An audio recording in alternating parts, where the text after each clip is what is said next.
Good morning. Due to COVID-19, Committee of Adjustment public hearings are being conducted electronically via WebEx webinar, an online digital platform, and streamed on the Toronto City Planning YouTube channel. Participants who registered in advance will be connecting to the hearing using a phone or compatible electronic device and are able to make their presentations to committee using WebEx webinar. Participants will be muted automatically upon entry. When your item is called, participants will be unmuted one person at a time by the moderator. Please mute your devices until called upon to speak. Today, Committee of Adjustment is offering attendees the option to appear by video. Attendees who registered in advance to attend by video will be temporarily upgraded to panelist when their item is called. During this time, your camera will be enabled. You will only be visible during the 5-minute allotted speaking time, and at all other times your video will be disabled and you will be reinstated as an attendee. Committee of Adjustment staff will assist us by moderating the WebEx webinar platform, including sharing presentation material received within the written submission deadline. Members of the public and applicants are not allowed to use the share screen function or any other panelist controls during a video appearance. The host will remove you from the panelist role if you fail to respect this instruction. My name is Nancy Oman and I will be chairing this hearing. Panel members participating via WebEx webinar who can be seen and heard are Carl Niffel and Larry Clay, and Joanne Hayes is also going to be joining us, hopefully, but is having some technical difficulties at this particular point in time. We acknowledge that the land we're meeting on is the traditional territory of many nations, including the Mississaugas of the Credit, the Anishinaabe, the Chippewa, the Haudenosaunee, and the Wendat peoples, and it is now home to many diverse First Nations, Inuit, and Métis peoples. We also acknowledge that Toronto is covered by Treaty 13 with the Mississaugas of the Credit. In accordance with Sections 45 and 53 of the Planning Act 1990 as amended, this meeting of the Committee of Adjustment for the City of Toronto is called to order. The Committee of Adjustment considers applications for variances from the provisions of the zoning bylaw that apply to the property, permission to extend or alter lawful non-conforming uses, and consent to sever property to create new lots. Anyone attending today who wants to receive a copy of the committee's decision for an application must submit a written request by email to the general email address for the Committee of Adjustment, Toronto and East York District Office. Please include your name, address, and an email address. Committee of Adjustment and TLAB notifications and appeal updates will be sent by email only. If you do not agree with the decision of the committee, decisions may be appealed to the Toronto local appeal body known as TLAB, or in some limited circumstances to the Ontario Land Tribunal. Appeal instructions will be set out at the bottom of the committee's decision. Where an application is uncontested, the agent or applicant may proceed with their presentation if desired, and when the committee does not require a presentation, applicants are to advise the chair should they wish to speak to the committee. The committee may ask questions and/or take the matter into committee for a decision. Each speaker, including the applicant or agent, will be given a maximum of 5 minutes to address the committee. I'll comment when you're reaching the 5-minute mark. When addressing the committee, please speak slowly and clearly state your name and address. Please confine your remarks to the matters outlined in the application. The applicant or agent will proceed first with a presentation of the application, and then individuals either in support or opposed to the application will be invited to speak. Committee members may ask questions of each speaker after they have completed their presentation. And when all speakers are finished, the applicant or agent will be unmuted and will have an opportunity to rebut only those issues that were raised by the speakers. This will mark the end of the discussion and the application will be taken into committee for a decision. When a presentation is not required, panel members may ask questions and/or take the matter into committee for a decision. Please note, the committee may not entertain revisions to proposals at the hearing today. The committee may decide to defer the application if substantially revised to ensure the revised application is accurate and that all those entitled to notice are informed of the changes.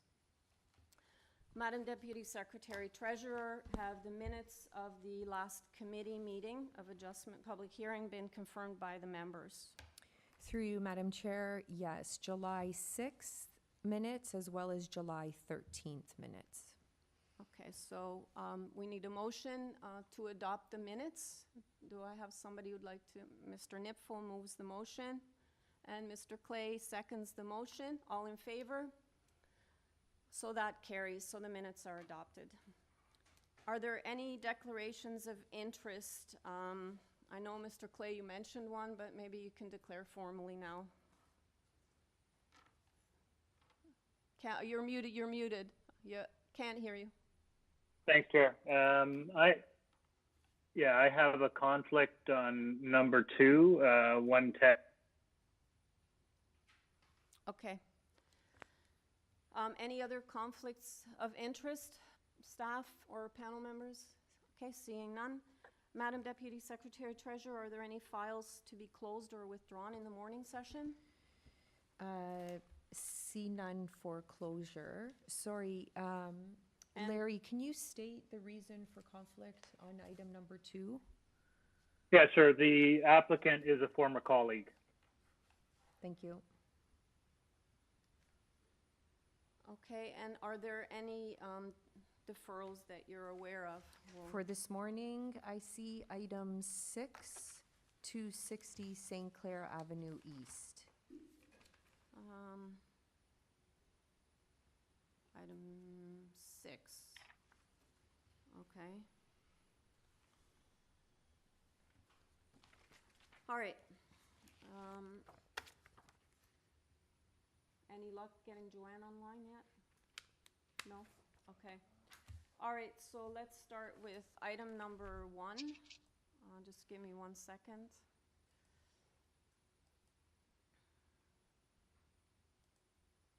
Okay. Item number 1, 110 Hilts Avenue.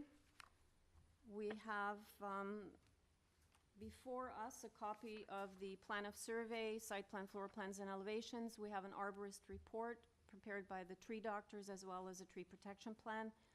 We have email correspondence from the assistant planner, and they, I believe, are asking for conditions. And I'll read the condition. Variance number 2, related to the front yard setback, be limited to the front porch enclosure, provided that they be constructed substantially in accordance with the dimensions shown in drawings A1, A5, A50, and A52. And we have correspondence in support from number 108 and 112, so both adjacent neighbors, as well as 105 and 114 Hilts. And I don't show any speakers other than the agent. Do I have the agent on the line?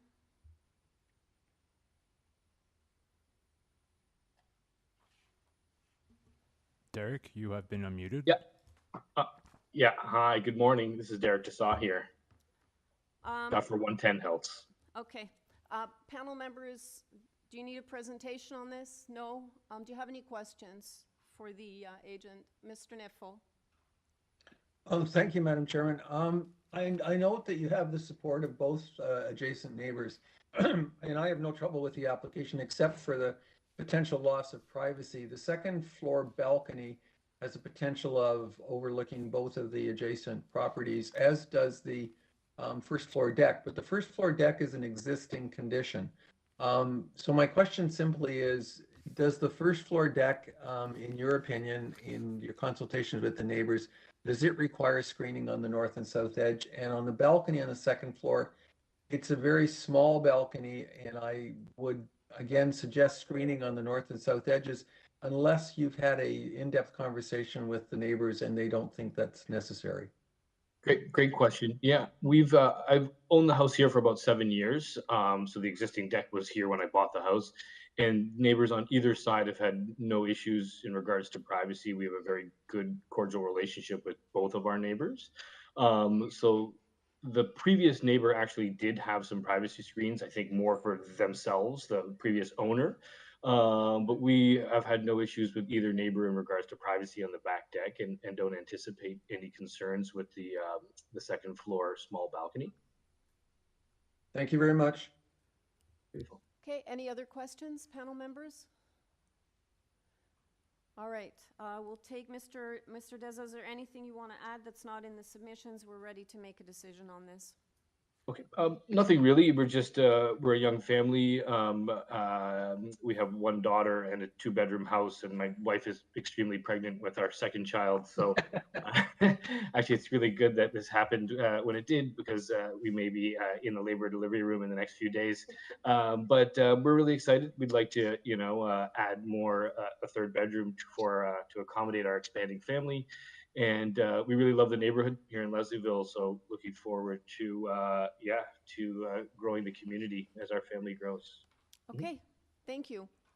Panel members, let's take it into committee for decision. Mr. Nipfel and then Mr. Clay. Madam Chairman, if perhaps Larry would like to go ahead, if he doesn't have any comments, I'd be happy to move a motion.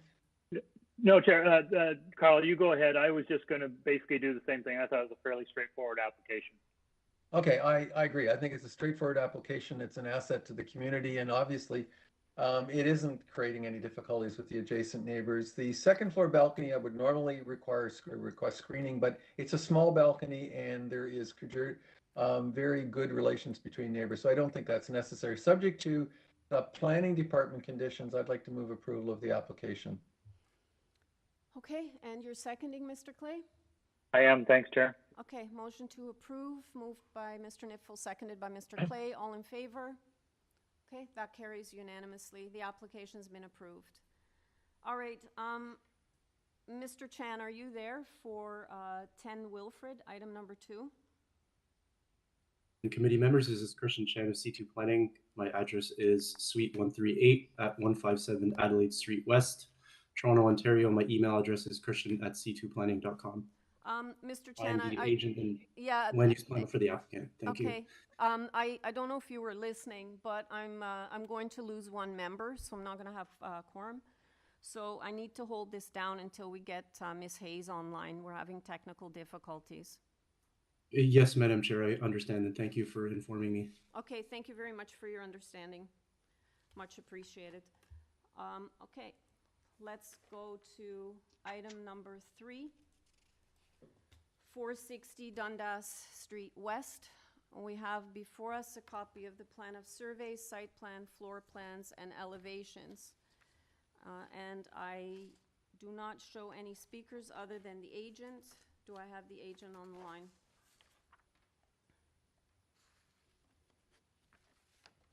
Mr. Lee, are you there? Don, you can unmute yourself if you have joined us.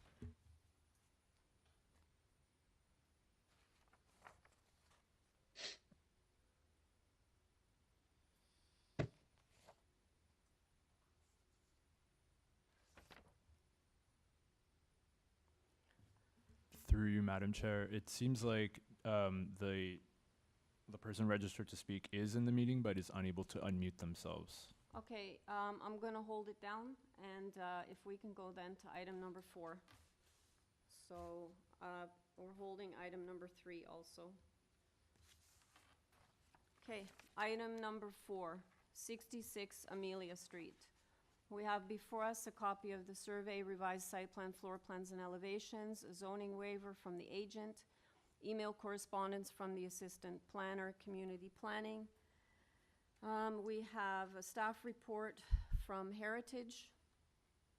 We have correspondence in opposition from 359, 357, 349, 347, Wellesley Street, as well as 353 Wellesley Street, number 64 Amelia, which is adjacent, and 444 Sackville Street.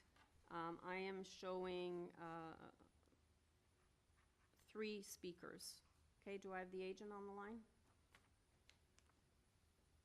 I have 2 members in attendees, both with the name David, so I'm going to attempt to unmute the first one in the hopes that they are the proper speaker for this file. Okay, thanks. Madam Chair. Hi. David Stickney, agent for the owner of the property, 66 Amelia Street. Okay. My address is 149 Lowther Avenue, Toronto, M5R3 M5. Okay, you're aware of the planning conditions? I am, Madam Chair, yes. Okay, I do show opposition speakers. And so if you can do presentation no more than 5 minutes, and we'll start the clock course. when you start speaking. Madam Chairman, Yeah. might I interrupt for a second? Yep.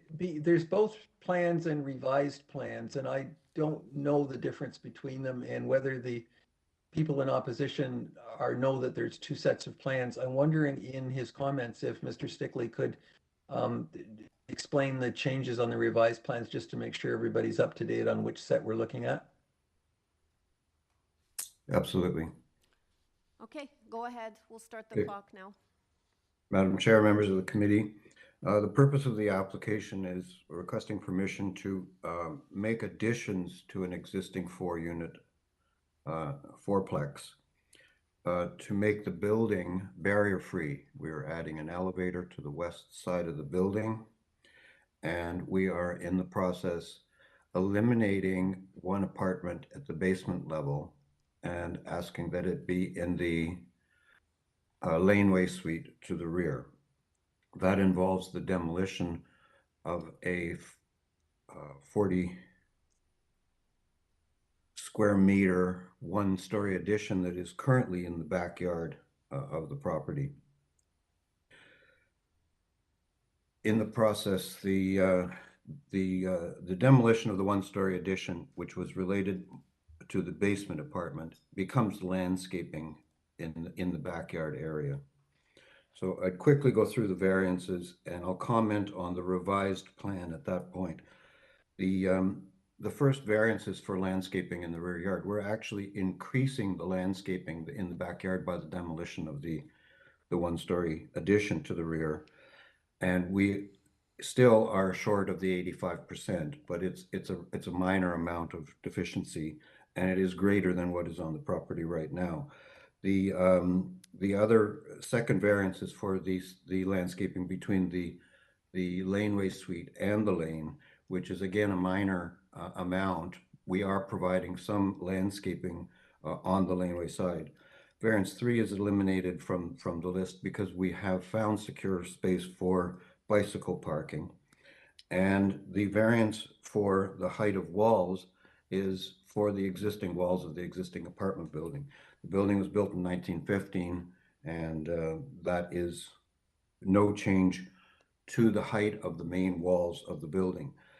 The floor space index as well is that we have, again, existing floor space in the building. We are actually reducing the amount of space from the basement and adding an elevator. But because we are asking that the basement suite area be used for, in conjunction with the apartments above, that everyone has their space at home that's outside of the apartment for workout space or exactly what I'm doing right now in my own basement, and that the plan examiner is still including that as floor space. We are not changing except to add about 5 square meters of space for an elevator. The percentage of main wall is essentially the height of the elevator, which is recessed from the streetscape as per the heritage report. And the height, the last two variances are for the height of the building itself, which again is an existing condition. Now, the discussions and negotiation with planning and with heritage, we are in a heritage district, and the change to the streetscape is to be limited. So we have recessed any aspect of the presence of a roof deck from the streetscape. So it all happens from the penthouse of the elevator back, and we are adding amenity space on the roof, and the revised plan indicates the privacy screen locations, which are recessed by a meter, minimum 1 meter from the exterior wall, and the space between the privacy screen and the exterior wall is to be green space. It is to be planting, and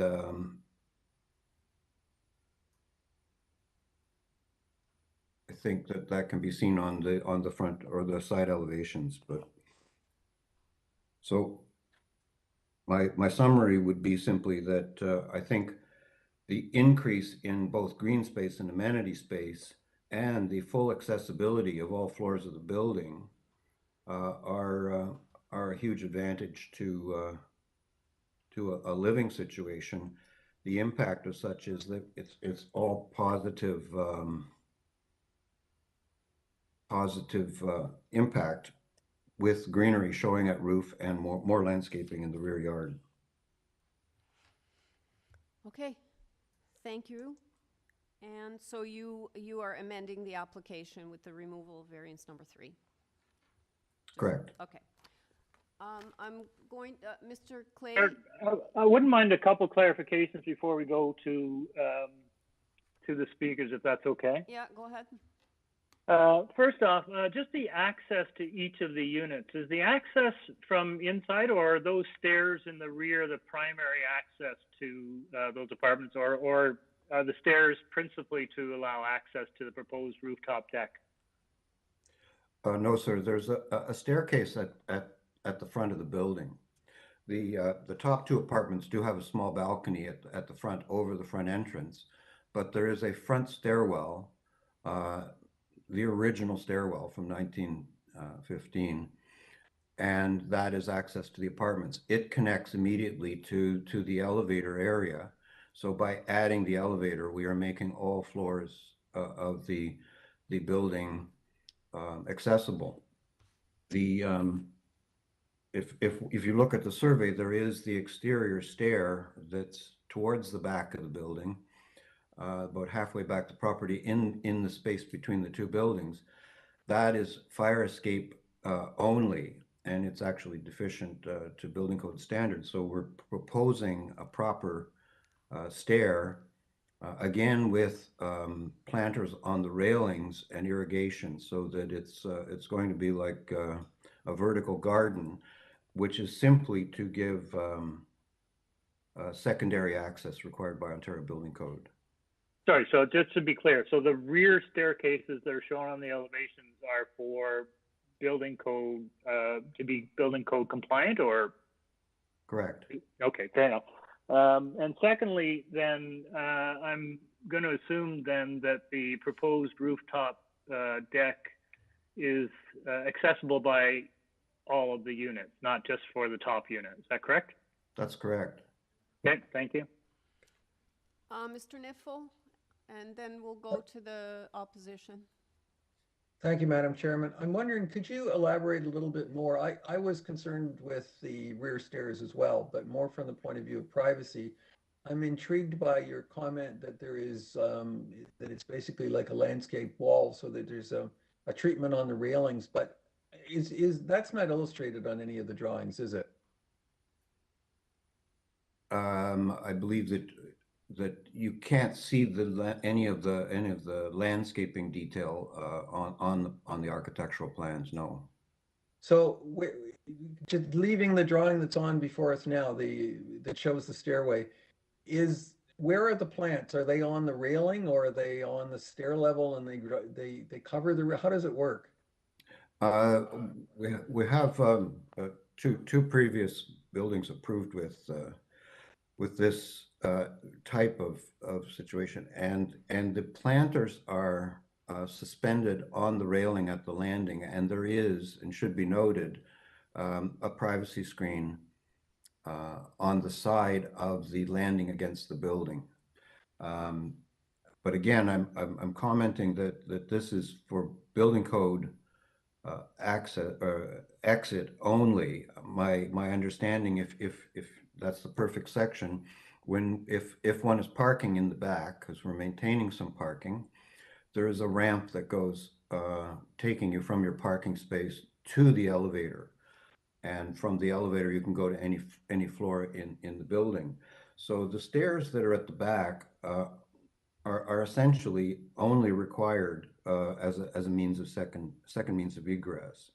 I would expect for shopping in the neighborhood, walking down to Parliament Street, that the front entrance and the elevator are the primary way to get in and out of the building. So the secondary stair is the concern is just that it adds to the green effect of the neighborhood with planting on the railing, and that there be a privacy screen on the east sides to not have overlook on the adjacent yards. Same with the roof level, is that the privacy screens are 5 feet high to prevent overlook on any yard in any direction. The roof level is clear. I'm wondering, while the opposition is speaking, if you might give some thought to what a condition might sound like about the screening that you're proposing on the stairs, because I think it's a good idea. I think it's advantageous, but if this is approved, I think it should be a condition. Absolutely, sir. I agree. Chair, I know we want to go to the opposite. I just want to push back a little bit. I think I heard the applicant say that the stairs are primarily building code and for emergency purposes, but I think it also, these stairs provide primary access to the rooftop deck as well. Is that correct? No, sir. The primary access to the roof, if you're looking on the drawing that's on the screen right now, is from the front stair. One can enter the roof, but the roof requires a secondary means of egress as well as an occupancy. Okay, that's helpful. That helps me understand a little better. Thank you. All right, thank you very much. Let's go to the opposition. Do you have Mr. Gold?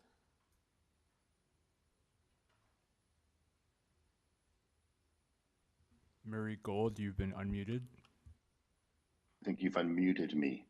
Hi, Mr. Gold. Can you please state your name and address for the record? My name is Murray Gold. I live at 361 Wellesley Street East, just behind the proposed structures. All right, sir, you have 5 minutes. We're going to start the clock now. Okay, thank you so much. So I'll address, I'm a layperson, a lawyer by training, but no knowledge of this area of law. So forgive me if I misuse terms, if you would. There seem to be two elements to this proposal. One is the addition of a rooftop patio, and the second is the construction of a laneway suite. I'll address each in turn. In terms of the rooftop patio, it's important to recognize, I think, that we're already dealing with a 3-story apartment block. This is basically a residential neighborhood. It consists of detached, semi-detached, and I don't think in this immediate area townhouses, but there are townhouses not far. This is exceptional. It's already quite tall and quite blocky as compared to its neighbors. It's also a commercial enterprise. It's not, we're not dealing here with a homeowner, we're dealing here with a landlord. So it's currently proposed to add a rooftop patio. This will make the structure higher than any neighboring structure by quite a ways. It's likely to be intensively used because there are, as noted, 4 different apartment units. Each one will have access to the patio. So of course people have backyards and they have decks, but they're for homeowners, and they're used as homeowners use them. They're not subject to multiple uses. We've already people are certainly allowed to have parties, but they do congregate in the existing buildings, large, late, noisy occasionally, and quite exceptional for this neighborhood. We just don't have those. It's like having a club in the middle of the neighborhood, and adding a patio on the rooftop, really fundamentally accelerates that tendency. So I would find it quite invasive of the residents' privacy. I appreciate a 5-foot privacy fence that may or may not be respected. It doesn't block noise, and there is every possibility of overlook and privacy invasion. And it's quite, overall, it's quite incompatible with the surrounding neighborhood. So that's what I want to say about the rooftop patio. Obviously, I quite strongly oppose it. In terms of the laneway suite, again, it's important to begin by recognizing that we are starting with an apartment block, not a detached or semi-detached or townhouse, home or townhouse, in which the homeowner is resident and adds a laneway suite. You know, where you have a homeowner who wishes a laneway suite, you have someone who lives adjacent to that suite, who has skin in the game, who has a stake in how that laneway suite is used and occupied. Where we have a commercial structure, we don't have that interest. We don't have a homeowner with skin in the game. And I would suggest that that invites a whole different level of scrutiny. It strikes me that if this is going to be done, it should be done strictly according to bylaw, no exceptions, no variations. This is a commercial undertaking, not consistent with the surroundings, no homeowner in place, and I can't see any reason why the bylaw can't be respected. The bylaw, the laneway bylaw, as I understand it, is a compromise. Long argued about, long discussed compromise between those who wish to own and occupy laneway suites with a view to increasing the housing stock in the central area of the city, and the neighborhoods, the residents and the neighbors. And it's carefully calibrated. It took a long time to develop, and there are rules there for a reason. And this proposal proposes to violate a number of those rules, all to the advantage of the developer, none to the advantage of the residents. So I would suggest that variances, that there should be no variances. If there to be any variances, it should be shown that they are absolutely essential, that the building cannot be constructed without it. Mr. And we Gold, don't have that here. Yes. you're at 5 minutes. I need you to wrap up. Okay. So the final thing I'll say is that if you look at the variances in the aggregate, and Mr. Lowry has gone through them individually, I agree with everything he said.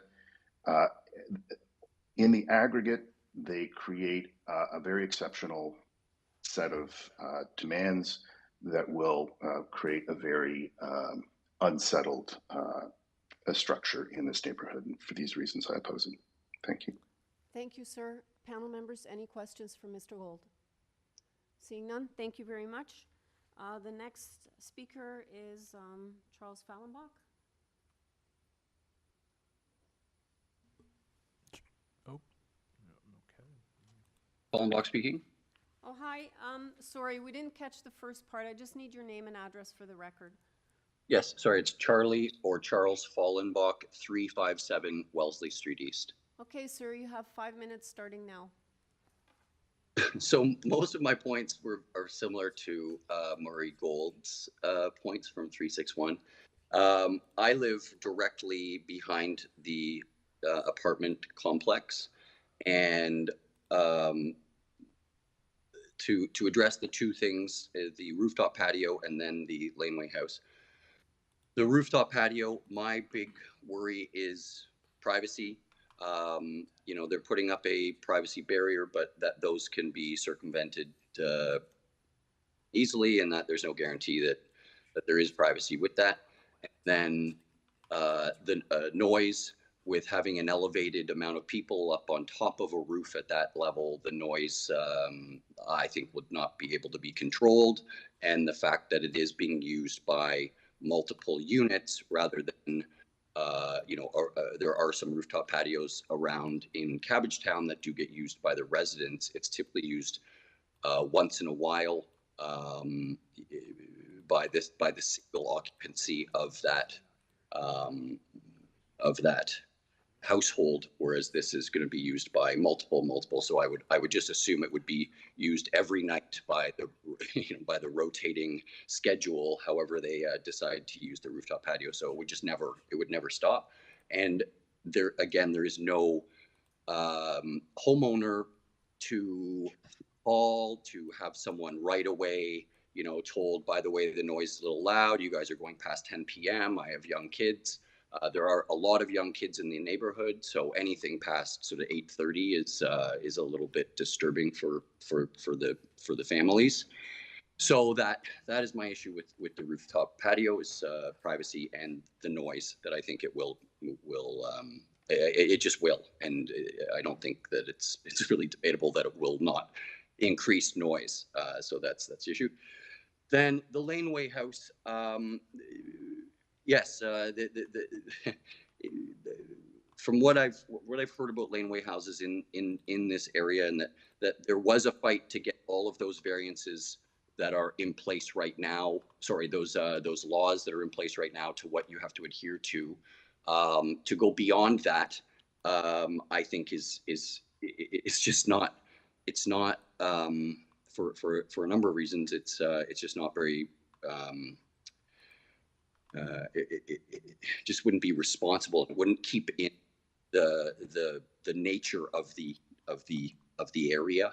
I do believe that densifying these laneways, which are already overused by service vehicles, by residents doing work on their houses, they are constantly overloaded. So adding another structure with people accessing from that area is going to add to that. And then the fact that it's going larger, it's going higher, it's got a bunch of things that is pushing the envelope. I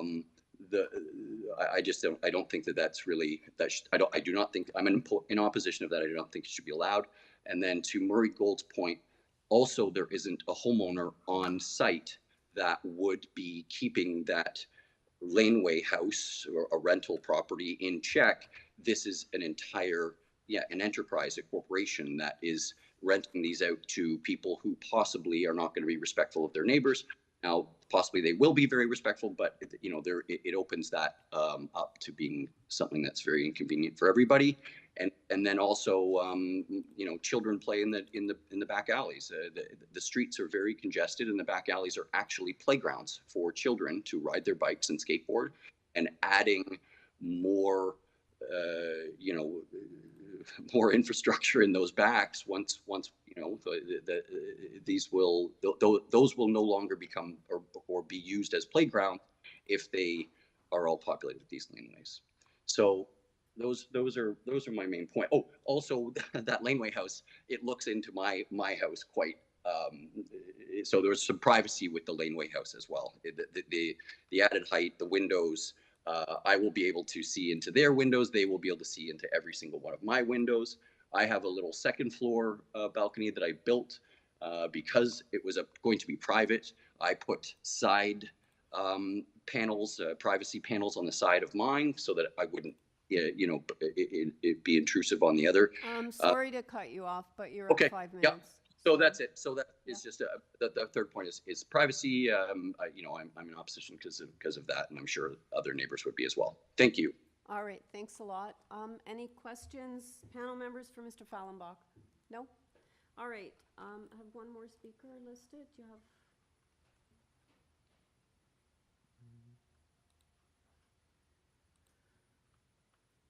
Mr. Martel, you've been unmuted. Sorry, I have nothing to add at the moment. Oh, so you're not speaking then? Okay. No. All right. Thank you very much, sir. Okay. Can I have Mr. Stickney? Are you there?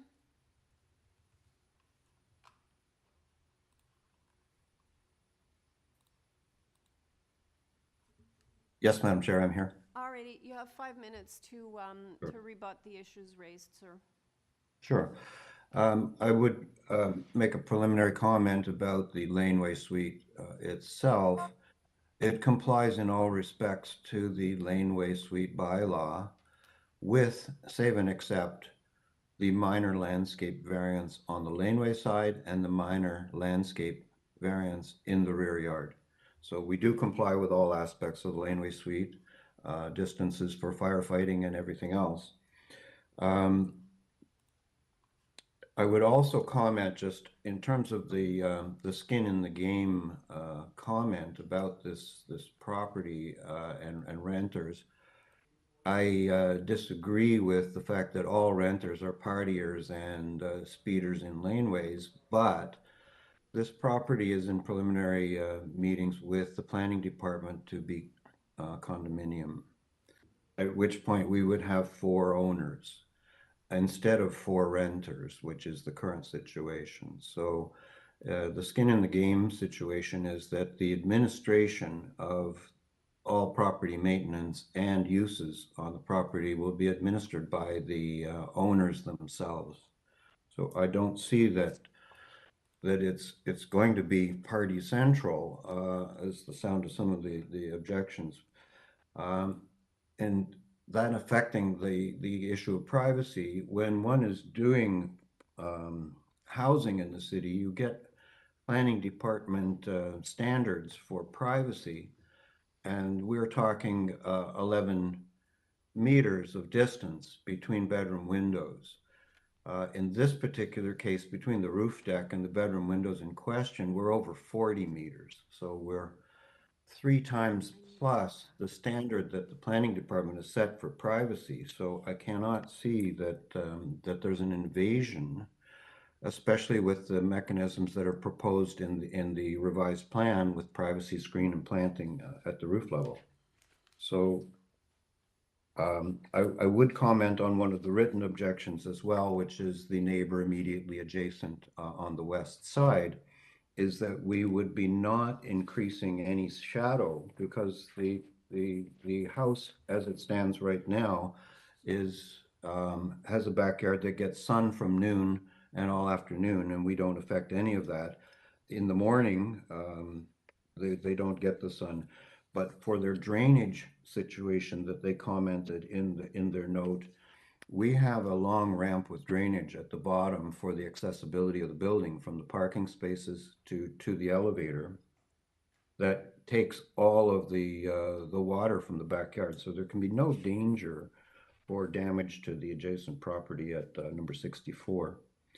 But in summary, I think that it's a really, really good proposal for an upgrade of a historic building. It respects the heritage neighborhood and introduces owners at a level that they all have their own amenity space. They have their own workspace within the building.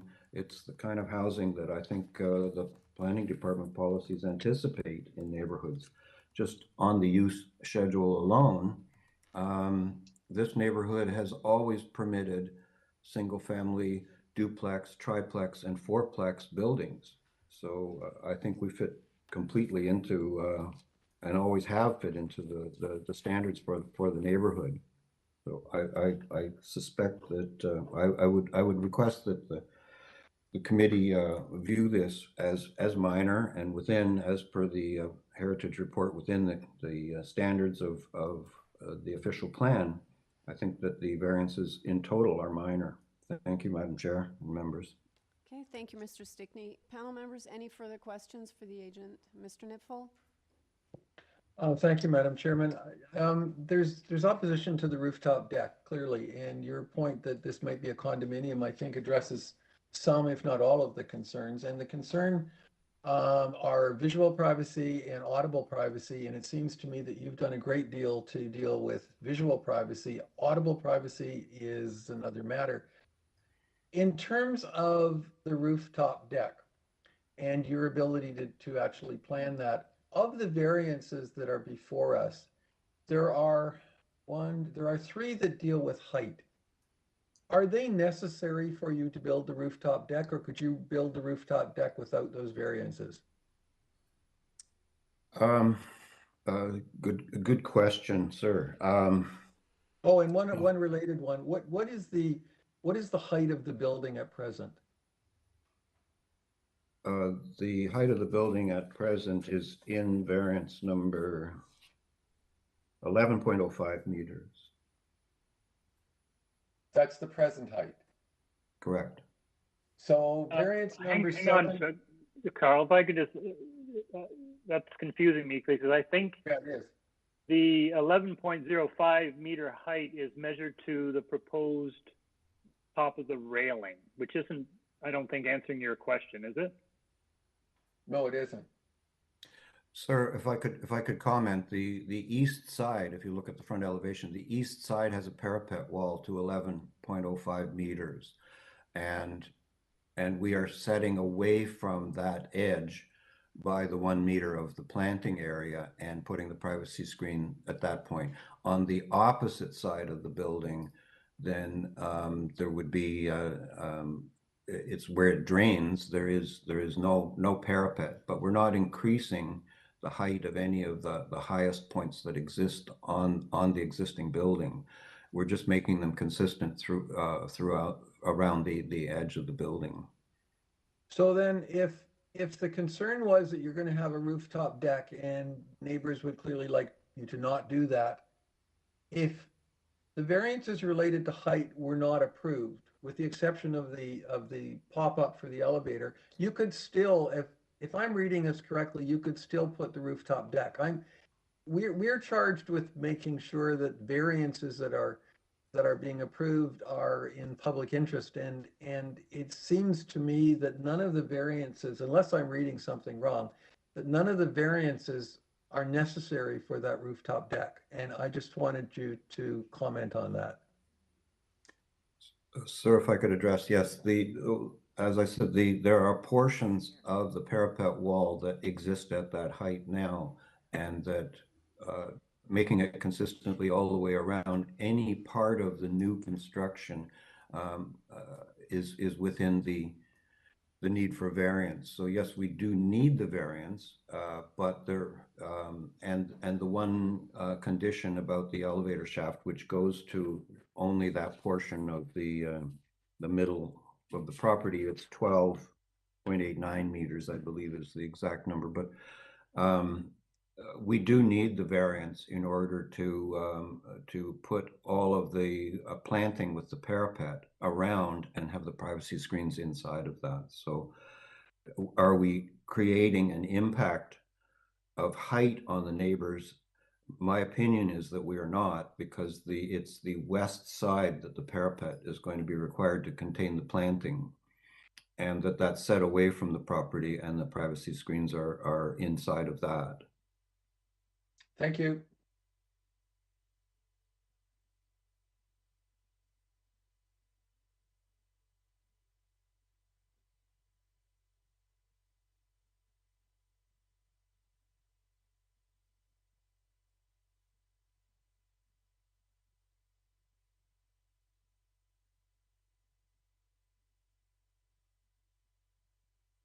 Is Nancy speaking? Oh, I said any comments, sorry. I don't know. I think when I moved over, because I was told I was not in the camera, I think that it hit the off button, sorry. Are we in committee, Chair? Yeah, we're in committee, sorry. So if anybody has any comments or wants to move a motion. I'll start. I know Carl probably has some comments as well. First off, I have no difficulty, frankly, with the laneway suite. For all intents and purposes, this is almost an as-of-right application. The envelope of the laneway suite conforms mostly to the bylaw. It's only the rear yard landscaping, as the applicant noted, that offends the bylaw. And I did also note that the applicant mentioned that, in fact, the proposals as presented to us actually increase the amount of soft landscaping in the rear, so that's all good. I will say that I am sympathetic to the neighbors and Mr. Gold's comments about the rooftop deck. This is a neighborhood which is characterized mostly by 2, maybe 2.5-story dwellings.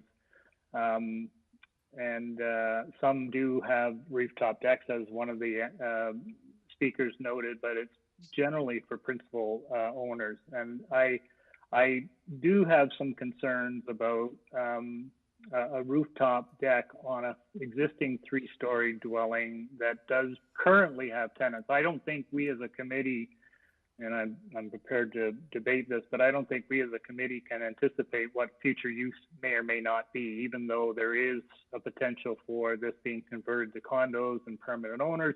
That's not before us. Right before us, we have tenants. And while not all tenants party, I totally agree, but there is a propensity, I think, for this type of amenity space when it is rental accommodation to be a little bit less restrained. So I'm uncomfortable with a rooftop patio and variances number 7 and 8, I believe, in the context that I think it will introduce an element into this community, which I would agree with the people who wrote in and the speakers today would be to the detriment of the surrounding neighbors. So I won't be supporting variance number 7 or 8. Mr. Nipfel, anything to add? Yes, I like Mr. Clay. I don't have any difficulty with the laneway suite. I think it is almost as of right. I also have sympathies with the comments about the rooftop deck, which is why I was exploring whether in fact it is as of right, and it is and it isn't. It seems to me that variance number 7 is necessary to recognize the existing building, if I understood the architect correctly. So I'm not sure where to go. I seek some advice from the Deputy Secretary Treasurer. I don't have difficulty recognizing the existing parapet, but I think the rooftop deck, for all the reasons that are mentioned, and I don't want to belabor them, in this case is a problem. And when I say that, I would like to take my hat off to the architect who has done a remarkably good job in screening the deck from having visual overlook. But as mentioned, there's going to be noise, and for all the reasons mentioned, I think it is a detriment to the neighborhood. I'm not in favor of the rooftop deck, and I'm seeking some advice from the Secretary Treasurer in order to ensure that that is the case. Would we add a condition that there be no rooftop deck? Because it seems to me if we don't approve 7 and 8, we're not approving the existing building. So I would need some advice on this.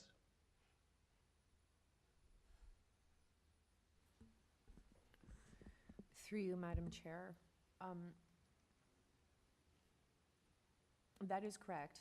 We'll still need variances number 7 and 8, right, for the existing building. Yeah. There can be a condition that there is not a rooftop deck on the 3rd story. And then would we delete in each, both 7 and 8, in the last line, would we delete the word measured to the rooftop railing? We'd have to take that off as well, right? Well, I mean, this is coming from the zoning review, right? So I would suggest to keep that wording, but as a condition that there not be a 3rd story rooftop deck. So it can be used, but be mindful that there is, noise bylaws in place, and that if residents had issues, that they could put in a call to 311 to raise complaints if that ever became an issue. Also just as extra information for you. Thank you very much. Okay. Either one of you have a motion? Mr. Nipfel?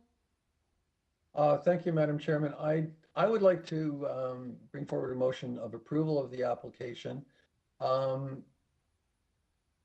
with a condition that there be no rooftop deck provided on the property. There's also a heritage condition that would apply, and there's a planning condition that would also apply. And let me see. Also as amended with the deletion. As amended, sorry, there was a change. And we were also going to talk about the screening on the stairway that the applicant had proposed, but perhaps that can proceed without this approval. So that would be my motion. Okay, so have a motion to, yeah, go. I just wondered, I'm just looking at the planning condition that appears to be specific to the rooftop deck. And if we're prohibiting a rooftop deck, are those planning conditions still appropriate, or do we need to reference them, or are they moot? You're right, that's a good point. They do, I thought one of them had to do with parking, but you're right. They both deal with the rooftop deck, so we don't need them. We just need the heritage condition. Okay. Yeah. Thank you. So you're refusing variance 7 and 8 then? Is that the change or? No, No, No. or just, No, I think or we just have to not approve it. taking that condition, like just removing that first condition from planning or, yeah? Madam I Deputy guess Clerk? Through you, Madam Chair, what I'm hearing is that the motion is to approve as amended with the condition from Heritage, as well as a condition stating that there be no rooftop deck permitted on the site. Okay. Yeah, I think that, I mean, the planning condition appears to be specific if we were going to approve the rooftop deck, and given that we're not, it would, I agree with the, The planning email, so should we take out that first condition and only do the bicycle one? From the Actually, the roofing? condition doesn't, even though the reference is bicycles, Madam Chair, the actual condition, as Larry said, deals with the rooftop deck. So the planning condition is kind of confusing. The second condition has nothing to do with anything but the rooftop deck. Through you, Madam Chair, what I'm seeing is the first condition relates to the rooftop deck, which we would not include in this situation because the other condition would be to not permit a rooftop deck. The second condition relates to 2 long-term bicycle parking spaces shall be provided on the site. Right, and that variance was removed. And that variance was So they removed, wanted to yes. tie to the revised plans would still stand then in the planning condition, or? For the bicycle spots? I or mean, not? the fact that the applicant has removed that variance means that they'll be providing the bicycle So parking. we don't need the No. planning conditions at No. all? No. Okay, all right. perfect. Okay, so the motion then would be to approve the application, including the heritage condition in the July 27th report. It's the application as amended with the removal of variance number 3 and a condition put on that there be no rooftop deck. Okay, and you're okay with that? So that would be moved by Mr. Yep. Nipfel and are you seconding, Mr.? So seconded by Mr. Clay. All in favor? Okay, that carries. Okay, now just give us a second. My understanding is Joanne is online. Through you, Madam Chair, Joanne is phoned in, but she is unable to see us. So I'm gonna try to establish contact with her right now Okay, and to see if she's able to participate via phone. okay. So Joanne, if you can unmute yourself, you can. You're a panelist now.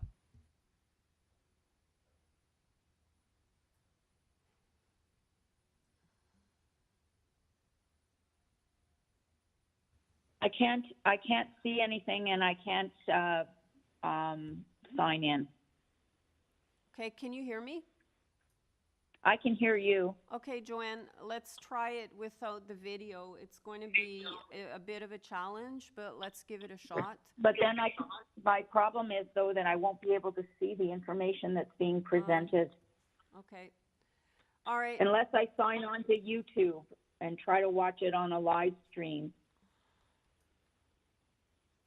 But I don't know from a procedural perspective if that is appropriate.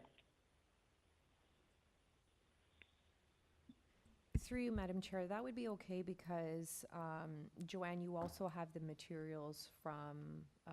Well, I agenda. have all the, Yes, in I front have of all you. the materials. Yes. I have all the materials, but I can't. Let me just make sure I can. Okay, Get can on. I give you a minute? You go ahead and I'll. Yeah, can Yeah, I give you we're gonna, I guess, mute you now. I'm gonna give you a minute to try to connect to YouTube, and then I'm gonna go back to item 3 for a second, assuming you can get Mr. Lee on the line, and then we'll get Joanne in, and hopefully we can deal with item 2. Madam Chair. Hi, Mr. Lee? Hi. Morning, Ms. Okay. Chairman and everyone. Okay, sir, just give me a second. So panel members, we're dealing with item number 3, which is 460 Dundas Street West. We have Yes. before us a copy of the plan of survey, site plan, floor plans, and elevations. I don't show any speakers other than the agent. And panel members, do you need a presentation? I don't think so. We have one variance before us. Do you have any questions for Mr. Lee? Can you just identify yourself for the record, please? Yes, I'm Don Lee, the architect of this project, 460 Dundas Street West. Okay, thanks a lot. Do you have any questions for Mr. Lee? All right, Mr. Lee? Yes. We have no questions. The panel members have read all the materials. We're ready to go into committee to make a decision. Is there anything you want to add that's not in the materials we already received and have read? Yes, I'd like to present some explanation for that, but if you're already quite understanding of this situation, then it's okay. Well, if there's something you want to add, sir, please go ahead. But we don't need a full presentation. But if there's something you think is important to tell us, please do so. Yes. As you know, the building zoning bylaw limited restaurant usage square meter is 400. But by doing addition of our project in this building, the restaurant usage would be 536 square meter in this whole building. But the second floor, the restaurant, this is the second floor, but second floor is only accessible by this restaurant. So currently, the effective use of this building is that good for the landlord as well as the tenant of my client. They are so far during the COVID-19 pandemic, the business owner faced 2 years of closing and has sustained heavy losses. As the restaurant is reopening, the owner wants to addition space to be able to produce more seating to try to make up for 2 years of losses. Yes, thank you. Okay, thank you very much, Mr. Lee. Panel members, do you have any questions for the agent? All right, let's take it into committee to make a decision. Mr. Nipfel? Madam Chairman, I think this is a very straightforward application. Clearly, there's a demand for additional restaurant use. There's an ability to provide it. And if the storage can be accommodated elsewhere, then I think that this is very straightforward and reasonable. And I would be supporting the application. Okay. Do you want to move a motion? I'm happy to. I would recommend, or I move a motion of approval without conditions. Okay. Mr. Clay seconds, so motion to approve moved by Mr. Nipfel, seconded by Mr. Clay. All in favor? Okay, that carries. Your application is approved, Mr. Lee. Okay, are we okay with Joanne now? If not, I'm gonna go to item 5. I think you might have to go ahead because YouTube has a delay in the information, in the volume, so it's hard to follow. Okay. Like, Madam I Chairman, can't keep- Yeah. if Joanne's obviously got connectivity problems, but item number 2 is a problem because Larry's declared an interest. Is it possible that we could, I don't think there's additional information necessary. Is it possible we could have Joanne chime in on number 2, even by phone? And because I don't know how else we're going to deal with item number 2 because we won't have quorum. Okay, she is gonna need access to YouTube because I have 2 deputants. Okay, so the only thing I could suggest as an option is that I'll turn off my volume on YouTube, listen through the phone, but you're just gonna have to pause a bit to allow me to catch up, like I will be here, never mind. I'll follow on YouTube, but I won't listen on YouTube. All right, let's give it a shot. Does that work? let's give it a shot, Joanne, and if there's something, just tell me, and then we'll stop and give it a minute to catch up. So I just have one question then. When you go, how will you know if I want to ask a question? I don't know, Or maybe move maybe a you have to motion. do like a hum or I don't know, a whistle, something. But I don't that know. means the staff will have to leave me unmuted all the time. Oh, yeah. Okay. Okay. All right. So All right. we're going to go to item number 2 because I was holding it because, as Carl mentioned, Larry has a conflict. So it's number 10, Okay. WILFRID Avenue. Okay. All right. So do we have Mr. Chan on the line? Good morning again, Madam Chair. This is Christian Chan here for All the right. applicants. Yeah, I'm not going to make you identify yourself again because you gave us all your info. So I'm just going to read what we have before us, which is a copy of the plan of survey, site plan, floor plans, and elevations. We have 3 photographs of the backyard, a covering letter from Mr. Chan, and then a second covering letter with planning rationale. We have an existing building permit application, a copy of that from the agent also. Geotechnical report prepared by Haddock Geotechnical, grading and landscaping plan prepared by the same company, a letter of support map, presentation materials, and tree protection zones from Mr. Chan, the agent. We have 42 form letters in support, and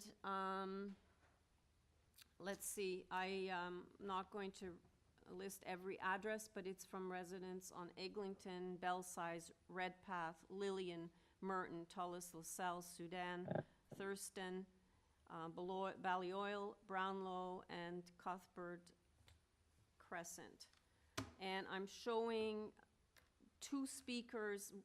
One is listed as having a concern, the other in opposition. Do you have both speakers? I have the speaker in opposition registered and ready to speak, and I will phone in the speaker in concern.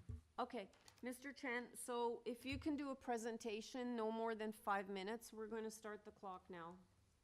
Great, thank you, Madam Chair and the committee members. My name is Christian Chen. I'm the land use planning consultant for the owners of 10 WILFRID, Barbara Bryan and Stephen Orsini. We're seeking relief for soft landscaping in the rear yard. I'm just going to go by matters of background here a bit. That there was a building permit issued in 2017 for construction of the main house. The proposed variance before you today is strictly related to the rear yard soft landscaping. There are no extensions or additions proposed in this application, so it's just one variance for soft landscaping. So the permit drawings included, in the 2017 permit drawings included a report and a site grading plan that was prepared by Haddad. The plan showed the rear house addition, the proposed deck that has now been constructed, followed by a flagstone terrace area. There's an existing pool and pool deck with a former carport that is now a parking pad to the west, consisting of permeable pavers. The plan included originally soft landscape areas along the north and south side of the rear yard area, and between the west side pool deck. Following in an inspection recently, the city issued an order to comply in 2021 that hard landscaping had been constructed throughout the rear yard contrary to the permit plans. So this variance is resulting from a zoning review to identify the deficiencies, to seek relief for the rear yard soft landscaping from the bylaw in order to legalize the landscaping improvements and proceed to a building permit approval of the landscaping constructed. So the owner is proposing the change to soft landscaping to provide safe access route for wheelchair of the family members, namely the owner's mothers. There are a number of photographs that have been provided that show that the accessibility requirements in order to access the rear yard, the carport we can see to the rear of that picture there, in order to provide wheelchair access from the main house to the car parking, which is where the view is coming from right now in front of you. So the owner took it upon themselves to, prior to the construction of this, to get a report from Haddad Geotechnical to make sure that all the drainage requirements are satisfied, as well as runoff into neighboring properties are not impacting those properties.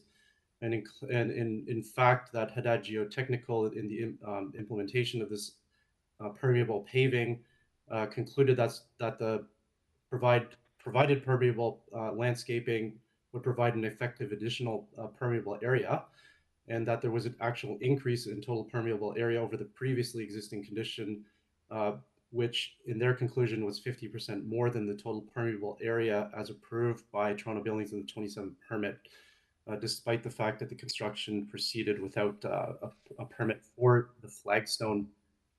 So in terms of the justification for the variance that's proposed, a minimum of 50% must be maintained as soft landscaping. That's the bylaw regulation. In this case, 23.82% of the rear yard will be maintained as soft landscaping. Just like to note that soft landscaping where the trees and the hedges are in the north part of the property are still provided. They still protect the existing trees and vegetation, despite the implementation of increased permeable paving in the back and the rear yard. There have been variances in the geographic neighborhood that have been approved between 0 and 25% of the required soft landscaping on some properties. The rear yard has an adjacent, the rear yard to the north, a 12 Wilfrid Avenue has a similar rear yard configuration, as well as with a pool in the rear yards we can see from the aerials. And the Haddad report, of course, was produced to conclude that the improvements which have been constructed with the permeable pavers will achieve the intent to continue permeability of groundwater into the ground to the rear yard. I am advised by the owners as well that the rear yard has been graded such that impacts to water runoff to the property to the south, namely number 8 Wilfrid, are mitigated due to the improvements both by the grading, the hard landscaping that is permeable that is proposed there, as well as sloping away from the adjacent southerly property. Just to discuss a few more details, again, the paving that has been provided in the rear yard is to facilitate accessibility and to promote aging in place for Steve and Barbara's parent.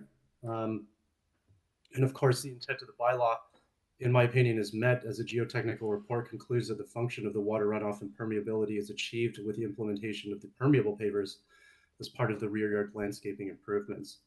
I also do note that the owners, Mr.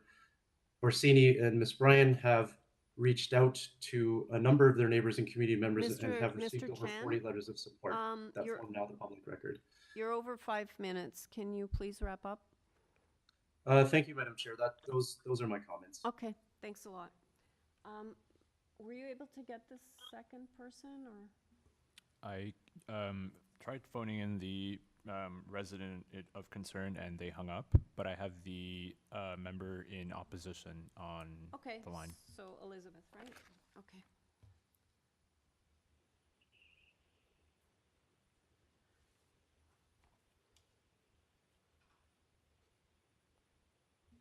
Elizabeth, you've been unmuted. You can join us.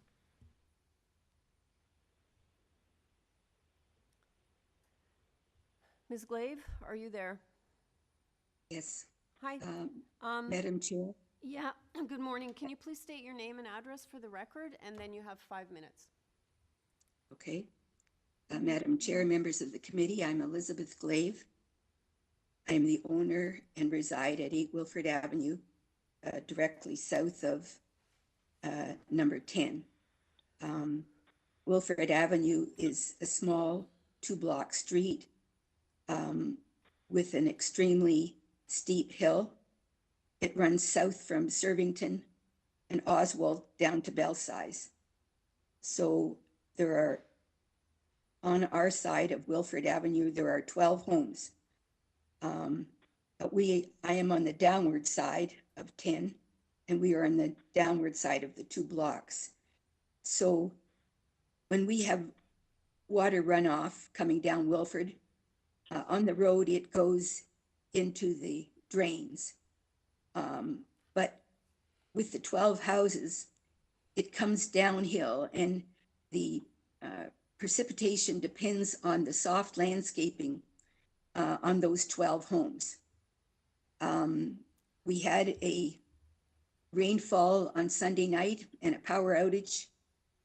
The backyard of 10 Wilfrid still drains into 8 Wilfrid. It floods my garage in the back. It floods my backyard.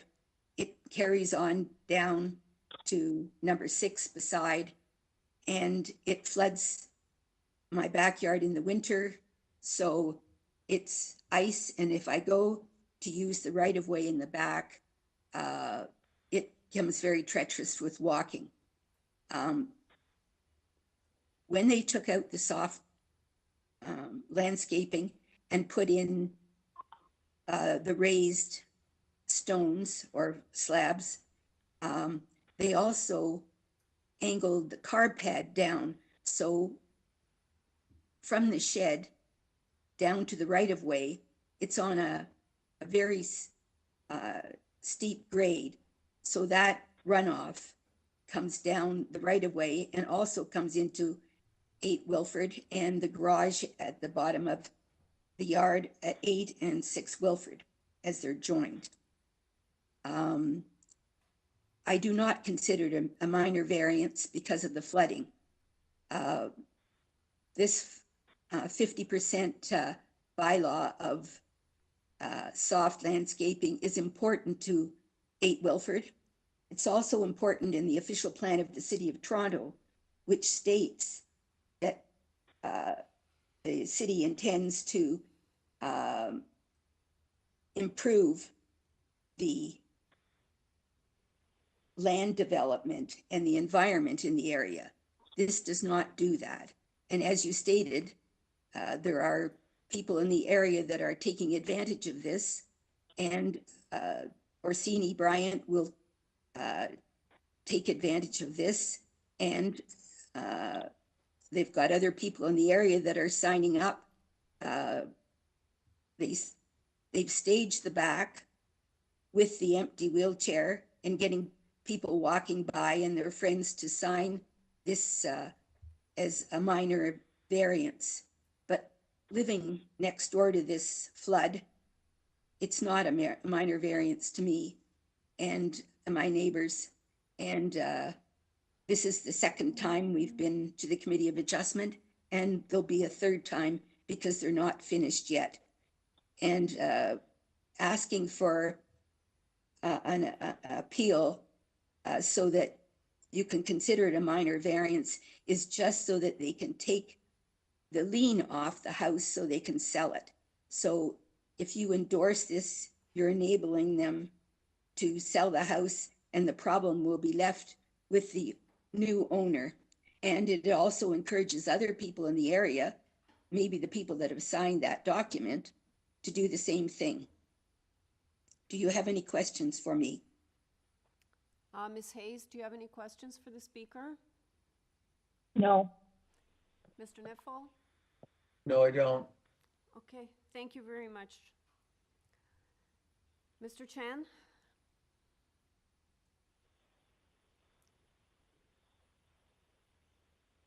Thank you, Madam Chair. Can you speak only to the issue raised regarding the flooding and whether you had grading plans or your client had grading plans done? Yes, Madam Chair. My clients have, since the building permit was issued, and of course, in construction of the landscaping improvements to the rear yard, had retained the services of a geotechnical expert that had concluded that there are a number of things that were improved, in fact, by the landscaping improvements, and that water runoff was better. The permeable paving that was constructed also improved water runoff and limited impacts to the neighboring properties. Just like to also note that the plans, although I understand that the rear yard landscaping had been constructed by the time that the order to comply was issued, but in this application, the plans have been with the city at the Committee of Adjustment and on the AIC since January 15th, 2022. And unfortunately, this is the first time as of yesterday, I believe, when number 8 submitted their letter of concern, that I was notified of these issues.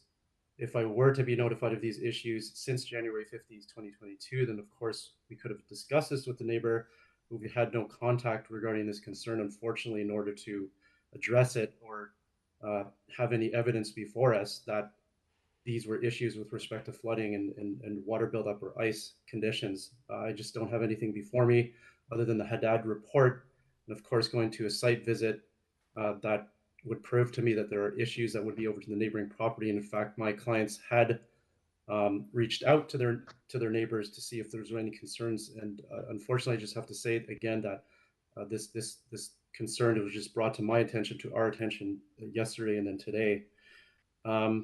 One thing that I can offer the neighbor is that we will have continual monitoring if this remains an issue, or if it's actually an issue.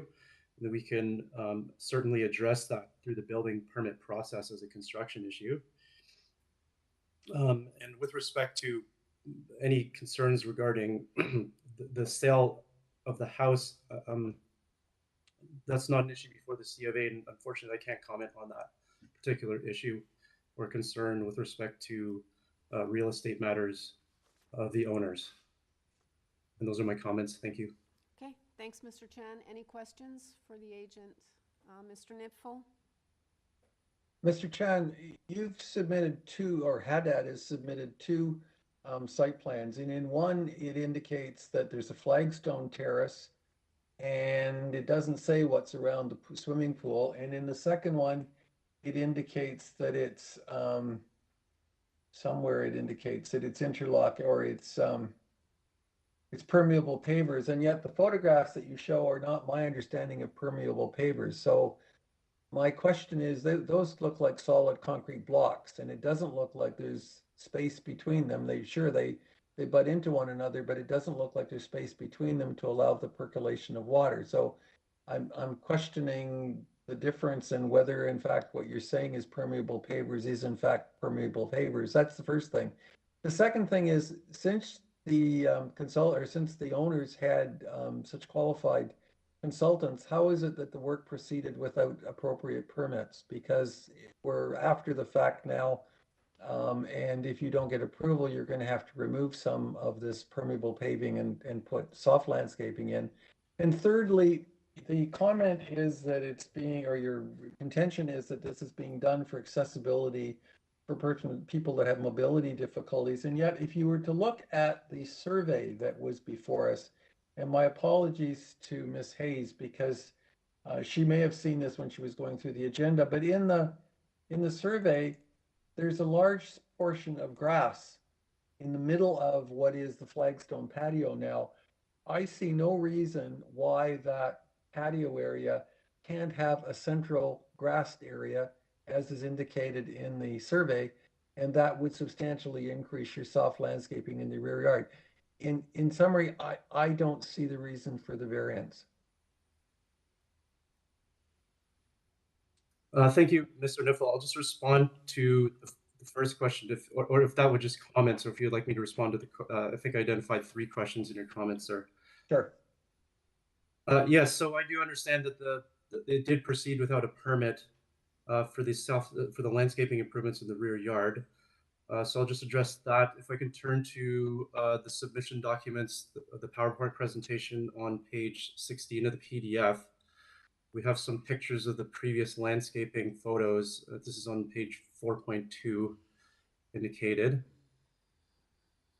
So we can see here that as part of the previous landscaping here on the left, we see the previous landscaping. So despite the fact that the survey does show a grassed area, we see here that there are paver tiles that were installed.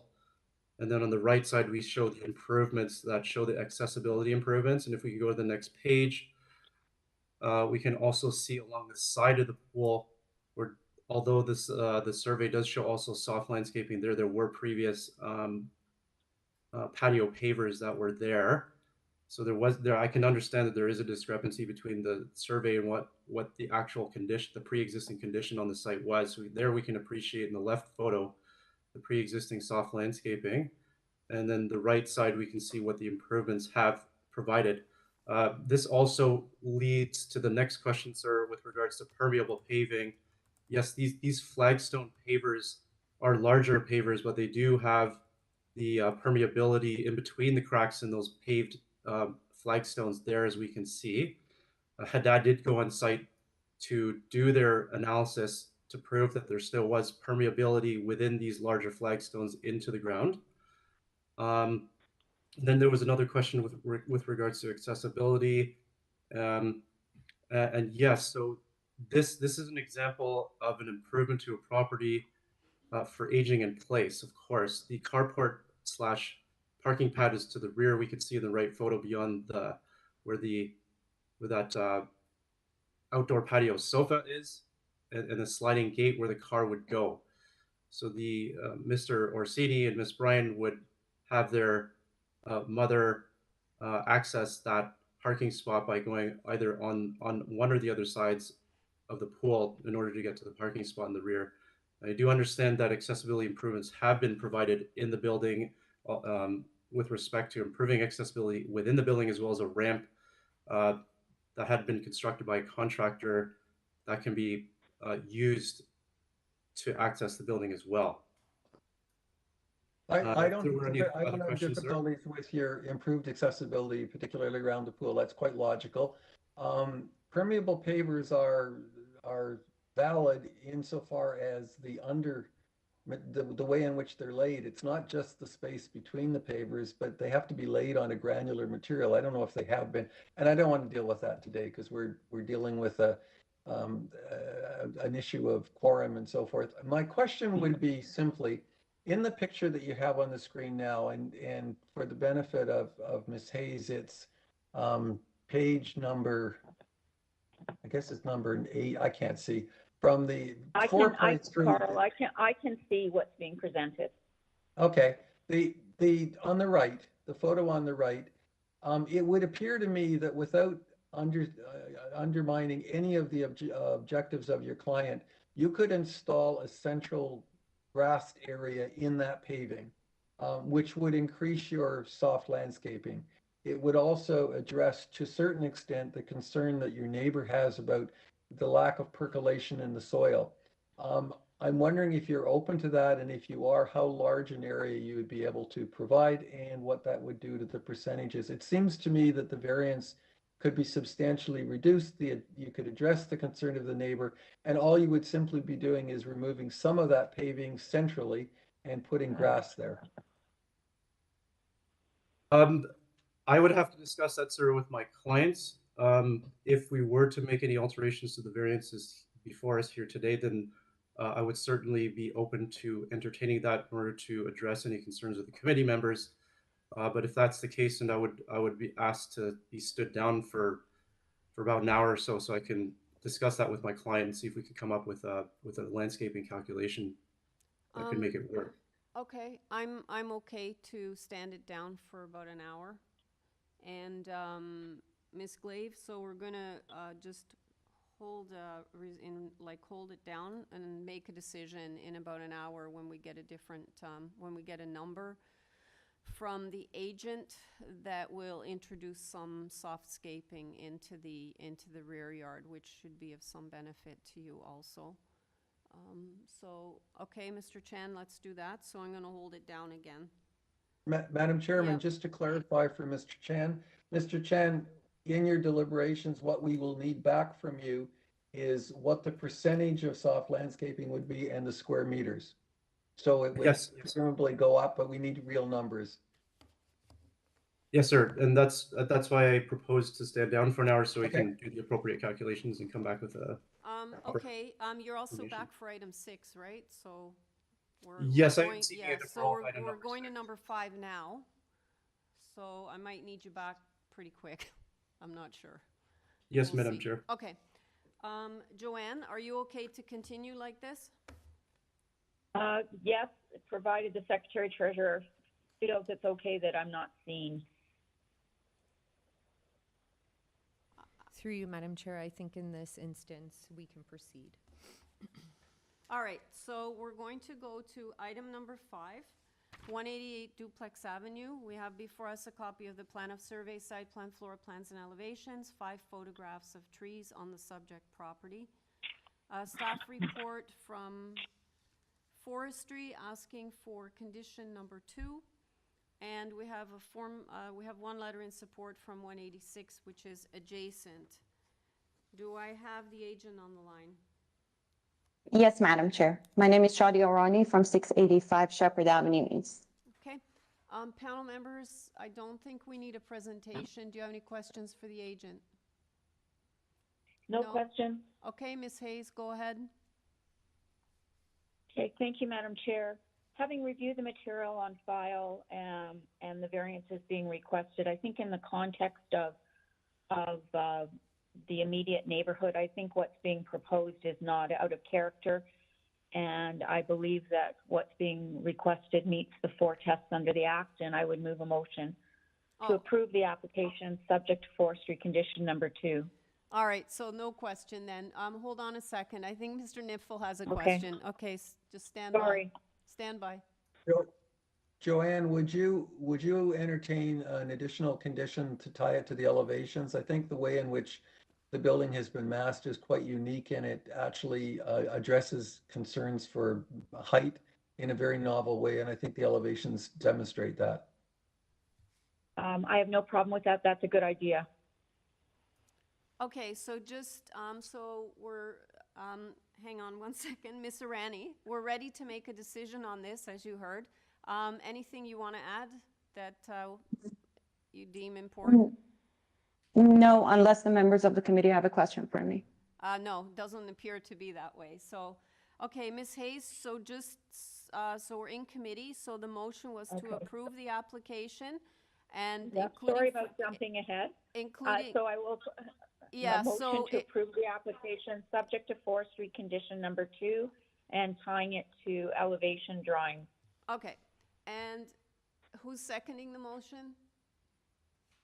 Mr. Nipfel? All right, so all in favor of the motion to approve forestry condition number 2 plus tying to the elevations, moved by Ms. Hayes, seconded by Mr. Nipfel. All in favor? Okay, that carries unanimously. Thank you. Item number 6, 260 Sinclair Avenue. We have before us a copy of the plan of survey site plan, 2 covering letters from Mr. Chan, the agent, supporting materials, again from the agent with detailed parking dimensions, more presentation materials and supporting materials from the agent. We have staff reports from community planning, transportation services, and we have comments from permits and enforcement, parking information. And the transportation wants the 5.3 meters in length for the parking spot. There is a letter from Councillor Layton, and we have correspondence in opposition from number 324. I am showing no speakers on this one other than the agent. So Mr. Chen, can you identify yourself for the record again? And also, can you please let us know whether or not you can comply, whether you can meet the transportation condition or not? Thank you, Madam Chair, committee members. My name is Christian Chan. I'm planner for the owners, Mr. Santos and Miss Santos. And my address is Suite 138 at 157 Adelaide Street, West Toronto, Ontario. My email is christian@c2planning.com. In fact, Madam Chair, I'm here to request a deferral on this application in order to address the concerns of transportation and community planning, as well as any discussions that we can have with the opposing neighbor, as well as Councillor Layton's office. Another reason also is that my clients had to, under emergency, leave the country. And of course, those discussions could not be had in advance of this Committee of Adjustment hearing. And we would like to, as a group, discuss the concerns with staff, with the councillor's office and the neighbors. And then and as such, we're requesting a deferral to a later hearing date so we can have those discussions. Okay. So panel members, let's take this into committee, and this is on the deferral. Mr. Nipfel? Madam Chairman, I think the deferral is necessary. In my review of the application, my question was whether or not the the applicant can comply with transportation, because if he couldn't, because transportation's condition is one based on safety, then we'd have a problem. It appears that there does need to be further discussion, and therefore I would move the deferral. I think it's quite reasonable. Okay. Did you want to comment, Mr. Clay, or is that just a seconding thing? No, I think we all had the same concern, so I just second Carl's motion. Okay, so a motion to approve the deferral request, and it would be the first available date when the agent comes back with new material or revisions, and that's moved by Mr. Nipfel, seconded by Mr. Clay. All in favor? And In favor. okay, thanks, Joanne. Okay, so that carries. The next item is item number 7, 144 Manor Road East. We have before us a copy of the plan of survey, site plan, floor plans, and elevations. We have email correspondence from the supervisor, development, planning and review, transportation. They have no concerns. Forestry is asking for condition number 2. We have opposition correspondence from 142 and 146, both adjacent properties, as well as 123 Manor Road East. And we have correspondence from the South Eglinton Davisville Residents Association, as well as an 11 signature petition signed by residents and owners on Manor Road. Okay, do I have the agent on the line? Good morning, Madam Chair. Jonathan Benskowski, 301 Keewatin Avenue. Good morning. So I have 4 speakers in opposition. Just let me check if I have them all. Through you, Madam Chair, yes, they are all registered and available to speak. Okay, Mr. Benkowski, you have 5 minutes starting now to give us a presentation, and then we'll go to the opposition. Yeah, can we bring up the survey, please? Sure. So the proposal before you is for a 2-story dwelling with an integral garage. This stretch of Manor Road, this is located just west of Mount Pleasant. If we could scroll down a little bit, yes. So this portion of Manor Road is built on a hill. The property to the east essentially has a curb cut line of 99.42, and the property to the west has a curb cut line of 100.43. That gives us essentially a 1 meter difference between the edge of the property to the east as well as the edge of the property to the west. Now, why that's important is we speak to the intent and purpose of the main wall heights as well as the overall height of a building. So the intent and purpose of that main wall height provision is really to create a consistent eave height. In a property like this where we have a hill with a 1 meter difference from side to side, that eave height really is not possible to be maintained because they will always be stepping up as we come from the low point of Mount Pleasant to the higher point of the crest just located to the west of the subject property. Now, if we could just zoom in on the site plan, please.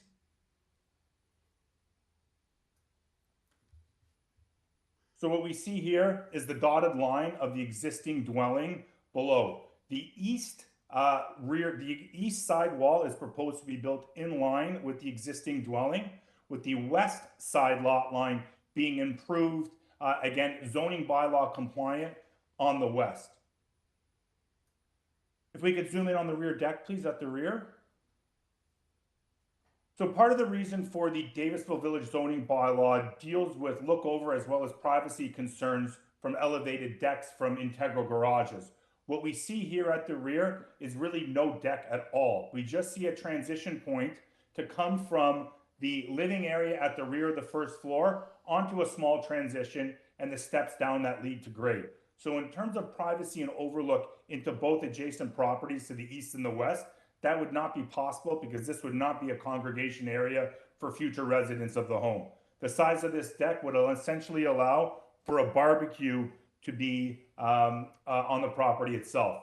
In terms of the request for a building length variance, what we see here is the existing house to the east is actually built further to the rear of the proposed dwelling that is before you today. We could go to the elevations, please.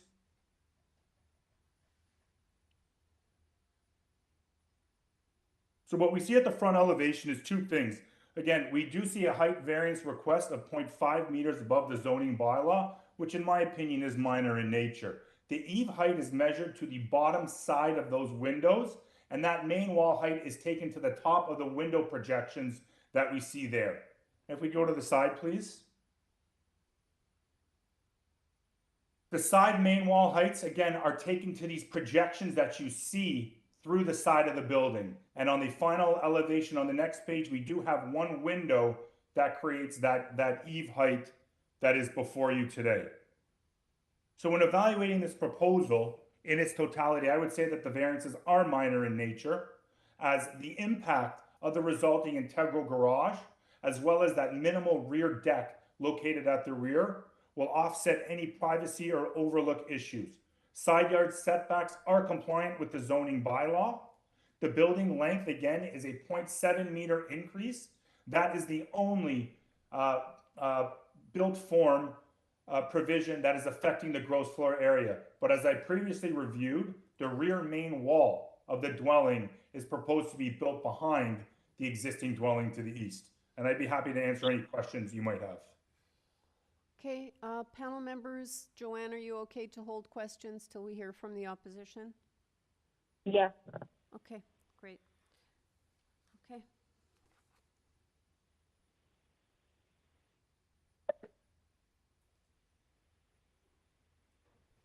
Harold Dumford and/or Chuck, you have been unmuted. Okay, hello, it's Harold Durnford, and Chuck Baker is with me as well. We did send in our letter of opposition, and then we had an amendment as well. Although the previous speaker did indicate that the overall height of the building isn't significantly higher than the bylaw, the height of the south wall, the north wall, and the east and west walls are significantly higher than the bylaw. The bylaw says those walls should be 7 meters, and they're proposing up to 8.87 meters. So we don't think that's a minor variance. The height of the walls on the side is what we're concerned about.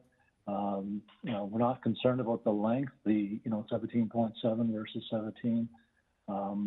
We are immediately adjacent. The properties between the two houses is exactly 0.6 meters now. So I'm not sure where the 1 meter discussion is coming in, but anyhow, it's 0.6 meters between the two properties.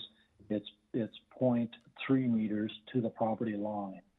So if you go by feet, it's 2 feet and between the two houses. So we've lived next to the property in question since 1992. We've dealt with the abandoned nature of it since 2011. And so we're looking forward to a new building being built, even though all the hassle of the construction, et cetera, is to be expected. It'll be nice to have something to replace the dilapidated building that's there now.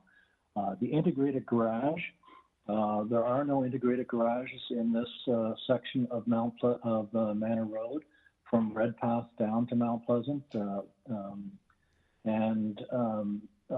The next two properties, and I believe one of them is in opposition as well, 146 to the east and 148, both originally proposed integrated garages, and we opposed them successfully, and they built quite large homes, very attractive in keeping with the neighborhood, and that's what we're hoping to see the amended plans for this eventually to go through. The other variance that we have, so that's variances 4, 5, and 7. 4, 5 are the wall heights, and the 7 is the integrated garage. So I don't consider it not allowed to have an integrated garage and going to an integrated garage to be a minor variance. That's a yes or no proposition. It's a major variance. And it's not in keeping with the character of the streetscape and stuff. So we did amend our opposition with a second letter 2 days later, and that was regarding the eaves request, which is variance number 6. And right now, as I indicated, the normal bylaw says .3 meters from the property line, which essentially the walls will be 0.3 meters from the property line. So we understand that, yes, they'll have to have the eaves over a bit, but we just need some assurance that that because the building is going to be so much taller than ours, that ice and snow build up and stuff, or whatever debris builds up, that it won't fall off and basically damage our eaves. So that's the opposition to that. We understand that has been a problem. That's Chuck Baker speaking now as well. So yeah, I was the one also that got the petition. I didn't have a lot of time. We were away and we came back to the notice. And I just basically spoke to people and said, you know, here's fine examples of homes that don't need an integrated garage. It's quite acceptable to park on the front pad. And, you know, that we understand that trees had to be taken down, et cetera. So it's really the garage that we're concerned about. And then the secondary concern is the eaves and the wall height. And the wall height is because of the garage. So. And these are all immediate neighbors on Manor Road. So. And I would dispute that there's a difference of 1 meter height in the land between our property on the west and the said property. I don't see how they came up with that difference. It's not nearly that much different. I'm going to have to ask you to wrap up because you're over 5 minutes. Yeah, we're wrapped up. With the two of us were listed as individual speakers, but we're wrapped up now. Okay, great. Panel member, Mr. Clay, you have a question of the speaker? Yeah, if I can just ask about the integrated garage. What specifically are you concerned about the garage? Is it simply the look of it, or is there another concern? It's the look. It makes it a 2.5-story house versus a 2-story house in appearance. It will stand out sort of like a sore thumb. There's nothing like that in our section from Redpath to Mount Pleasant on Manor Road. There is one large double lot house that does have a garage, but it's beside, and that's the only exception. Every other house, so it's the appearance and the height.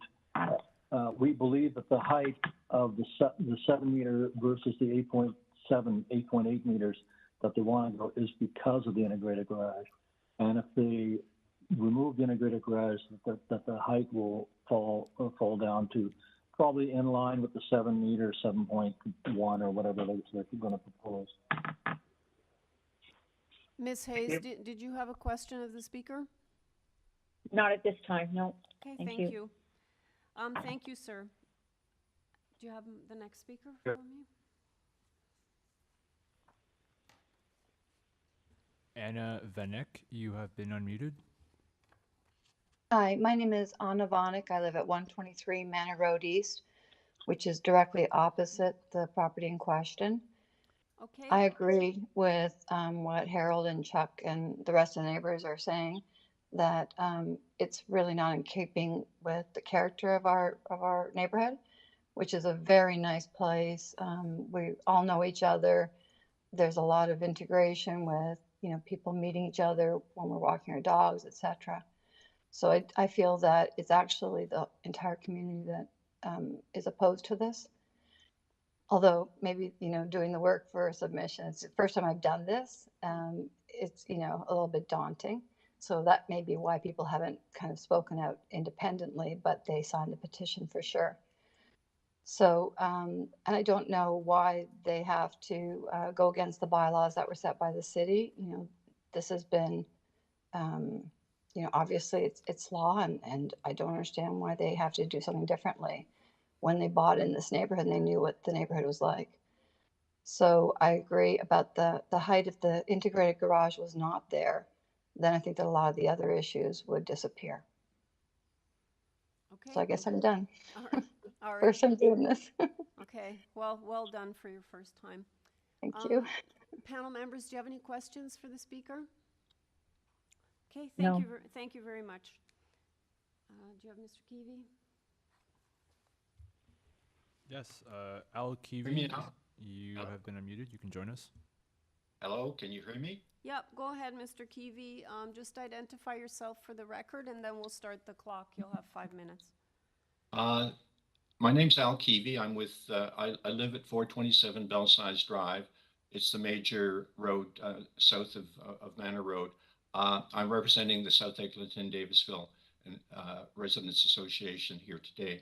I'd ask if my slide presentation or letter of opposition could come up. I want to focus really on 2 slides today, slide number 3, and if we could start off there, please.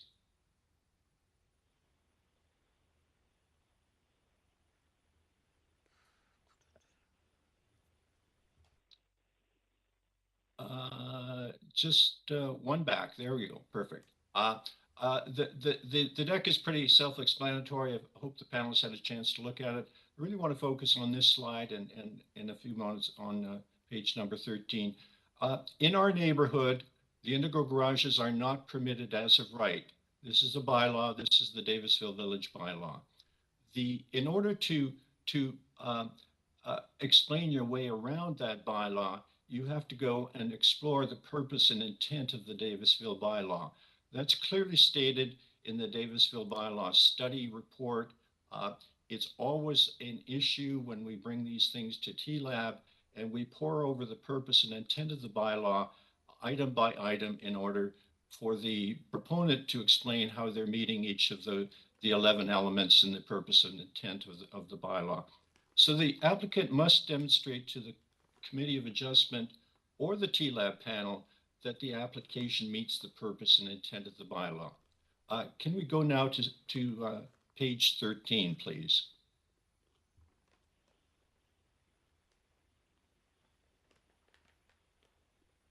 So here we have in front of us is the purpose and intent of the bylaw. Most bylaws do not have a clear statement of purpose and intent. This one, we're very fortunate. It's a very, very early bylaw, and we always pour over this. In fact, Mr. Bezinkowski represented the proponent at 26 Cary Road, and so he was quite familiar with the purpose and intent of the Davisville bylaw. What I expect to hear from him today as the proponent is to address each of these 11 issues. First, is it a predictable build form? No, it's not. Does it respect the existing build forms on the street, scale, street proportion? No, it doesn't. Does it preserve the quality of the neighborhood streetscape? No, it doesn't. Does it protect the opportunity front yard landscaping? No, it doesn't. You're actually adding a second driveway on top of the mutual driveway. Does it promote front entrances? No, it doesn't. The front entrance is higher. Eyes in the street do not exist. Does it ensure that the front entrances are the most prominent feature on the front wall? No, it doesn't. Does it reinforce a consistent street wall height? No, it doesn't. Does it maintain and improve the management of stormwater runoff? No, it doesn't. Does it encourage more desirable forms of parking? No, it doesn't. Does it enhance the pedestrian safety and comfort? No, it doesn't. Does it protect the existing supply of on-street parking? No, it doesn't. It's not my job to prove the opposite. The purpose of intent, the applicant must explain to the panel that the purpose of intent of the bylaw is met in order to have the application proceed today. That's all of my presentation. Thank you very much. Thank you very much, Mr. Kiwi. Any questions, panel members, from Mr. Clay? Yeah, I think it's relevant to probe a little bit on this one, given the presentation and the introduction of material with respect to TLAB. I have 2 questions. I'm not sure if you're the right person to answer or there's another speaker that's going to be speaking to the bylaw. But you've cited a couple of TLAB decisions. Were those TLAB decisions specific to an integral garage, or were they dealing with other matters? The 2 OMB hearings that are referenced were at 144 by Manor Road. I attended that hearing, provided evidence. That case was won. The proposed dwelling at 148 also went to OMB at the time. These were predecessors to the to the Davisville bylaw. The Davisville bylaw hadn't been quite cooked at that point. Both of these applications went forward as integral garages. They were actually came back and the houses are as built without the garages. I think they fit the neighborhood quite nicely. At 26 Cary Road, I appeared as part of the Residents Association. The city appeared as well. They had a fine planner, Mr. Alan Young, who provided most of the evidence, and I provided a residential view of that as well. The large part of the case focused on the purpose and intent of the Davisville Village bylaw, and the 26 Cary Road refused the application. And as you see in the picture there, what we have is a very fine renovation that's currently under construction at 26 Cary Road. The TLAB case reinforced the case law associated with the Davisville bylaw, and we refer to it quite commonly as we see new proposals come forward. You certainly can build a garage, a house with an integral garage, but you have to explain to the committee, be it the committee or the TLAB, that the purpose and intent of the bylaw has been addressed through the proposed building elements. Thank you. Okay, and just secondly, again, whether you or another speaker, the purpose of the Davisville bylaw, I thought I saw on some of the material that it was specific to laneway suites, but maybe was it a more generic or broader update of the bylaw, or was it initiated principally to deal with laneway suites? No, laneway suites were the bylaw was brought forward by the councillor Josh Matlow in 2015, based on a large number of residential complaints throughout the neighborhood. The city created a city planning staff to do a study. That study took about 18 months or so, involved many residents. The Residents Association was involved. I was the representative of the Residents Association. I was one of 75 people attending, and we essentially, through the process, identified a very broad set of issues that were associated with the laneway suite.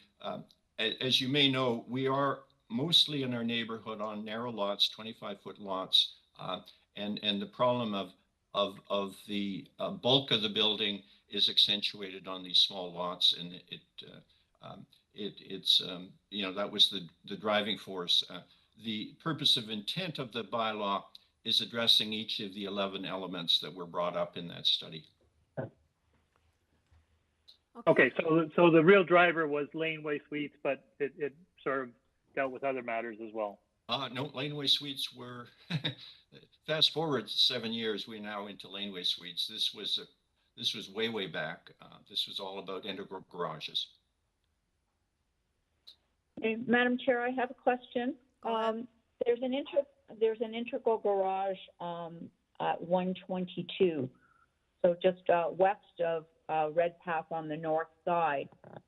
Does Mr. Keevy know if that required, what kind of approvals, if any, that required? That was prior to the introduction. That was part of the genesis that initiated this study. If you think of it, I don't have a photo of it, but it's fairly large and fairly egregious. And that was really often pointed to by the residents as saying, we don't want any more of these. But that would have been approved, I believe, in 2014, well before this study began and well before the bylaw was fully enacted. Thank you. Okay, thank you, Mr. Keevy. I have one more speaker listed.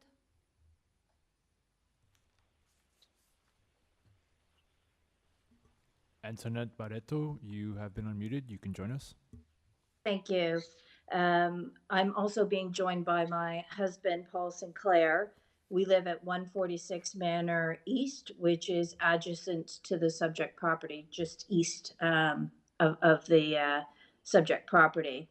We're opposing we're opposing the proposal based on height, their proposed height, and the request for an integral garage.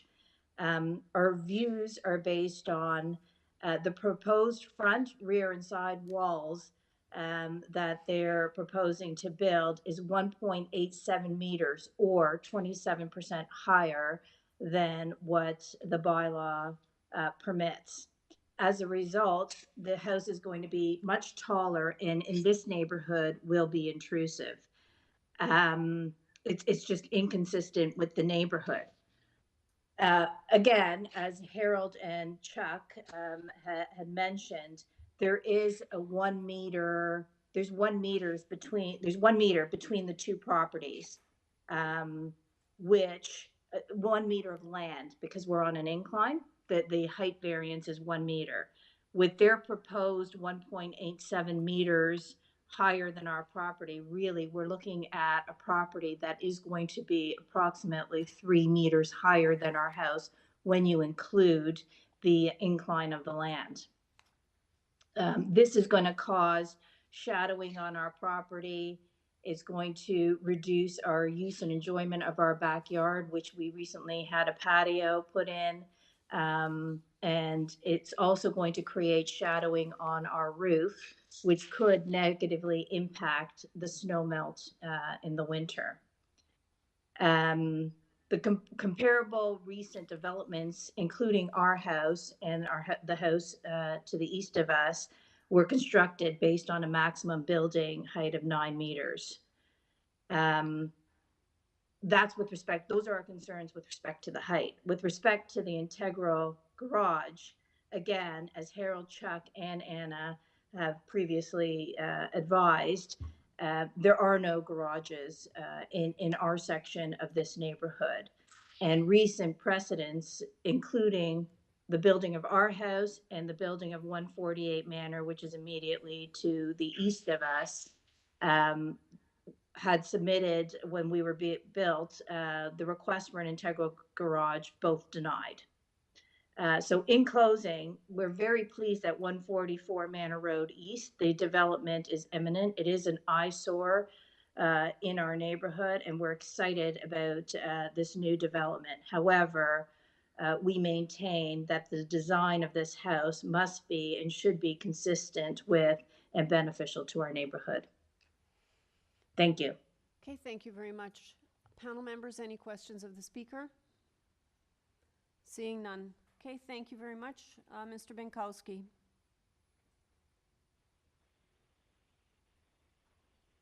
Yes, thank you, Madam Chair. Can we go to the elevations? Oh, perfect. Exactly what's on the screen.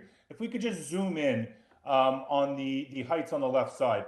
The overall height request is for a 0.5 meter increase of the zoning bylaw. So it's from 9 to 9.5. What I was speaking with the 1 meter is the actual topography of the roadway. The roadway from east to west has a 1 meter slope between the adjacent properties, and that is on the survey as well as the site plan. That starts to mitigate that look of an integral garage and how these heights are felt from property to property. On a flat incline where, again, the idea behind the main wall height is a consistent eave height. What we see on the screen before you today has a eave height of 7.5 meters. That main wall request height is for the 2 windows that are in the middle of the front elevation. Now, if we go to the side elevation, we can see here, if we zoom in on that 7.5, the actual main wall heights of the side elevations are 7.5 meters. That projection of the request before you today is caused by that bay window projection at the rear. So although that isn't a full projection from the actual main wall of the side, it does take into account in the zoning bylaw that as being where the height is measured to. And if we could just continue to the last side elevation. We could just move it over a touch. That's the one. We could just move that over a little bit. We see again here, the actual main wall height is 7.5 meters. The only portion being requested is for that window projection in the middle of the dwelling. So in terms of a main wall height, the real request as it faces the sides is for 7.5 meters, again, and at the front also, except for the 2 window projections. Mr. Keevy did speak of some TLAB orders. What we did forget to speak of is the approvals at TLAB for integral garages within the Davisville Village neighborhood. And I would also like to note that the sentence that was said by Mr. Keevy regarding City of Toronto planning opposing, it was not City of Toronto planning opposing. Much like the application that is before you today, the city went out and hired a third-party planner, Mr. Alan Young. So it is important to note that it was not City of Toronto planning. It was a outside planner that was hired to support the City of Toronto, which would have been the council or legal. So much like the proposal that is before you today, which does not have a staff report from the City of Toronto planning, neither did those TLAB hearings. Those are outside planners that are hired to appear on behalf of the City of Toronto. Now, Mr. Keevy actually spoke in quite detail. I did want to just speak to one other thing about the trees that one of the neighbors did speak for removal. If we could go back to the site plan, those trees being removed would be necessary for a dwelling regardless of integral garage or not an integral garage, or whether there was a height variance, or also whether there was a length variance requested. If we see now, those are in the rear, in the middle of the existing rear yard. Those would essentially be required to be removed regardless of the variances that are before you today. That would be with any new dwelling or any rear addition to the modest dwelling that sits on the site today. Now, Mr. Keevy spent some time speaking of this purpose intent of the Davisville bylaw. I could sit and we could talk about this for hours, which is essentially what happens at a TLAB hearing. What I would say here is, speaking of how a building addresses the street, in my opinion, is the main crux of this purpose and intent. Now, when we look at, again, a front elevation with a slope going 1 meter from east at the low point to the west at the high point, we start to see an inconsistency of regardless of what would be built on this property based upon topography. Now, in this case, it is mitigated by the eaves being brought down. And again, that main wall height for the front only being requested for 0.5 meters above the zoning bylaw requirement of 7 meters. I think that that really wraps up my response, and I'd be happy to answer any questions. Thank you. Any questions? Mr. Clay? I have several, so I'm going to ask people to indulge me here a little bit. The first one is in respect of height. So just looking at the existing dwelling that is there, I appreciate that it's either underused or dilapidated, but a lot of the residents were concerned about the height of the new build. How does the proposed new dwelling compare to the height of the dwelling that is currently there? And also, I think 146 suggested that it's going to be about 1 meter higher than their house. Is that your understanding as well? And how as well does the height compare to the dwelling to the west? Okay, so through you, Madam Chair, Mr. Clay, I'm actually looking at a Google Maps picture right now. So we kind of have just a conventional hip roof that exists on the dwelling today. I could tell you, it looks like we're somewhere around 1 meter above grade, fairly similar to where we are today. I would guesstimate the dwelling to the west, which has kind of a double hip front. The dwelling will be higher, of course, as a new build with the height request, but I would say it would probably be 0.5 meter to 3/4 of a meter higher than the existing dwelling there.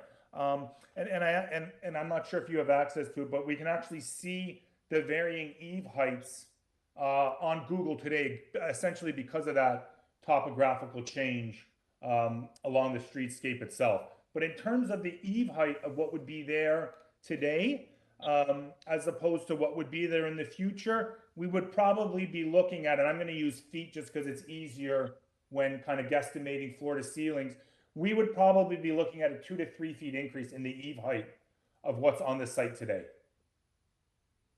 And the overall height, the existing looks like a hip roof. So would you be exceeding the height of the peak of the roof of the existing building, or is it more or less comparable? We would be, Mr. Clay, correct. We would be exceeding that height, I would assume. Secondly, people have talked about the trees in the rear, but there's also a clump of trees in the front, which it looks like you're planning to remove. And those may or may not be on city property. Is there any concern about removing those front trees? There's one that is located within the driveway that is private. Again, that did go to, in terms of forestry, and there was no issue raised by city forestry with the removal of those trees. And lastly, I also noticed that there's a utility pole right in the middle of where it looks like you're proposing your driveway. How are you planning to go around that, or is that going to be an obstacle? It is an obstacle. So on the site plan, there is a note that states existing hydro pole to be relocated. Okay, thank you. Any other yeah, go ahead. I have a question. Just furthering on the what Mr. Clay said, with the new build, how will the eave height relate to the property to the east? Okay, so right now, will it kind of be eave to eave, or is one eave going to be higher? So right now, the property to the east has a higher eave than both of the adjacent properties to the east and the west. I see that on Google. Yeah, just bear with me for 1 sec. We're at about 24 feet. And it would be fairly close, through you, Madam Chair, Mrs. Oman. It would be fairly close because we are 24 feet to the underside. If we take, 3 risers, plus probably 9 foot plus a foot, we would be looking fairly close. Thank you. Is there any other than the integral garage further, the one integral garage I see further up on Redpath, is there any others in the immediate vicinity that have integral garages? Yes, going west towards Yonge Street, there are other dwellings that have integral garages on Manor Road. So further west than Redpath then? Correct, Ms. Holman. But again, throughout the broader neighborhood as a whole, they are sprinkled throughout it. I mean, on Cuthbert Crescent alone, there's a row of them that are continuous with integral garages. And what I would go back to speaking to the intent of part of the desire of not having an integral garage is where that main entrance is located. Previously, the look was to have you really enter the house on the portion that is elevated. In this case, we're as per the zoning bylaw with that 1.2 meters. So what that does is that doesn't push up the look of the house. It integrates it with the kind of common pedestrian front entrance within a neighborhood. Thank you. Any further questions, panel members? Okay, seeing none, let's take it into committee.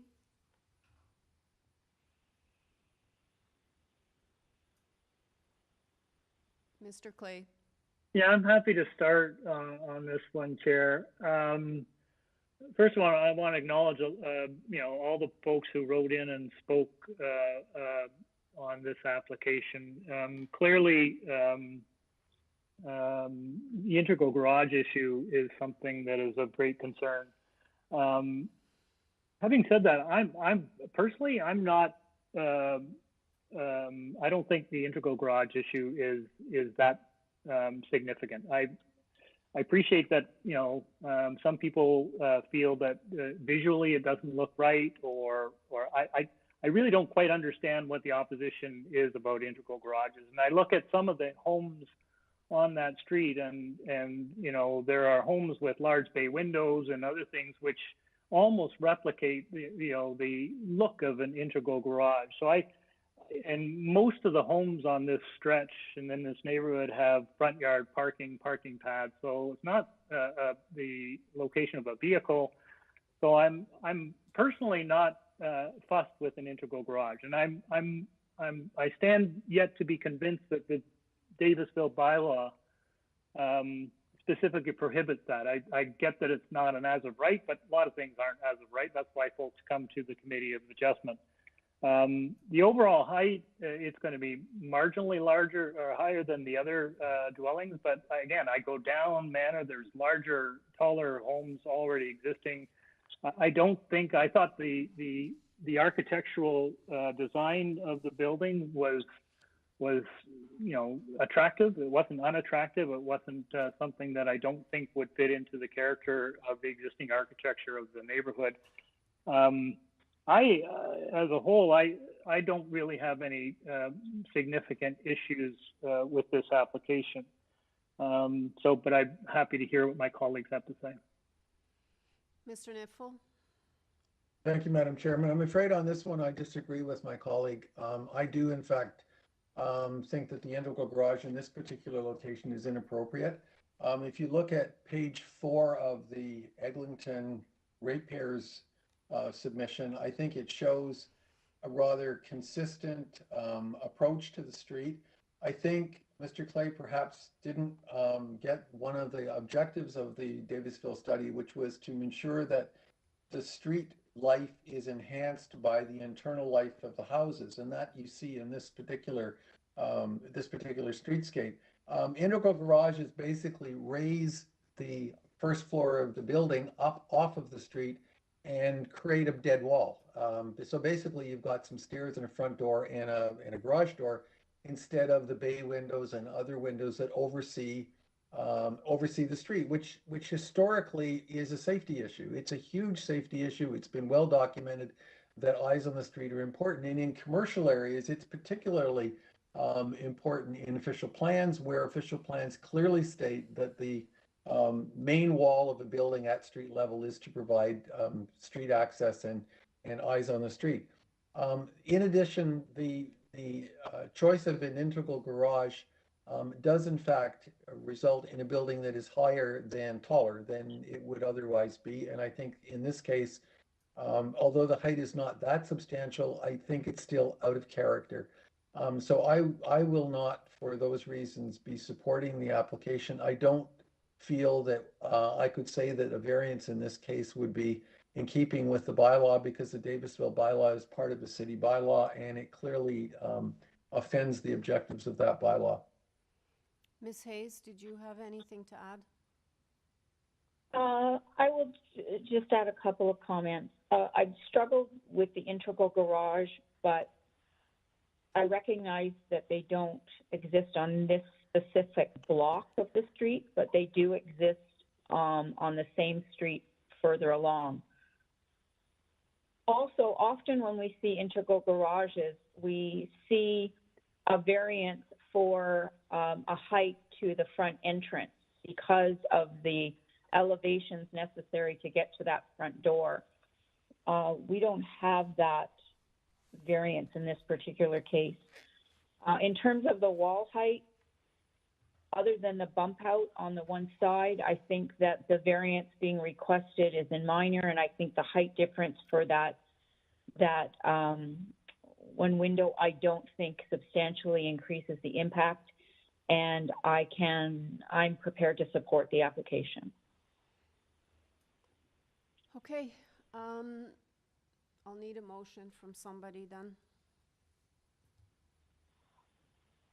I'll get it started. I'll move a motion to approve this application for the reasons that both Ms. Hayes and I have cited. I do acknowledge Carl's point, but I think in some, the impact on the neighborhood is really, frankly, quite minor. So I'll move approval of this application. I believe there is just the forestry condition number 2. Okay. Ms. Hayes, are you seconding that? I would second it. I would ask if Mr. Clay would consider a friendly amendment because of the height and the specifics.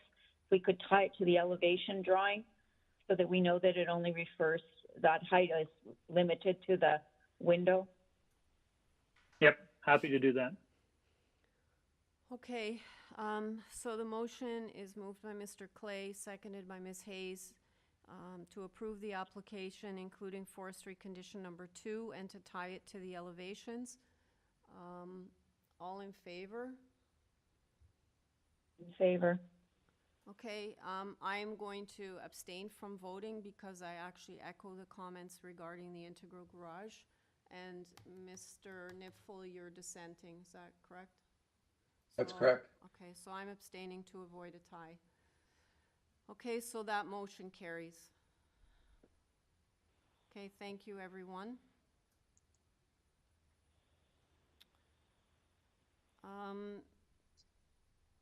Okay, the next item is item number 8, 45 and a half Brock Avenue. We have before us a copy of the plan of survey, site plan, floor plans, and elevations. And we have 9 form letters in support from residents on Coburg Avenue as well as Brock Avenue. And I don't show any opposition speakers. Do I have the agent on the line? Hi, good morning, panel. My name is Mike De Oliveira. I'm here to represent 451 and a half Brock Avenue, and I'm with Replacement Design located at 911 Davenport Road. All right, we have one variance before us. I don't think we need a presentation. Any questions for the agent, panel members? Ms. Hayes, any questions? No. Okay, Mr. Oliveira, we're ready to go into committee. Anything to add? We've read the materials. Anything that you want to add that's not in the material? No, just wanted to clarify again, this is for 451 and a half. You had mentioned 455 at the start. Oh, sorry. Sorry about that. No worries. And yes, we do have 9 letters of support. So essentially that's everyone who would have any direct view of the proposed garage. This is a corner lot, which is why we have addresses along Coburg who provided letters of support, including the one directly behind the garage and that to the side. So I believe this application is pretty straightforward. Open to any questions you might have. No, there are no questions. We're ready to go into committee. Okay, Mr. Nipfel. Are we in committee, Madam Chairman? Yeah, we are. Unless my colleagues have concerns they'd like to raise, I'd like to move that this application be approved without condition. I think it's very straightforward. It has a lot of support, and the variance before us is extremely minor. I think it clearly meets the 4 tests. Okay. I'll second. All right. I'll second. Got it. So motion to approve moved by Mr. Nipfel, seconded by Ms. Hayes. All in favor? That carries. In favor. Okay, that carries unanimously. Okay, the next item is item number 9, 8 to 12 Elm Street and 348 to 354 Yonge Street. We have before us a copy of the plan of survey, revised site plan, floor plans, and elevations. We have a covering letter from Mr. Brown, the agent, previous council decisions affecting the property, as well as committee decisions affecting 348 to 354, 356 Yonge Street, and 2 to 4 and 8 Elm Street. A copy of a city bylaw, parking justification report prepared by WSP Canada Inc., a zoning review waiver. We have presentation materials from Mr. Brown and email correspondence from Heritage, as well as a staff report from planning. And I believe there is a transportation condition. Okay, do I have the agent on the line? You do, Madam Chair. It's Adam Brown. I'm here on behalf of the applicant. And we've reviewed all the materials on file. This is a variance that, but for the bylaw being in full force and effect, we probably wouldn't need these variances for the new parking standards. We also had this go through council because it's within the 2-year period to get council's approval and the council's approval. And there's the other variance relating to, it was really a miss in the building department review. Because we're keeping the heritage building, we needed that access to be lined up because it would look odd if we, kept the heritage building and then did something different with the design. It was literally just a miss. The only thing I wanted to tell you is, for some reason, we had made an agreement with the counselor that we'd enter into a 45-9 agreement that if this was approved, it would be conditional on a $615,000 payment upon the issuance of the building permit that would be split between affordable housing and streetscape improvements. And I guess with the busyness of the counselor, it didn't make its way into any notes. I just noticed it, looked on your file. So we made the deal, and I don't want it to not go with that agreement. So I just emailed to Wilser the specific condition I just spoke about. I can also send it to you if I know how to use this. I'm trying to do it. Send. Like I'm to, trying to send it to you in to that. staff? I emailed it to staff, but I'm trying to send it to, how does it go to panelists? What about, do you have, can you read it again? And then the Yeah. staff, I think, are gonna make note of it. And just before you do that, I have a really quick question. Yep. In the letter that's dated March 29th, you're talking about 0.08, right? Yet everything Yep. else is referencing 0.05. Like, is that like a typo or something? Yeah, we changed it. We had to change it and sent out new notice, and your committee staff were fantastic in giving an up-to-date notice on the lower amount. Okay. Okay, so yeah, go ahead and read the condition, and then staff's gonna note So, it. so Chair, just one question on that. So the parking study got updated as well, Mr. Brown, because it also mentioned 0.08. Parking study got updated, staff were updated in your transportation department, and the Okay. council was updated. So Thank just to you. clarify, what we have before us is the 0.05, is that correct? That's correct. Okay, thanks. All right, go ahead with the condition. So I just emailed it to Wilson, but the approval is conditional upon a section 45-9 agreement securing a payment of $615,000, 615,000, upon the issuance of a building permit to be split 50-50 between affordable housing and streetscape improvements. Okay. Have you got that then? Yeah? Okay, staff have that. Okay. Mr. Clay, you have a question? Yeah, just a quick one. Well, first of all, commendation for fussing up on the 615,000. I'm sure the city's appreciated that. That's really quite good of you. But secondly, you mentioned like the new bylaw for which basically eliminates minimum standards. So, Norm, would this have? I mean, I'm trying to figure out how this got caught relative. Is the new bylaw not in effect? It's not in effect yet. Still under appeal. It's under appeal. Okay. Yeah. But if that bylaw were to go through, you wouldn't need a variance. I wouldn't need a variance. Okay. Great. Thanks. Thank you. Any other questions, panel members? Mr. Niffel? Yeah, Mr. Brown, on the transportation, I believe it's still a current condition. The transportation recommendation is that the proposed minor variance be subject to the applicant satisfying the comments and conditions related to the associated site plan control application. Do you know what those conditions are, and are you in agreement with them? Yeah, we had a whole bunch of conditions in terms of, it's about the TDM standards that we agreed to previously and we still agree to. So yes.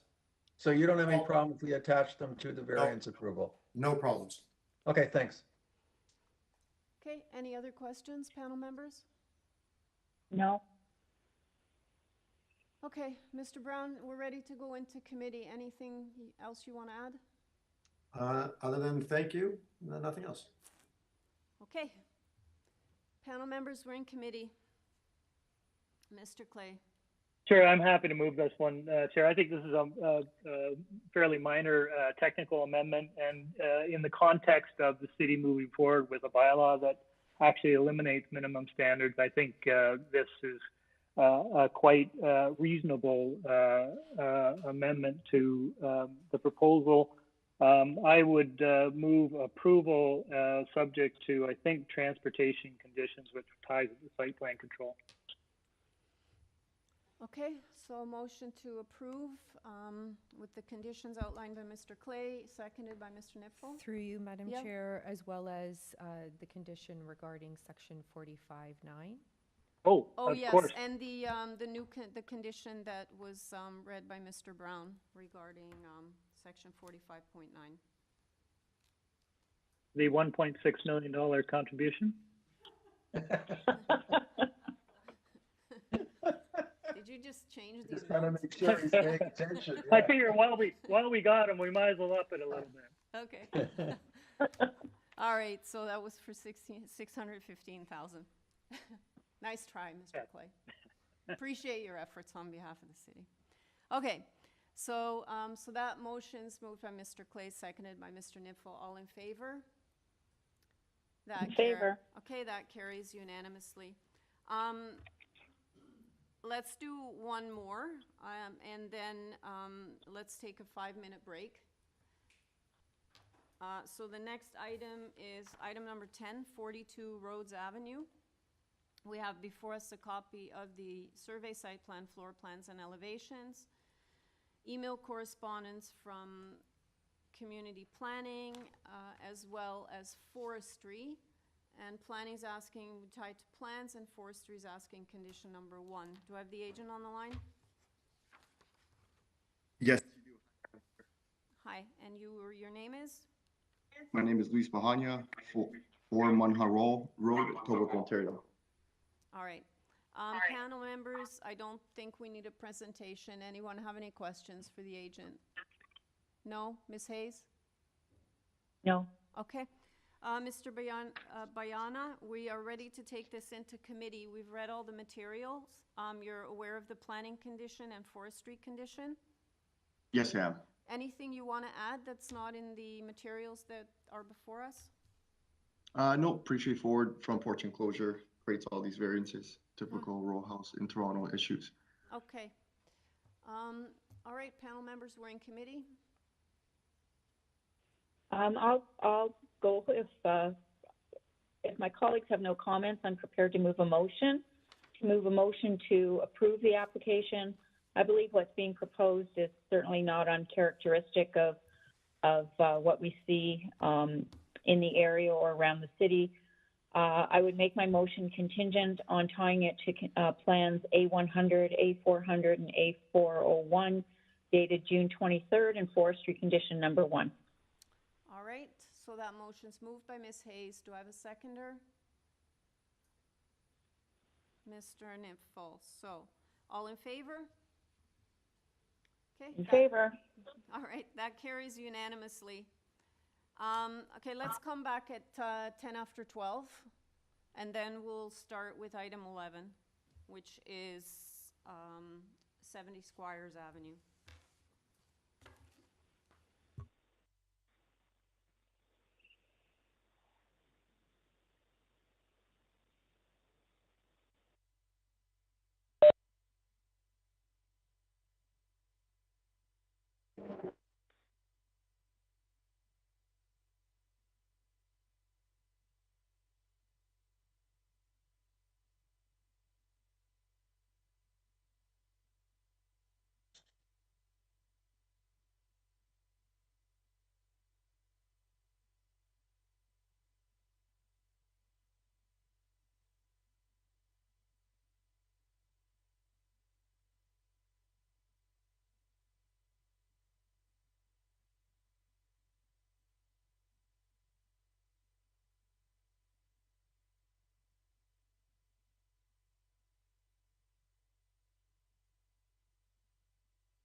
All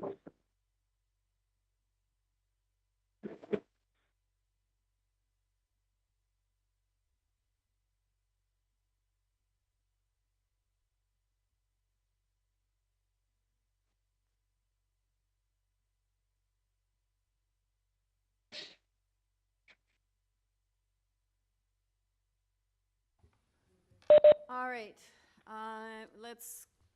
we're ready to go. Larry, are you there? Oh, Joanne. All right. Yay. All righty.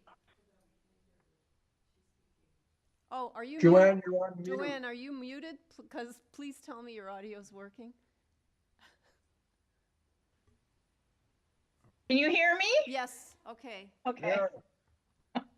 So glad to see you. Hi. Okay, we're all here. All right, so number 11, 70 Squires Avenue. I'm gonna become IT tech support after today. Very good. All right, we have before us a copy of the plan of survey, site plan, floor plans, and elevations. We have an arborist report, as well as a tree protection plan prepared by Wesley Sutherland Central Tree Care Limited. We have staff report from forestry asking for condition number 1, and then forestry also had an advisory report.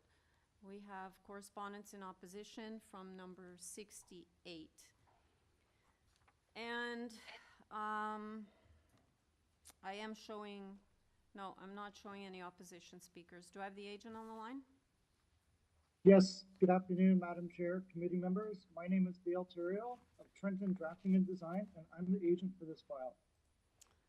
Okay, I don't think we need a presentation, and you're speaking on behalf of the owner, correct? That's correct. Okay, panel members, do you have any questions? Mr. Niffel. Yes, thank you, Madam Chairman. Would you be agreeable, and it may be on your drawings, but I can't find it. Your front driveway, would you be agreeable to have that in integral pavers? On the drawing that I thought it just says pavers, but would you be agreeable to the being integral pavers so that the water can go through? Absolutely, yeah. We did have a quick discussion with the planner, so you could definitely make that a condition of approval, permeable pavers on our project. Okay, thanks very much. Oh, you meant permeable, not integral? If you want an integral. No, I meant permeable. Didn't I say permeable? No, you said integral. Yeah. Oh, I'm sorry. I meant permeable. I figured permeable. Okay. Any other questions? Okay, if there's no other questions, we're ready to go into committee. Is there anything you want to add, Mr. Theriault? Yeah, I understood we did get a letter of opposition from the next door neighbor, Paul St. Pierre. And I appreciate some of his concern, but the fact of the matter is he's got a large house himself that's larger than most of the houses in the neighborhood. There's one right behind him at 64 Squires, which is really large, much larger than what we're proposing, and that was approved. There's a lot of similar houses that have taken precedent within like a block of the proposal that we have before you. Average, like I've got 88 and 90 Furnival, FSI was approved at 0.68, 64 Squires, which is right behind Mr. Pierre's house, St. Pierre's house, that was approved at 0.63, but it's also a lot larger of a footprint. And then 2956 A and B St. Clair, the FSI over there was approved at 0.81. So I believe what we're proposing here is quite palatable, and it's within keeping of meeting the 4 tests. And I hope that you guys can all see it the same way. Alrighty, thank you. Mr. Clay? I'm sorry for interrupting. Just a quick question I meant to ask. The parapet that's on the roof, is that an architectural feature or is that a functional feature? Yeah, it's actually an architectural feature because it's going to be a clear story over the front entrance. And that one variance you see, that's actually measured to that wall there. So the rest of our roof is actually in keeping with the bylaw. So the next door neighbor, Mr. Paul St. Pierre, his house is actually going to be taller than this house. Okay, yeah, I was just wondering, it just sort of, sorry, you say it open, so that's like a skylight area? That's correct. Okay, so it does provide a purpose, it's not just decorative. No, that's correct. Okay, good, thanks. Ms. Hayes? Can you just explain what the necessity of the variance for the driveway width is? Is it just for convenience to allow hardscaping? Yeah, it's for convenience, and just because, you know, when you get out of a car, you know, you sometimes need a little bit more space, as well as when you're cleaning your walk, when you're snow blowing or shoveling the walkway there. So it's just more access. It just feels more comfortable. It's not like we were asking for a 6 meter. We're just asking for a little bit wider, and also to tie in with like the width of the garage, like to be somewhat proportionate with that. Thank you. Okay, anyone else? Okay, let's take it into committee for a decision then. Ms. Hayes? Thank you. On balance, I think what's being proposed is reasonable and meets the 4 tests. It's certainly not out of character with the neighborhood. The variances, both individually and collectively, I believe are minor. And I would move for approval of the application subject to forestry condition number 1. And a condition for permeable pavers on the... Yes, and permeable pavers. On the driveway, right? Okay. Okay, so that motion, do I have a seconder? Mr. Nipfel, so motion to approve, moved by Ms. Hayes, seconded by Mr. Nipfel, including forestry number 1 and a condition for permeable pavers on the driveway. All in favor? Okay, that motion carries unanimously. Thank you. Item number 12. Number 8, Browning Avenue. We have before us a plan of survey, revised site plan, floor plans and elevations, 2 photographs of the property, a covering letter from Mr. Lang, the agent. We have email correspondence from planning, and we have correspondence in opposition from number 10 and number 6, both adjacent properties. I do not show any speakers other than the agent. Do I have the agent on the line? Yes, I'm the agent for the application.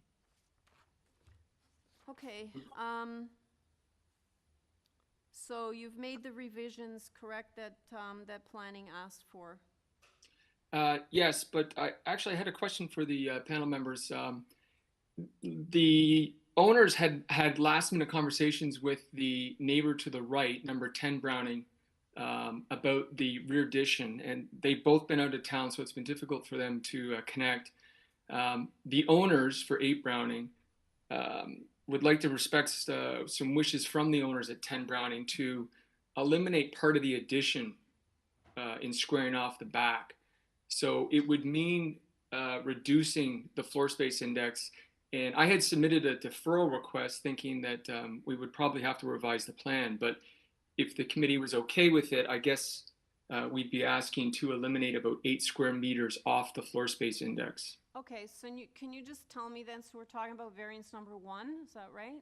Correct. Okay, can you tell me the revisions that you're proposing after discussions with the neighbors then to that variance?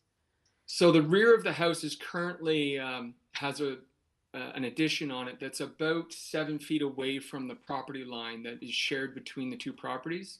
Mm-hmm. If you pull up the site plan, you can probably see the space. Yeah, it's just on the right there. You can see the house on the right has the same space. Oh, the indent there, kind of? Yeah, so after discussions with the neighbors, they'd like to eliminate the addition into that space. So they'd be maintaining the existing footprint of the rear addition that's there now, that's been there from original construction. So we wouldn't be squaring off the back of the house as we're proposing. We'd be just eliminating that one section.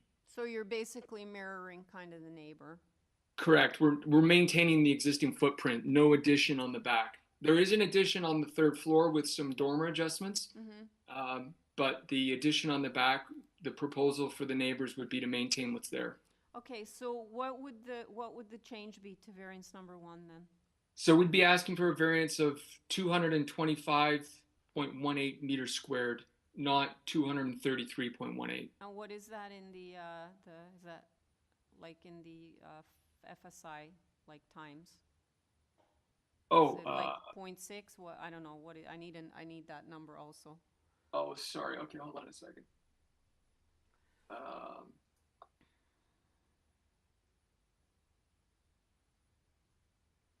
That would work out to 0.78.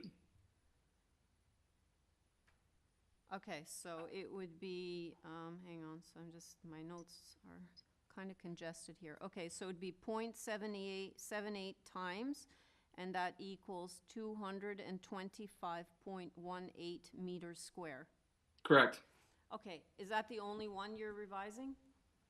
Other than the one that I had previously submitted, I see you've highlighted it. That's the Yeah. soft landscaping adjustment. Yeah, and that's what planning had requested. Through you, Correct. Madam Chair, are there any changes to the purpose of the application? No, it's still a rear addition, interior alterations with the proposed detached garage at the back. Are you rebuilding the addition that's there then, kind of? Yes, we would be rebuilding it but the same footprint that's there now. Okay. All right. Panel members, do you have any other questions? Ms. Hayes? I just wonder if we could hear if you've had any discussions with 6 Browning with respect to their concerns about the integrity of the garage. I'm speaking on behalf of the owner because they were communicating with them. Again, they've been out of town, so I wasn't part of any meetings. But my understanding is that we had established that the garages are in fact not connected. There's like a 1-inch gap. So when the existing garage on 8 Browning is removed, there should be no impact on the existing garage of the neighbor at 6. I know they had some concerns about potential water drainage, which is always a concern when you're making adjustments like this. But there would be no negative impact. We'd be maintaining existing drainage conditions or improving them where possible. Okay, thank you. Any other questions, Mr. Clay?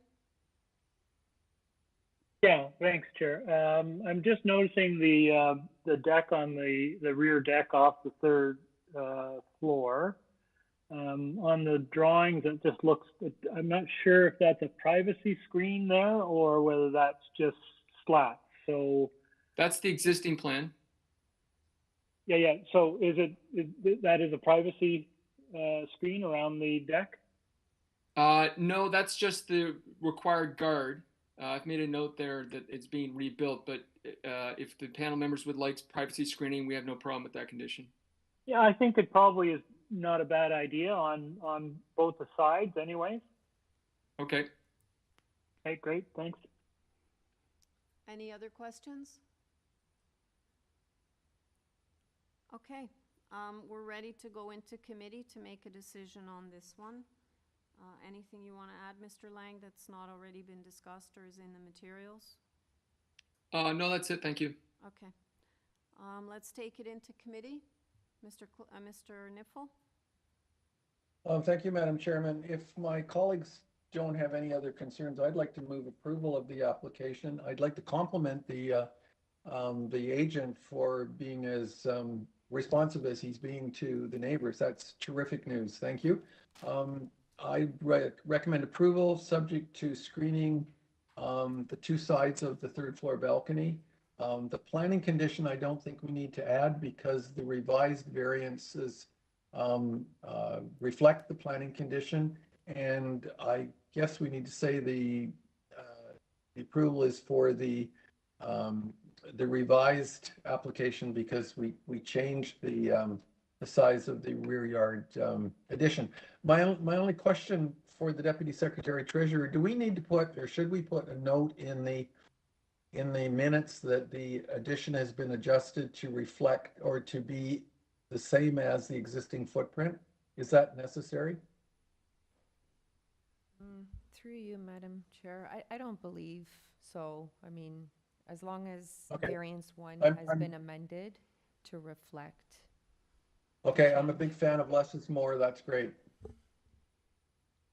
Okay, So the motion is to approve the application, including the revision to variance number 1 to 0.78 times for 225.18 square meters with privacy screening on both sides of the deck. And that's moved by Mr. Nifl, seconded by Mr. Clay. All in favor? That motion carries unanimously. Thank you. Item number 13. 351 Inglewood Drive. We have before us a copy of the plan of survey, site plan, floor plans, and elevations, a copy of the revised basement plan, a list of comparable properties, diagrams, and renderings, as well as a shadow study prepared by Visual Art Design, Inc. We have email correspondence from Development Planning and Review Transportation Services, and they're asking for conditions or refusal of variance number 3. TRCA is okay, and Forestry is asking for condition number 3. We have 5 form letters in support from 350, 359, 261 Inglewood Drive, as well as 15 and 21 Valley View, and correspondence in opposition from number 355. And I'm just looking my notes here. I believe 355 would like a deferral or a refusal. All right, and I do show them as a speaker listed. Do I have the agent on the line? Madam Chairman, Yep. I'm sorry to interrupt. Elliot. Can we get a clarification of the transportation report? We've got one report that recommends refusal and another one that recommends there's no problems. I had the same question for transportation services. They haven't given me an answer for that. Can you just hold on 1 second, because you haven't identified yourself yet, and Yes. we're asking staff actually, so just give me 1 second. Thanks.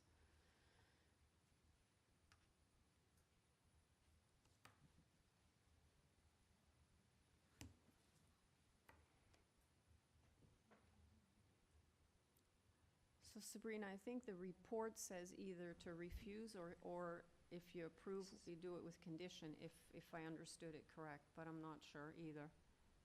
So there is one report that we received July the 7th, and that was through email. And then there's another report that's dated July 20th. So I would go with the July 20th. And it recommends. So that's the one that recommends refusal, right? Yes. Yeah. Yeah.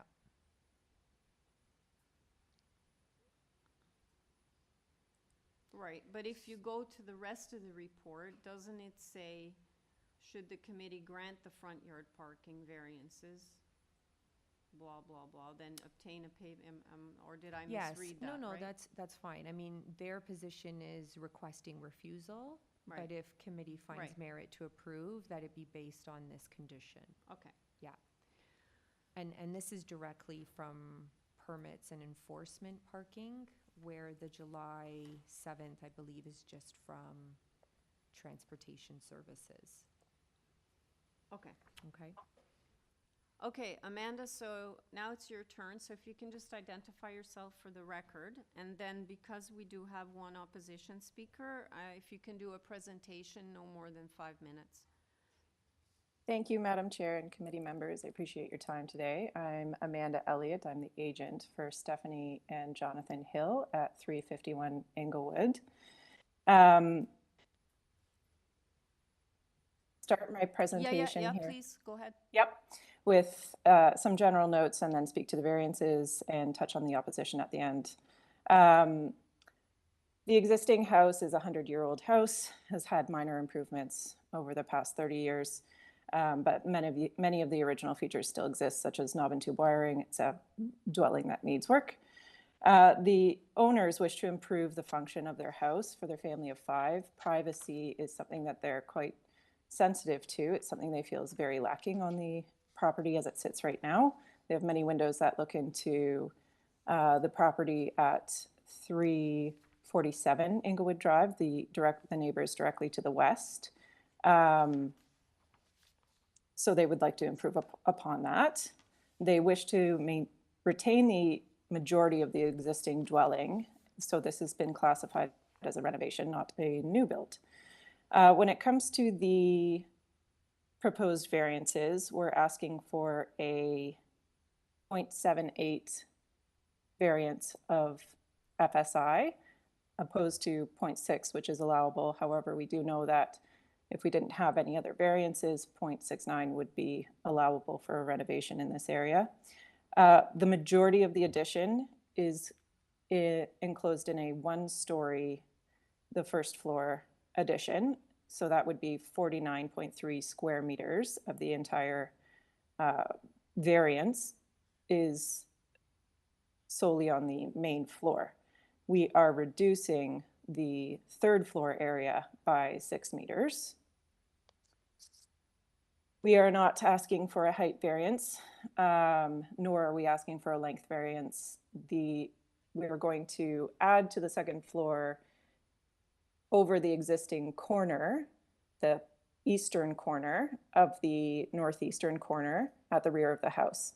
That's where we'll be adding second story addition on that side and then pulling it across the back of the house, but maintaining the distance between the western side to be in line with the existing dwelling, squaring off the back of the house, but staying in line with the existing dwelling on the western side. So again, no length variance, no height variance, and we have tapered the roof line for the rear addition to try to be sensitive to light that may filter through to the adjacent properties. Our research has shown that 0.78 is a standard or a common approval in this neighborhood for variances, for GFA variances. Speaking to item number 2 here, the west side yard setback, we are proposing for a 0.75 meter variance as opposed to the 1.2 meter variance. The main goal for this addition at the side is to house a mudroom for the owners of the house, my clients. The full extent from the existing sidewall to the exterior sidewall, the new exterior sidewall of that one-story addition would be 6 foot 1 feet from the existing house, the sidewall at the west. That would turn into a 5 foot 1 interior dimension, which is sort of bare minimum to allow for the standard 2 foot 1 cabinets and then 3 feet of circulation space. So that's where that dimension was determined to house that mudroom on the first floor there. And the height of the addition also was determined on how to provide egress and ingress from that mudroom level, which is suppressed by about 3 feet, comes off of the driveway level to get up to the main floor of the house. We have reduced the basement to make sure that we're protecting those trees on the neighboring property to the west. Both neighbors, my clients and the neighbors, love the trees, and we want to make sure that we maintain them. We managed to make our application to urban forestry late yesterday.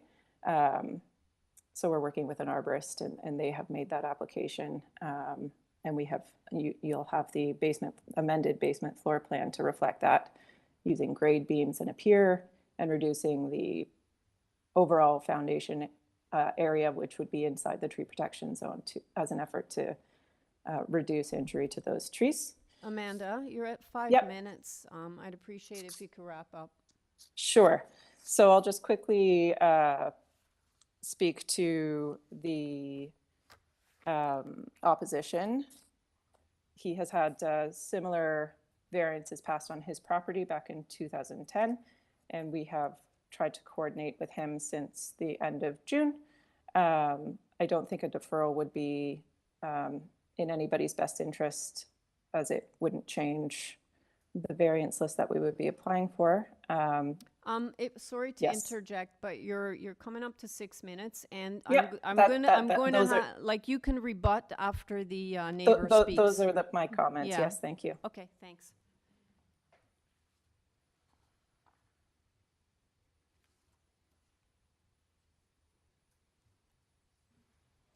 Kelvin Hilbert, you have been unmuted if you can hear us.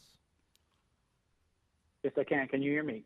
Yes. Hi. Can you just identify yourself for the record, name and address?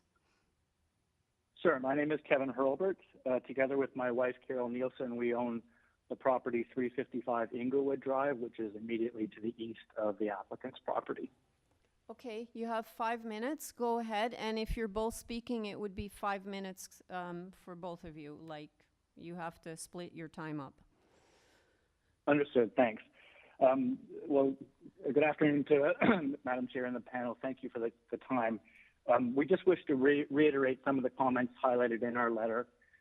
We are opposed to the proposal as currently planned for two main reasons. The variances are not minor, and they do have some adverse impacts to our property in respect of both privacy and light.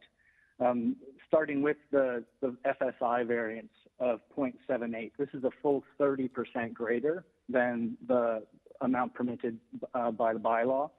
So clearly, in that respect, this is not a minor variance. And we're concerned about the precedent that it sets also for the area, as there has been a creep in FSI in the neighborhood and massing of properties. And this is a 40-foot lot, so it has a greater impact.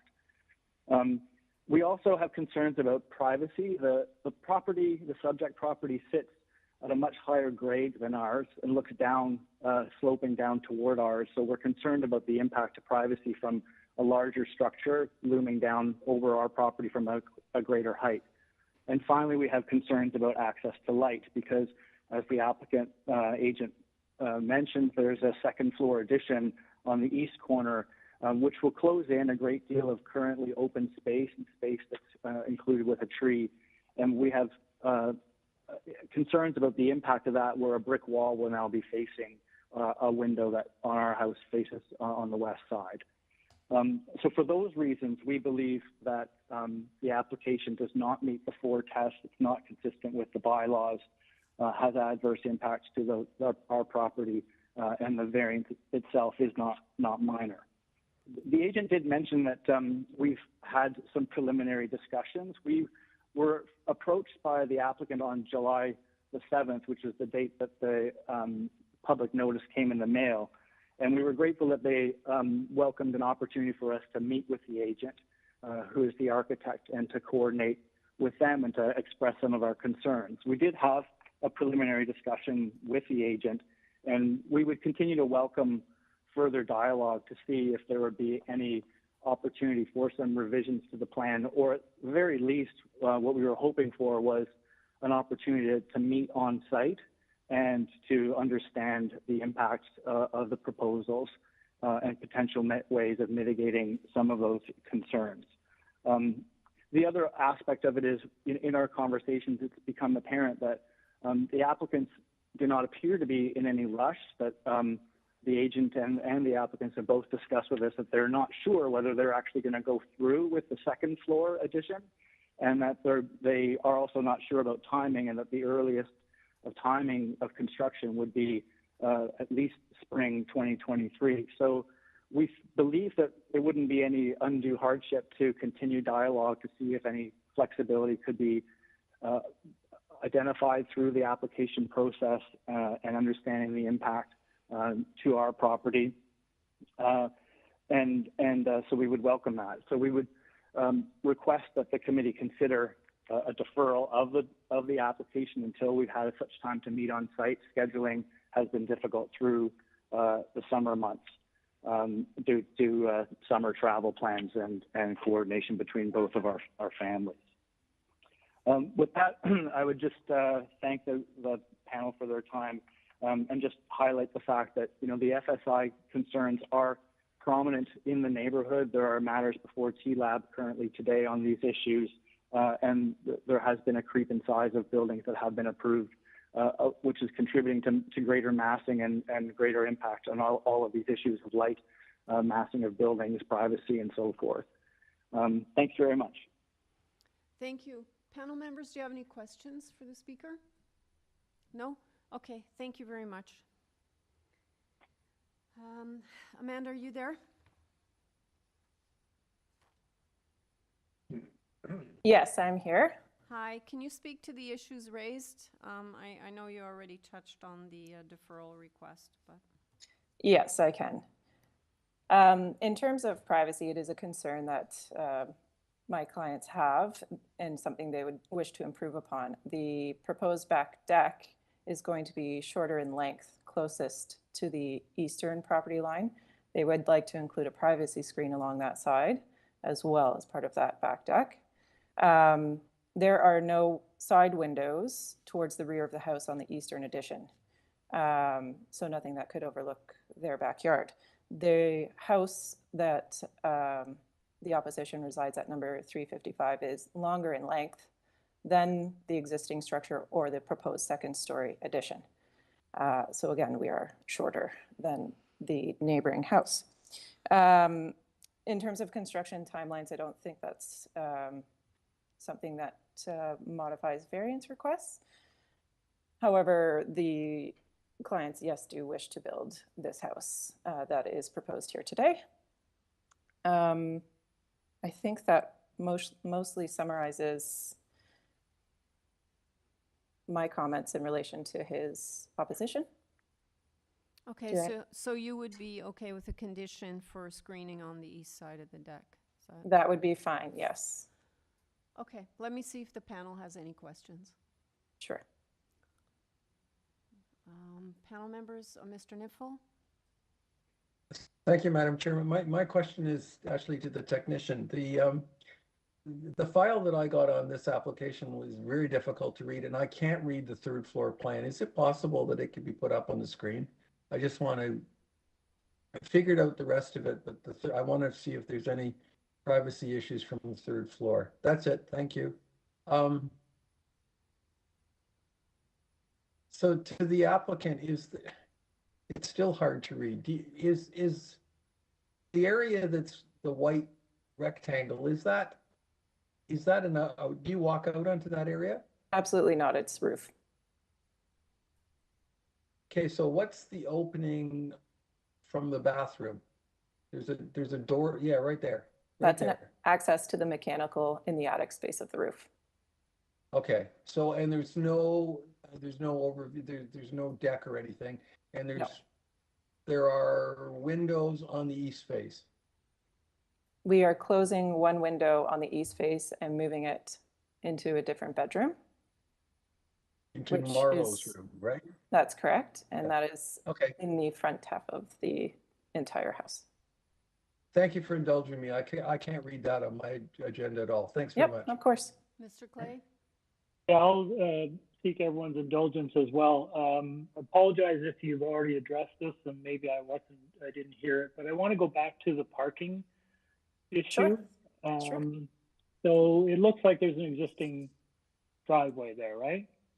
The parking variance is an existing condition to remain. It's triggered because we are asking for other variances. And so the actual area of parking is on private property, or is it on? It looks like from the site plan it's on private property. It's completely on private property. The paving is existing to remain, including the walkway beside. So I want to go back to transportation's recommendation. So they're basically saying, asking us to refuse that or put a condition in on that. What's your reaction to that? I believe it's unnecessary. I think it comes from the April 7th bylaw amendment, which is a new moratorium on front yard parking pads for new applications in the Ward 27, which is where this residence lies. However, the implications of putting a condition on a variance approval would render their driveway, their historically usable driveway, not legal. You would be, because it's an existing condition, I'm hesitant to want a condition, a transportation condition tied to a possible approval. In this particular case, as you can see from the site plan and the survey, it's not possible to fit a parking stall in between the side of the house and the and the property line. So compliance to the bylaw is not possible with the existing dwelling as it stands, nor will we be able to alter the existing dwelling. There's not enough space for a garage, for instance, to create compliance. So in one sense, I can understand why they're following the book on this new bylaw amendment that has come through, but it doesn't seem to relate directly to this property, in my opinion. Yeah, it would appear that it would be difficult, if not impossible, to drive a car down through that easement or right of way. Also, the condition that they're proposing would have you restore the curb and remove the curb cut, which would that not eliminate your ability to park there entirely? That's correct. So it doesn't, that doesn't, I don't understand it. It doesn't seem to make a whole lot of sense, particularly given it's an existing condition. So I guess I'd share your view about the impracticality of that. Yes, and it's quite common in the neighborhood because these are 100-year-old buildings and built before the invention of cars that don't have much space in between to accommodate parking stalls or drive aisles in the side yards.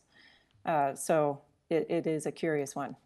And it's fair to say that just going up and down the street, it looks like just about everyone has parking similarly and some sort of pad in the front. Is that correct? That is absolutely correct. Okay, thanks. Any further questions, panel members? Okay, seeing none, let's take it into committee.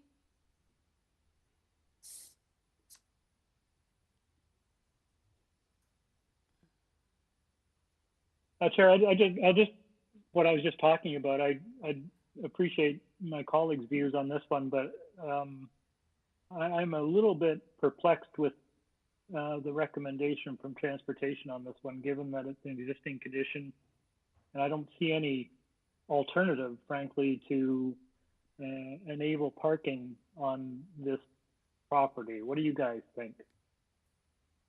I agree with your observation.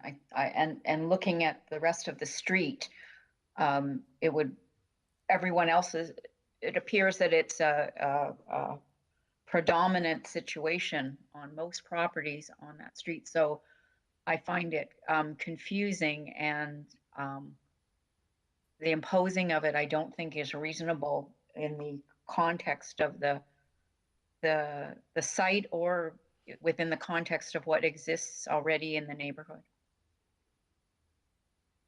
I agree, but I'm confused. The property next door looks like it has exactly the same condition. It's got a driveway that leads to a garage. It has a smaller side yard setback than this property. But I would guess that they don't actually take the car all the way to the back, but they park it in the front yard. I'm not clear on what transportation thinks we should do with this. They don't want him to park in the front yard. If I'm reading the report correctly, they also want the curb cut to disappear and the driveway to be landscaped, which means the property has no parking at all. And it currently has parking. That just doesn't seem reasonable to me. I would agree. Chair, any thoughts? I was just going to say, I think we all agree that the transportation report doesn't make a whole lot of sense here. So I would say we don't include it. That would be where I would go with this. Well, having said that, I'll just start on the broader application. Frankly, I thought this was a reasonable application. It's really just rounding out, in many respects, the footprint of the house and a modest addition. The neighbor to the adjacent, which was raising concerns, the addition that they're concerned about, frankly, is adjacent to the garage. And I think there's still adequate spacing between the proposed addition and their house that I don't think it would cause any major disruption. So I thought it was a reasonable application. I thought the proposed additions were overall fairly modest and in keeping with the type of dwelling and the large dwellings in this neighborhood. So I'm supportive of this application. Is that a motion, or did you want to add something, Joanne, or? I was just going to say, Larry, the comments with respect to screening on that back deck, do you think that that's necessary? They're talked about that they were planning to do that. Do you think that that would be reasonable to put in place? Yeah, I think given that the applicant is willing to do that, I always think it's best to provide screenings to prevent or limit It was on overlook. the east side, so she was okay with the condition for that. Yeah. So let's do that. So if you like, I'm happy Larry, with the motion. Sorry, Carl. I'd suggest as well, Larry, that maybe you tie it to the site plan, because I have no difficulty with where they've got the parking space here, but I certainly wouldn't want to see it over on the grassed area. So I would be inclined to tie it to the site plan. That's a good suggestion.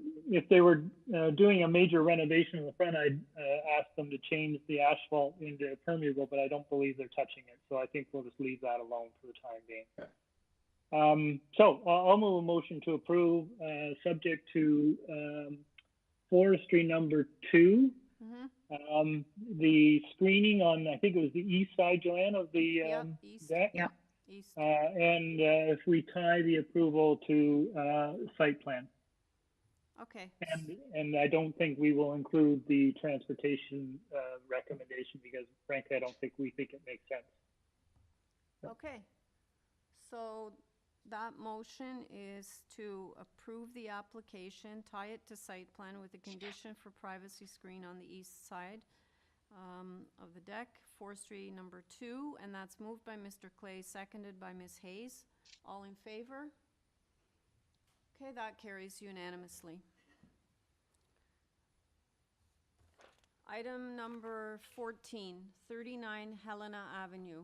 We have before us a copy of the plan of survey, site plan, floor plans, and elevations, an arborist report prepared by Ken Nielsen. We have correspondence in support from number 41 and 37, both adjacent properties, as well as 34 Alcina Avenue.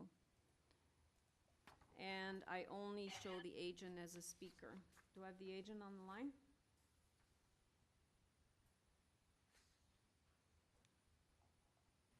Alessia, you have been unmuted. Thank you. Good afternoon. Hi, Alessia. Just identify yourself for the record, please. Yep. My name is Alessia Sopelsa. I'm at 12. Okay. Are you still there? Alessia? Alessia, I don't know if you hit a button or something, but all I heard was your name and then 12, and then you just cut out. Can you maybe, I don't know, click on the unmute button a couple times? Maybe something happened there, if you can hear me. Because we're showing you still on the system here.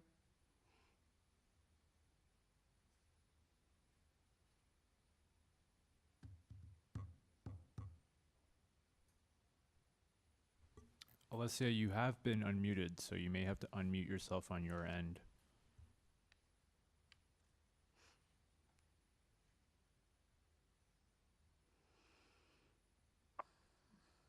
Through you, Madam Chair, I can give her a call as well. Okay, can you put me to the next one in the meantime, or if you don't mind? Nope. Okay, we're just gonna hold down item 14. Sorry, I'm so sorry. Can you hear me? Yeah. I'm sorry. Okay. All right. I apologize. I Okay. don't know what happened. So all I heard was your name and 12 something. That's it. Yes, 12 Paulson Road, Okay. York, Ontario. Yeah. All right. We have 3 variances before us. Panel members, do you need a presentation? I don't think we do. No. Any questions for the agent? No? Okay. Alessia, we're actually ready to take this into committee. We've read all the materials.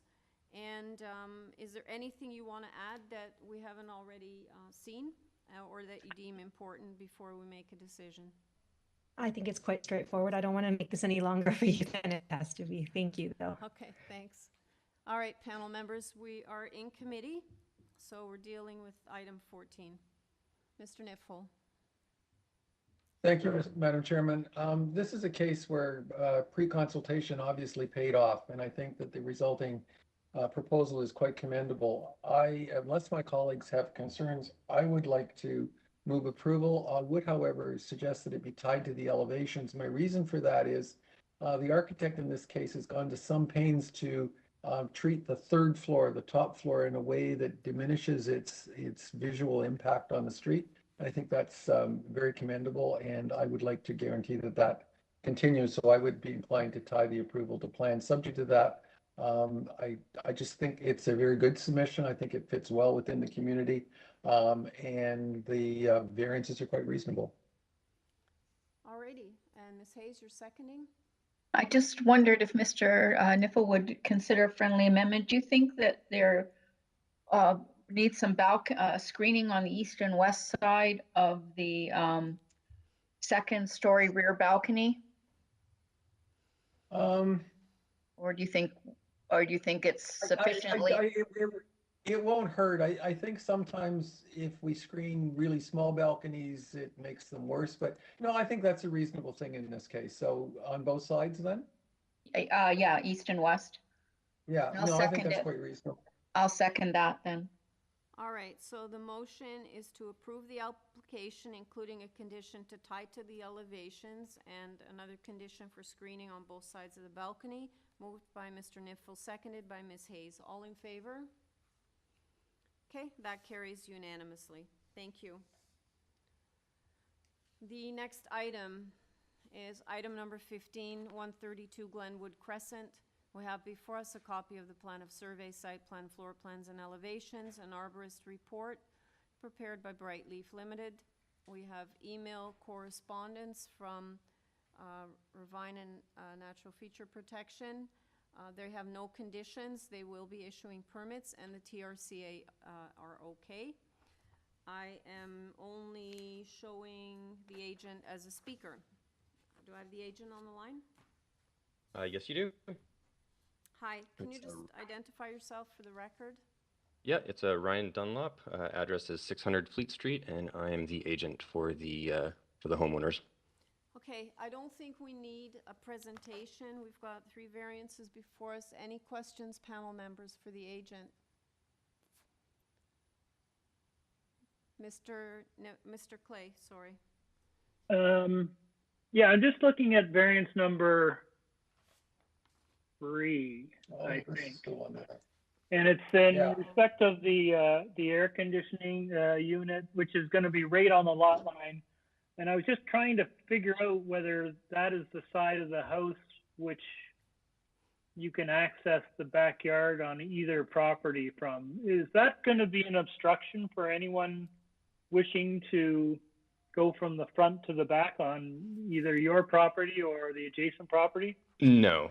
So as you can see in the site plan there, the main access to the rear yard is along the north side of the house, and you can kind of see some stairs there that, given that it's a slope site. So the air conditioner itself is on the south side of the existing dwelling. You can kind of see it in the middle of the house there, that just to the right of that box. So we were going to relocate it, and then we've decided that we added this in at the last minute. So that's the existing location of it right there in the closest to the side lot line. Just another question on that, because does that actually match the variance? Because the variance says on 0 meters, but it doesn't appear to be sitting on 0. Yeah, so ignore the one at the rear that says relocated. The existing AC unit, which is kind of right there. Yeah, so we're just basically looking to make that legal. Okay. So can I clarify, because I'm confused now. I took the longest time trying to find the AC unit, and then I felt really good about the fact that I found the one in the shaded area. And it looked to me as though then you didn't need the variance, but that's not where you're proposing. You're proposing to put it to the right there, right on the property line. Is that correct? That's correct, and that's where it currently is located. So we just want to basically make it legal. So to Mr. Clay's question, how do you get past that? To access the backyard, you will go to the north side of the house where there's a walkway and a set of stairs that'll take you to the backyard. Yeah. Okay. Thank you. That's not an obstruction to your neighbor. Like your neighbor, No. it doesn't affect their access. No, not at all. Okay. Any other questions? All right, Mr. Dunlop, I think we're ready to go into committee. Anything else you want to add? That you No, I deem- think it's pretty straightforward. Okay, let's take it into committee, panel members. Ms. Hayes? Thank you. Thank you for the explanation on the air conditioner. It took me a while to find it when I was reviewing the plans as well. Given the separation of the walkway from the neighboring property, I think that the variance is reasonable in this instance. And given that TRCA and Ravine have no objections, I think what's being proposed is reasonable, and I would be prepared to move a motion to approve the application with no conditions. Okay, do I have a seconder? Mr. Clay, so a motion to approve, moved by Ms. Hayes, seconded by Mr. Clay. All in favor? Okay, that carries unanimously. Item number 16. We have before us a copy of the plan of survey, site plan, floor plans, and elevations, presentation materials from Mr. Brander, the agent. We have email correspondence from community planning asking to tie to plans. Forestry is asking for condition number 2. We have 3 form letters in support from 2421, 2425, and 2436 Gerrard Street East. Correspondence in opposition from 2418 and 2408 Gerrard Street East. I am showing 4 opposition speakers. Do we have them all? We have 2 of the registered speakers, and I'll call in the other ones. Okay, which ones do you have? I have Michael Schultz and Jessica Misfood. Okay. Do you have the agent on the line? Yes, I do. Grand. Are you there, Mr. Brander?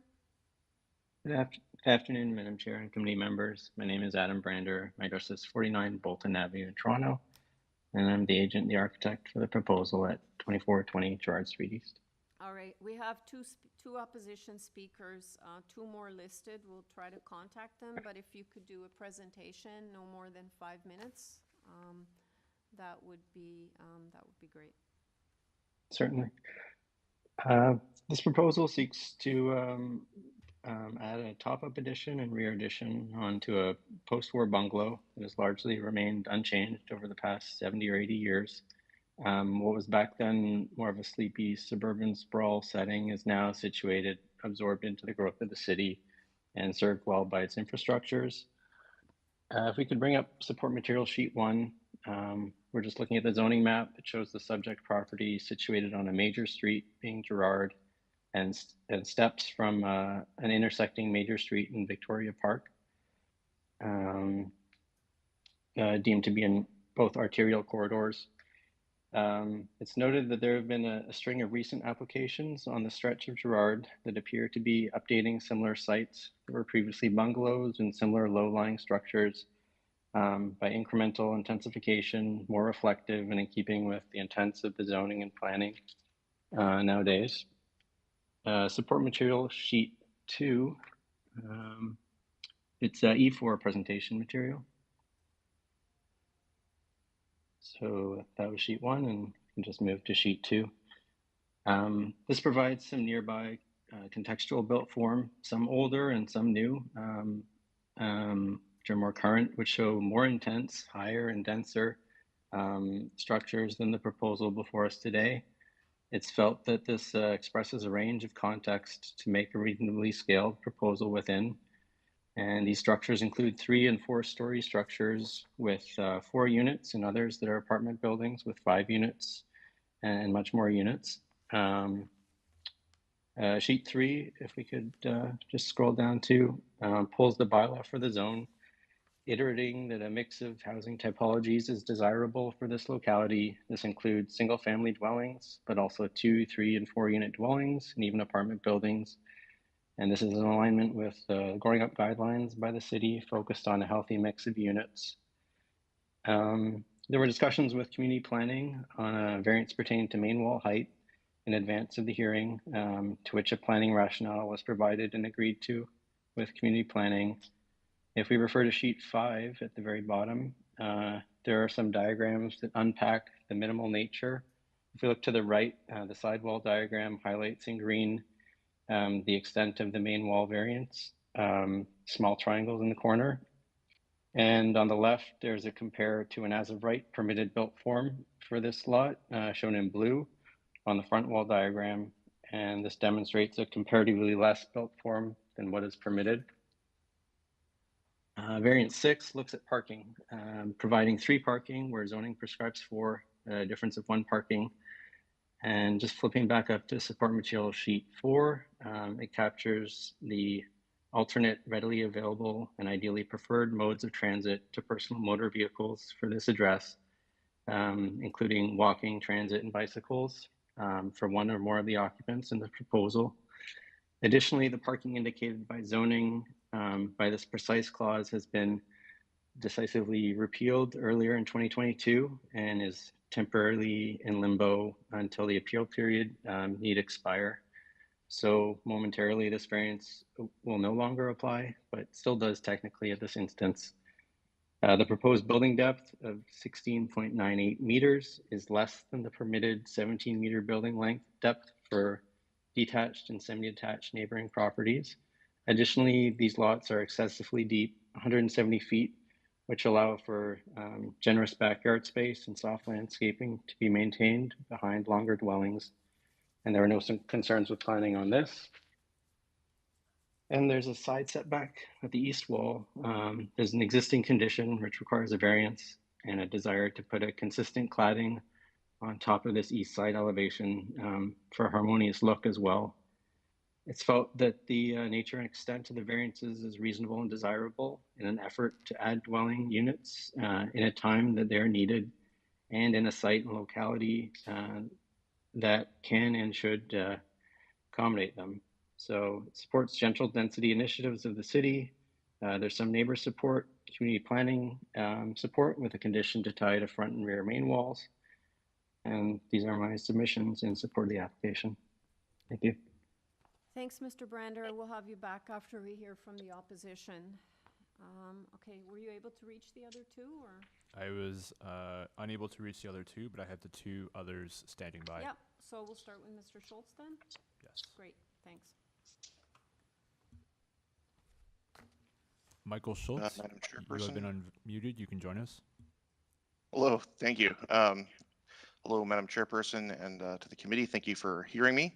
My name is Michael Schultz. Myself and my wife own 2418 Gerrard Street East. Like an earlier speaker, this is my first. Okay. Sorry, I seem to be muting and then unmuting. I don't know what's going on here. We lost, we got the whole first part and then we heard like the first speaker, and that's kind of all we heard. Okay, well, again, I wanted to thank you for the time. My wife and I own 2418 Gerrard Street East, which is next door to this proposed development. Again, like an earlier speaker, this is my first time appearing before a committee like this, so please bear with me.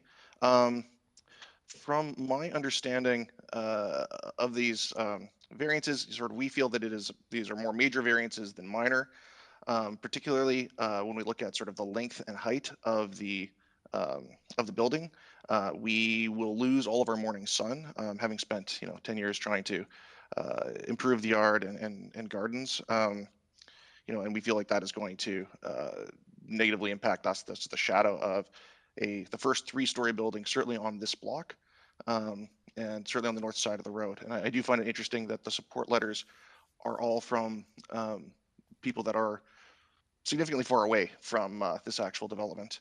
Secondly, we have concerns about the privacy, since these balconies will, especially on the 2nd and 3rd floor, will easily be able to peer into our yard. And I think that hurts, me and my wife's use of the backyard, but it will certainly give us pause with our children in the backyard. Again, I do realize that there are applications for larger buildings. Again, not directly on our block, but further east or further west on Gerrard. But this will be the first building that is a 3-story building and will be going further back than anything else. And finally, again, we have some concerns on the shared drive we share with 2420.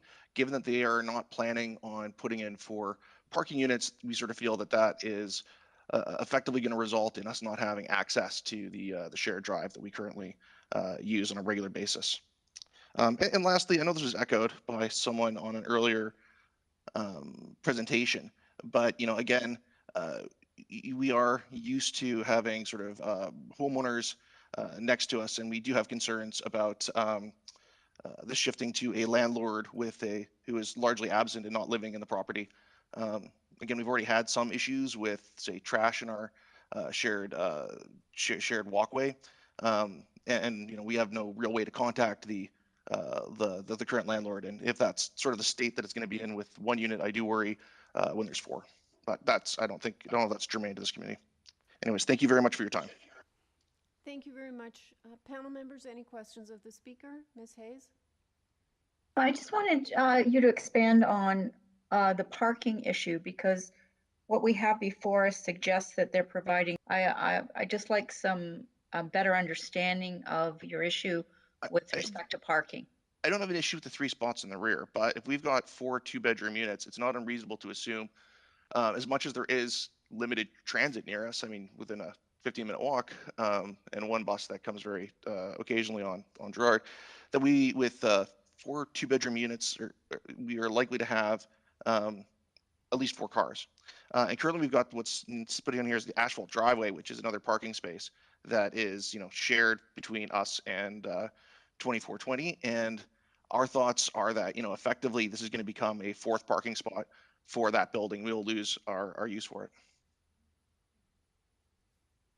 Okay. Thank you very much. Any other questions? All right. Thank you very much, Mr. Schultz. Thank you very much for your time. Jessica, you have been unmuted. Hi there. Hi. My name is, can you hear me? Yep, go ahead. Sorry, my name is Jessica Mifsud, and my husband and I own 2416 Gerrard, which is connected to 2420. And we're a little bit concerned about the impact that putting a 3-story property where currently a 1-story property exists will have on the rest of the block. As my neighbor Mike just mentioned, the current block, like the examples that were given in the previous presentation for this item, were all in other locations on Gerrard Street. The block here is, all of the structures are no greater than 2 stories, and having a 3-story structure expand, upwards and outwards into the yard would be a significant change to the way that the block looks. I think it's also worth mentioning that the form letters that are available, I've seen in the presentation, were all on the other side of the street. So I'm not really sure how those opinions are relevant to putting in a larger structure on this side. But we're concerned because we're a young family who's recently moved into the neighborhood. And, one of the reasons that we like this property was for the large yard for our daughter to grow up in. And we're concerned that, as Michael suggested, putting another story on top of the 2420 site might impact the way that the backyard and the rest of the properties, and we don't want to set a precedent for, demolishing the rest of the 2-story structures on this block and putting in large multi-unit properties. So that's what I have to say. I hope that was coherent. As mentioned, I have a 4-month-old at home, so it's a little bit scatterbrained these days, but happy to take questions if there are any. Okay, let me see. Panel members, do you have any questions of the speaker? No? Okay, thank you very much. Thank you. Thank you for your time today. Okay, Mr. Brander?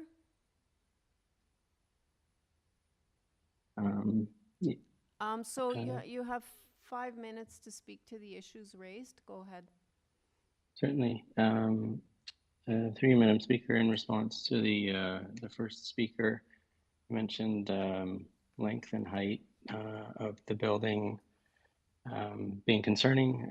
Again, just reiterating, the length is within a prescribed 17-meter building length that is permitted in the area.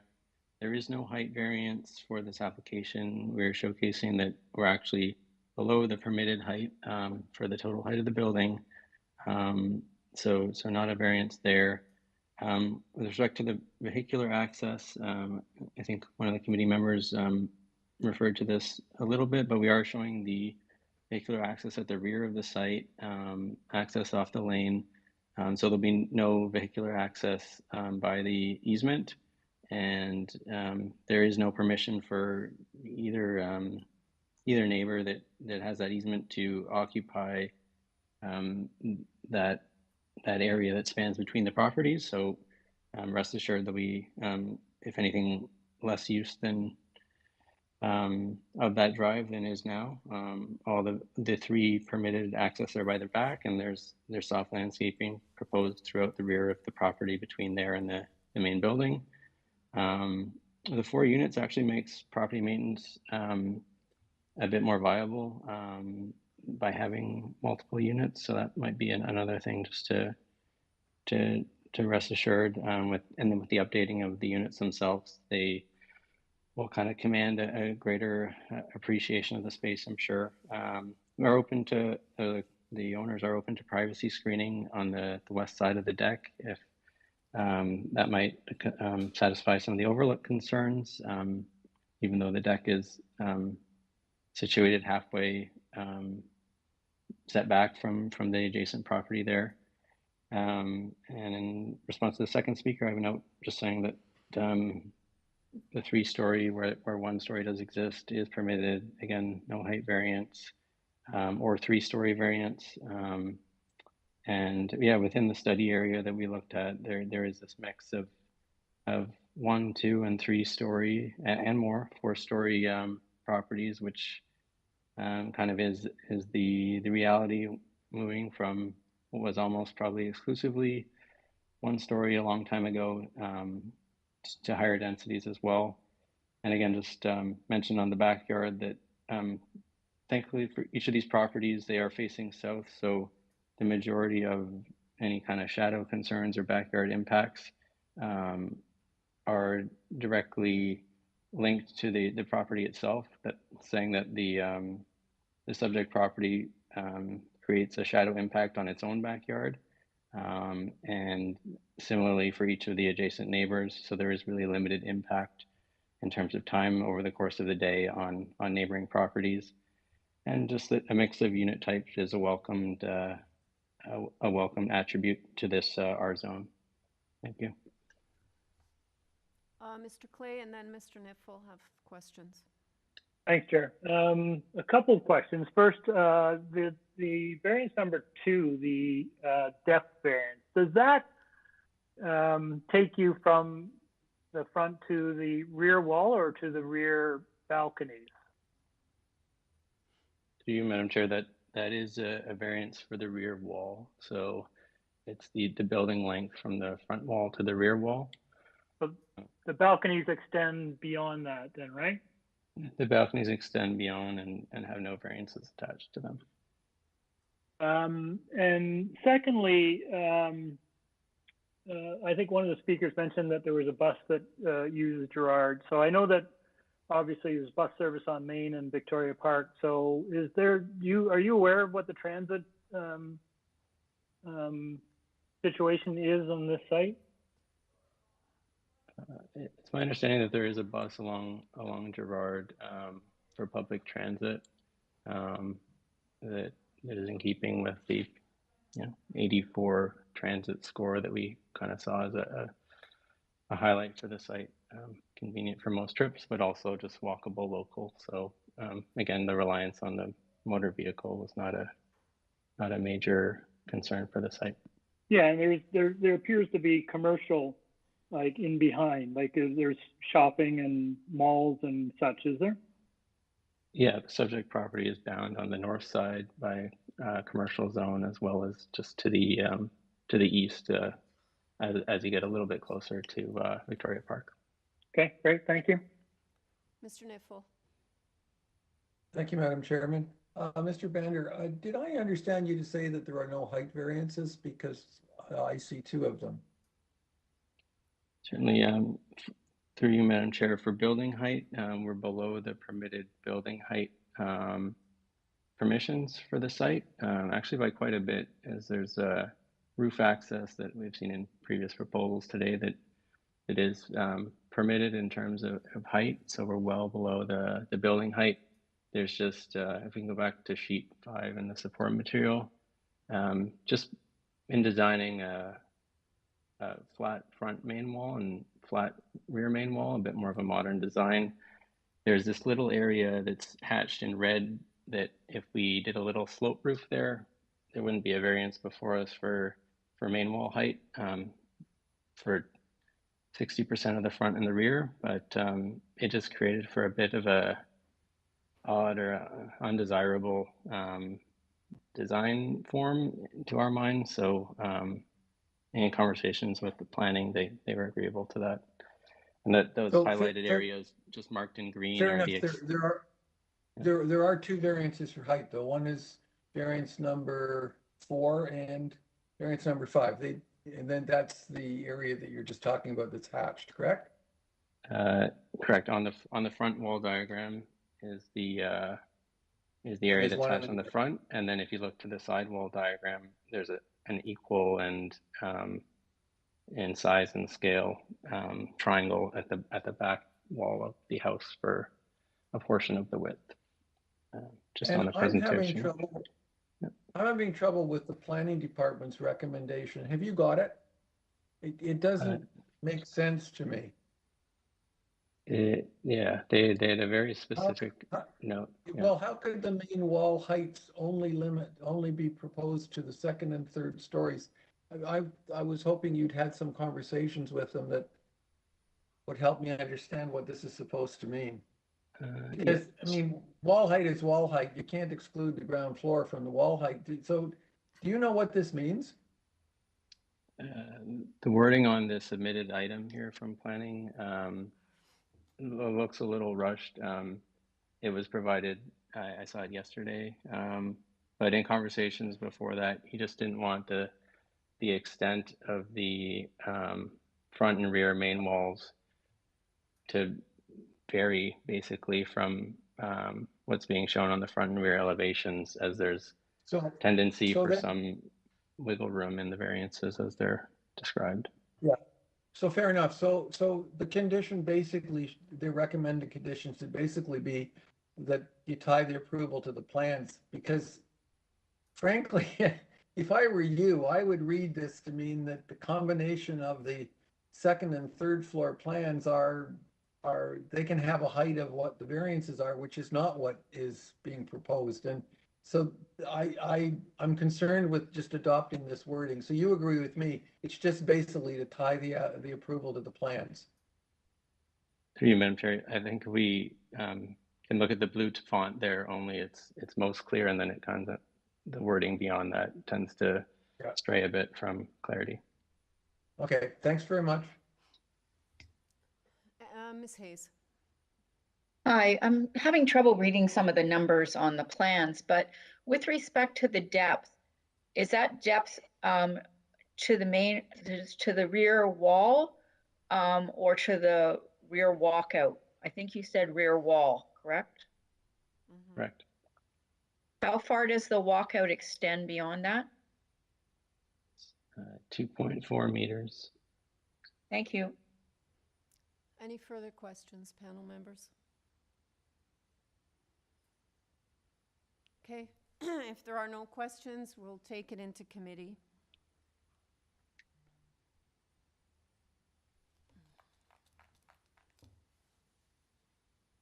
Mr. Clay. Sure, I'm happy to start, Chair. I look at this application mostly in the context of its where it's situated. It is it is a fairly main road. It is in between two fairly significant arteries, Main and Victoria Park.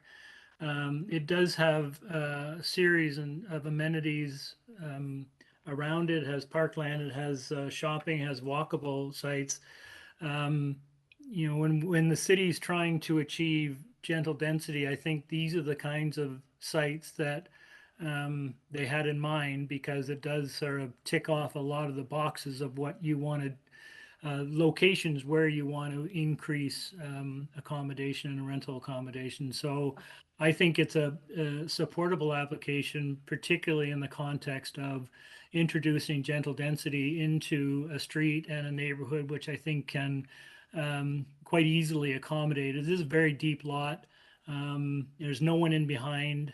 I appreciate the concerns of the adjacent neighbors, but I as the applicant pointed out, a lot of the massing of this proposal is kind of as of right. So I'm fairly comfortable with this application. Any other comments? If not, go ahead with a motion, Mr. Clay. Sure, I'll move approval of this application, subject to forestry condition number 2, and tying it to I guess all plans, or Carl, just the elevations, or the entire plan. Can I just chime in here can we not adopt the planning recommendation, but leave out that whole section that starts "be limited to" and go from variances 4 and 5 related to the front and rear exterior main walls be constructed substantially in accordance with? Can we do it that way? Yeah, sure, that works with me. Okay, so Constructed okay, according so to- staff noted that, and then also I think there was a privacy screen to the west mentioned. I think we wanted to do privacy screening on all the balconies, not just on the west, I think on east and west, because there are existing residential units on either side of this structure. So I think we should do it on both sides. Okay.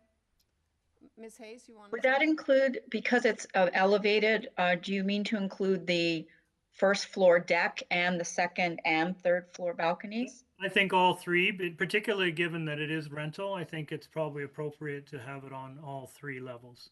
I agree. Okay. Okay.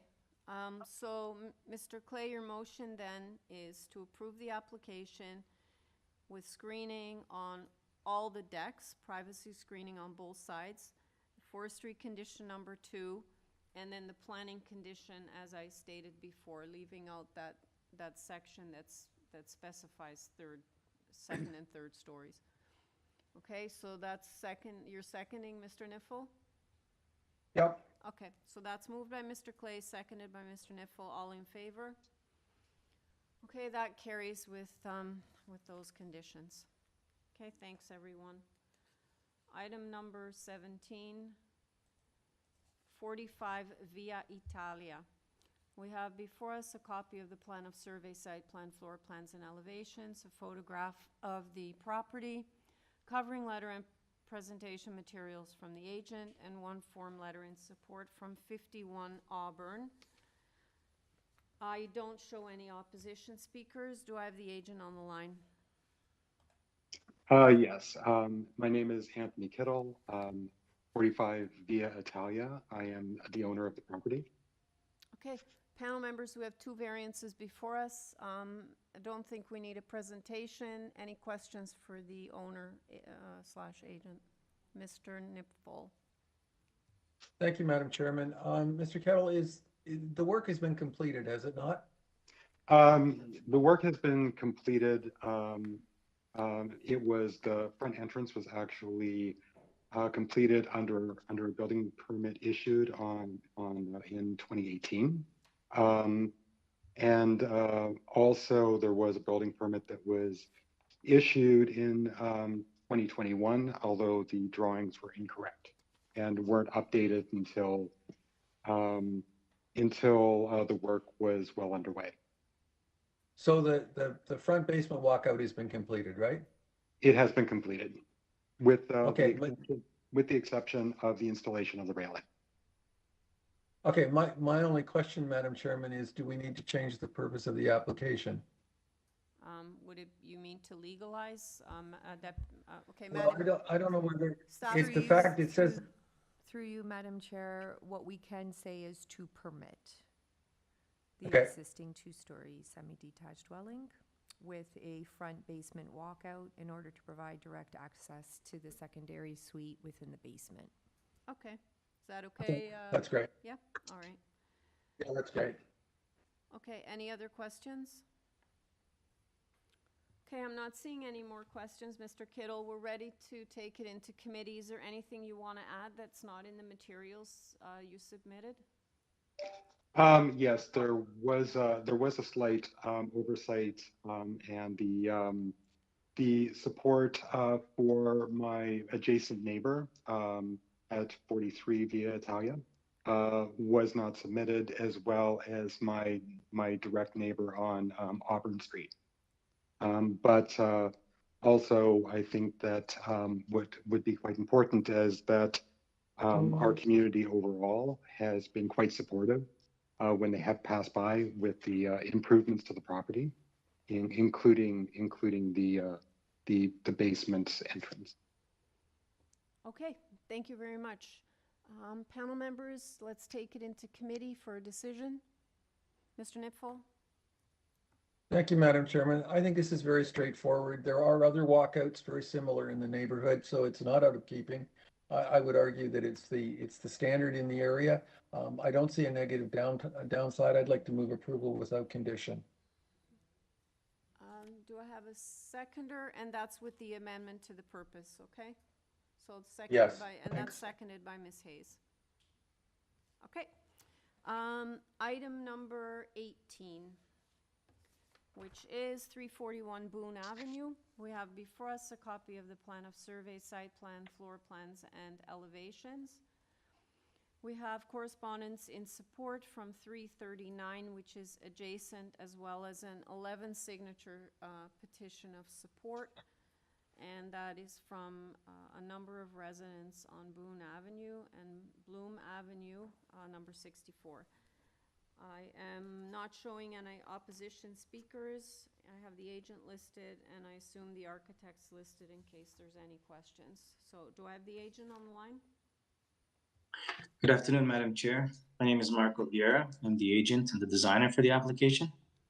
Okay, I don't think we need a presentation, but let me see if there's any questions. Panel members, any questions? Mr. Nipfel? Very quickly, Madam Chairman, I noticed in the support documents, there isn't anything from your adjacent neighbor at 339. Have you been in touch with them? Yes, we have. The owners has, sorry, through you, Madam Chair. The owners have canvassed the neighborhood. They did not have any objection to it, but they didn't want to sign the petition. It might be partly because one of the houses is rented. We do have support for the other adjacent neighbor to the side of us. And we feel that generally speaking, it's a welcoming proposal into the neighborhood. Thank you. Okay, no more questions. We're ready to go into committee. Mr. Vieira, anything to add that's not in the submissions that you feel we need to know before we make a decision?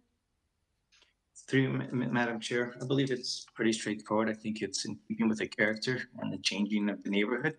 And I think the information that we've submitted before you shows that it's a welcome proposal. Okay, thank you, sir.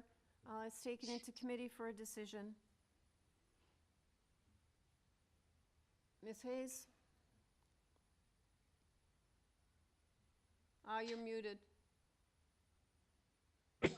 Sorry about that. I think what's being proposed is reasonable. The depth variance is not much deeper than the property to the north. I think what's being requested is not out of character.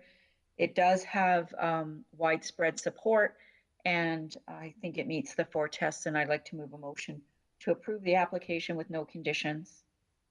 Okay, do I have Mr. Clay second? So motion to approve, moved by Ms. Hayes, seconded by Mr. Clay. All in favor? Okay, this carries unanimously. Item number 19, 19 Cornish Road. We have before us a copy of the plan of survey, site plan, floor plans, and elevations, a photograph of the property, presentation materials from the agent. I'm showing, well, 5 people in opposition. Do we have all these people? I have 3 of the 5 registered to speak. Okay, so who are we missing then? We are missing Lisa Hickey and Milena Clayton, who Okay. may not participate. Who was questionable anyway. All right, panel members, we have one variance before us. Do I have the agent on the line? Yes, Ali Shakiri, 326 Shepherd Avenue East. Good afternoon. Hi, Mr. Shakiri. I'm going to need you to do a presentation, no more than 5 minutes, because we have opposition speakers. Indeed, I too have noticed the opposition letters not relating to the variance on the discussion.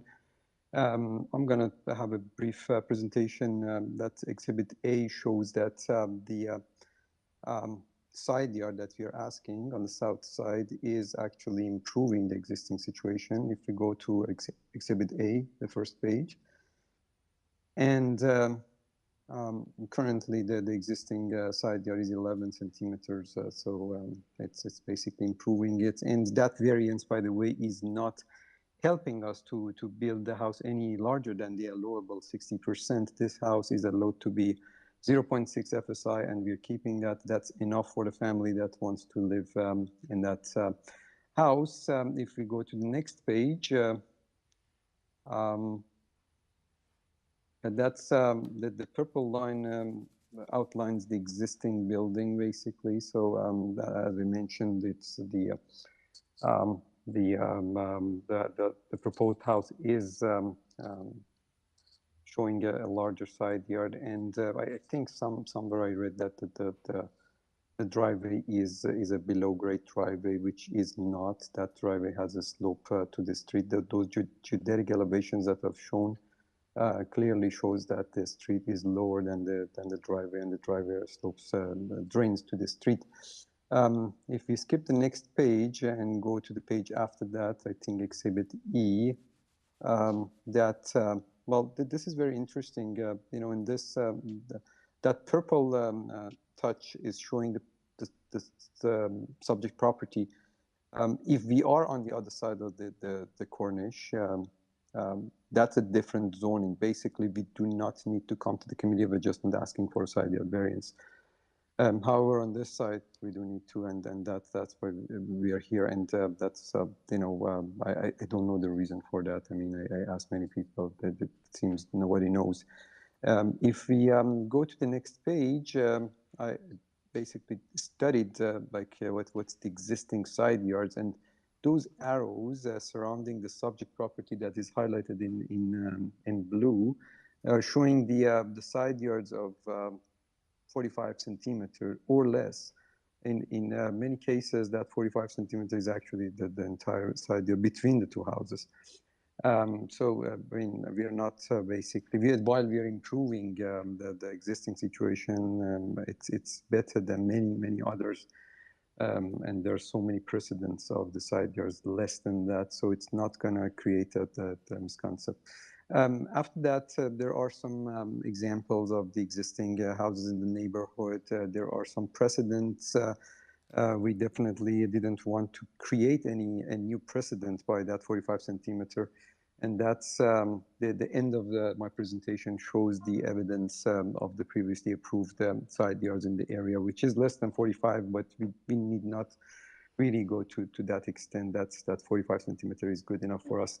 So all in all, I think this is a very minor variance, and we feel that it perfectly meets the 4 test, and I hope that the panel agrees to that. If there is any question, I'd be more than happy to answer. Thank you. Okay, Mr. Shakari, I think we'll hold questions from the panel until we hear from the opposition, and then you'll be back to rebut what the opposition says. Indeed, thank you. All right.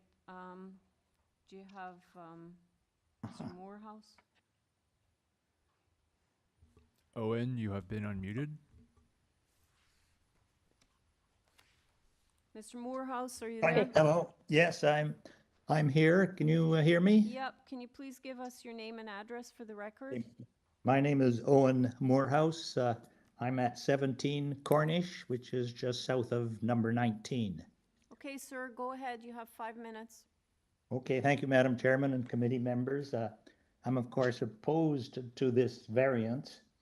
It was mentioned that the new situation would be an improvement, but that is certainly true because at the moment it is impossible to pass between the two houses. On the plan, it was shown that the setback of my house from the property line between number 17 and number 19 is 42 centimeters, but it also overlooks the fact that I have a chimney that protrudes 24 centimeters out from the wall on the north side. So with the 0.45 variance that the people are requesting, that means that there would be at one point just 63 centimeters between the two houses. And really that is not, in my opinion, adequate for doing things like repairs, cleaning out between houses and so on. I mean, up until now, of course, I've been able to do no repairs because no one was able to fit in. But even with the new scheme, obviously, it still would be difficult to get in there and do serious repairs. Now, I know that across the street, they're allowed setbacks of 0.45 meters, providing there are no windows in the walls. But of course, those are semi-detached houses, and the zone in which they are is zoned, of course, R. We are in an area zoned RD, which means for detached houses. So, and it seems to me that, 0.9 meters setback, which is permitted by the bylaw, the minimum setback, still is, barely adequate. But I would certainly want to have that maximum amount available. And another reason is, of course, that this is going to be a major construction site for quite a while. And I would certainly want this construction site and all the building as far away as possible from my own house in order to minimize any possible structural damage that might occur.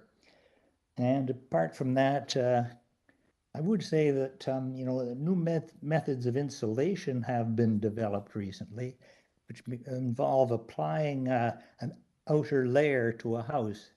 And if the distance between our two houses is sufficiently narrow, as is wanted by number 19, it would be very difficult to do things like add insulation to the current building.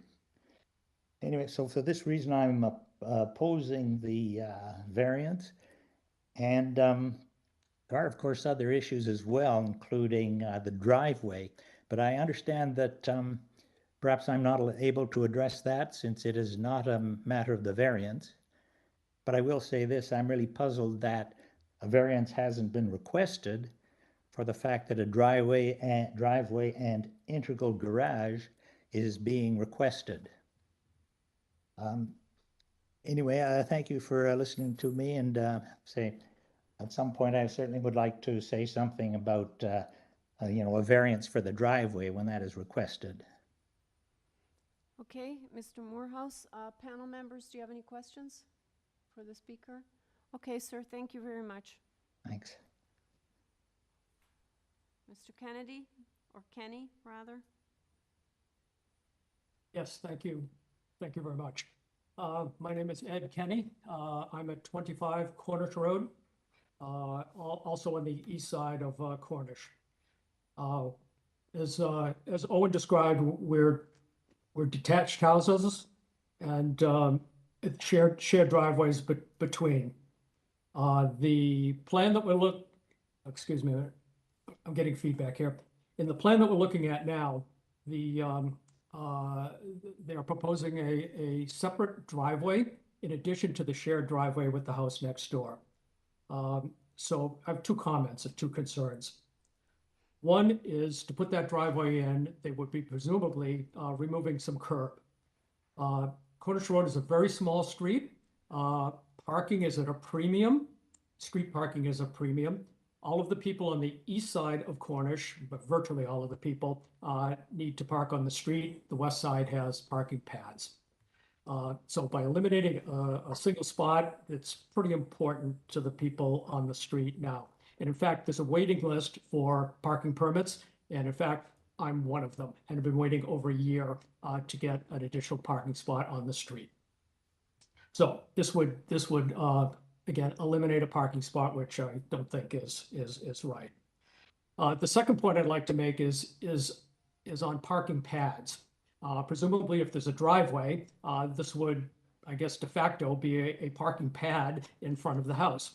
My neighbor at 23 and myself have inquired about putting parking pads in front of our house over the past 5 or 10 years, and have been told on every single occasion that the city wasn't interested in doing that, only in very special cases. So again, to me, we're eliminating a curb position here, parking spot, and a de facto parking pad in front of the house. I don't know what the distance is between those two houses, but in fact, there is a garage, shared garage in the back of the house. Perhaps looking at parking in the back garage, like the rest of the houses on the east side, would be a possible solution. So these are my concerns. Thank you for listening to my comments. Thank you, Mr. Kenny. Any questions of the speaker, panel members? Okay, thank you. Mr. Sainer?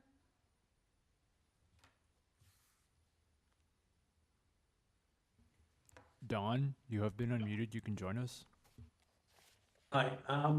Is it okay if is Lisa Barton here? Is it okay for her to go before me? I'm just finishing up another call on another matter. Is that okay if she's here? Who's Lisa Barton is not even on my list here. Oh, she's not? Okay. And actually you're the final speaker, so I can't hold this down now. Okay, fantastic. Well, first of all, I'd like to say it's been an amazing morning for me. This is new for me, and I work in television. I think I'm going to be writing a new sitcom called Committee of Adjustment, starring Joanne. We started this meeting at 9, and you guys probably didn't even know we were hearing you about your grandchildren and your vacations, and we even heard someone had to go to the bathroom. So just a little housekeeping. We do hear you when you're doing all those things, but it added to the comedy, so I do appreciate that. My name is Don Sainer. I am the owner of 29 Cornish, which is on the east side of the street, 5 doors north of 19. And I actually wanted to start this. I don't know if the owners are on the call. I actually wanted to start this more than anything by literally welcoming these new people to our street. It's an amazing street of 28 houses, 28 original houses that have all been there for 100 years. So this is new for us. This is a house that will be demolished, the first house in 100 years on our street. So it is an amazing place, and I do want to welcome the new owners to the neighborhood. It's a place where many generations of families have grown up, and to this day, it's an open door neighborhood. We have a 70-year street party. So it's an amazing place, and I do want to welcome them. But with that said, I preface these comments in that way, but you are welcome. I have some concerns with the plans as provided. Believing the variances asked for today would lead to a development that would truly negatively affect our neighborhood. I would argue with the variances are not minor. We need more air and green space on our street. It's very compact, especially on our side. I believe any new development should increase air and green space, not take it away. The variance would allow a structure that cuts off quite a large bit of sky on the north side of the property. It would decrease green space by moving a boulevard As for the plans for a driveway, we lost a number of trees in the ice storm a couple of years ago, and we need rejuvenated boulevards with grass, trees, and plants, not asphalt. It also suggests the variance is not minor, as it will lead to construction that simply maximizes space, that is really out of character of the homes that have been here for 100 years. The variances would lead to the development of an integral garage that would have significant negative effects on the neighborhood. There are 28 homes on Cornish Road, and not a single one has a garage. There are some garages on either end, but those are actually houses that are on Heath and Moore. So this is all new. It's all precedent setting for our little street of 28 homes and families. As many have stated, the proposed garage and driveway, a direct result of this variance, would take away one parking spot for a street that already has a waiting list for permits. As Ed mentioned, on our side of the street, there's only one parking pad for the entire street and no garages. So parking is at a significant premium. Everyone's looking for parking, and in these days where there's contractor trucks all over, it's very, very hard to find a spot. One spot being taken away will be unbelievably detrimental to our neighborhood. That's really it. I just wanted to say, I mean, I would love to talk about the structure and the architecture, but I know that's not part of your job. I really wish that the homeowner and the architect would develop a property that's in keeping with the 100-year-old houses on our street, but I know that's not part of this discussion. I do appreciate your consideration, and to the owners, I do wish you well with your new home, and of course, my porch will be open at all times. Even though I'm against this particular thing you're doing, my porch will be open for a glass of wine at any given moment. And Joanne, you can come too. Okay. Thank you. Any questions for the speaker? No? All right. Thanks, Mr. Sainer. Mr. Shikari, are you there? Hello. Hello. Yes, I'm unmuted. Okay, so you have 5 minutes to speak to the issues that have been raised by the speakers. Sure. With regards to the neighbor on the south side, the side yard, the entire side yard between the two buildings is going to be 90 centimeters. That would be definitely adequate for any sort of construction work. Otherwise, we wouldn't be able to do the construction. And well, one of the options that we were discussing with my client was basically to keep the existing building and where he could actually benefit from that 11 centimeters or 22 centimeters, whatever that's the side yard. I think it's 11 centimeters. we could keep that and also do the remainder of the house at 45 centimeters without asking for any variance. That is permitted on the 10, 5, 40, 70 of the bylaw 569/2013. So my advice to my client was that, well, if you want to basically live with that old house, you have to, that would be costly for my neighbor, for my client, number one. Number two, it wouldn't improve the side yards, and which was actually the concern of the south side neighbor. Therefore, I said, well, in this case, if you have that 45 centimeter all along, the entire side yard is going to be improved also for your neighbor. And that's absolutely a possibility to do the construction within 90 centimeters. I'm familiar with the construction. I'm a registered architect and deal with this kind of, particularly with the single dwellings, and I know that that is adequate to do the construction, and it's actually more than enough. Other than that, I think all the other comments were talking about the driveway, the front driveway, which is not a variance component of this design. So the houses, including this particular lot, are entitled to a front driveway if it leads to a indoor parking spot or integral garage, which is the case. So that's why we haven't asked for any variance for a driveway or for a garage. There are certain neighborhoods in Toronto, such as Davisville Village. I think you were dealing with one or two of those cases earlier today, that integral garage is not allowed or a driveway is not allowed. But this is not the case, and that's why we haven't asked for that variance. That aside, the one parking spot is not one parking spot that is eliminated on the street. Is just the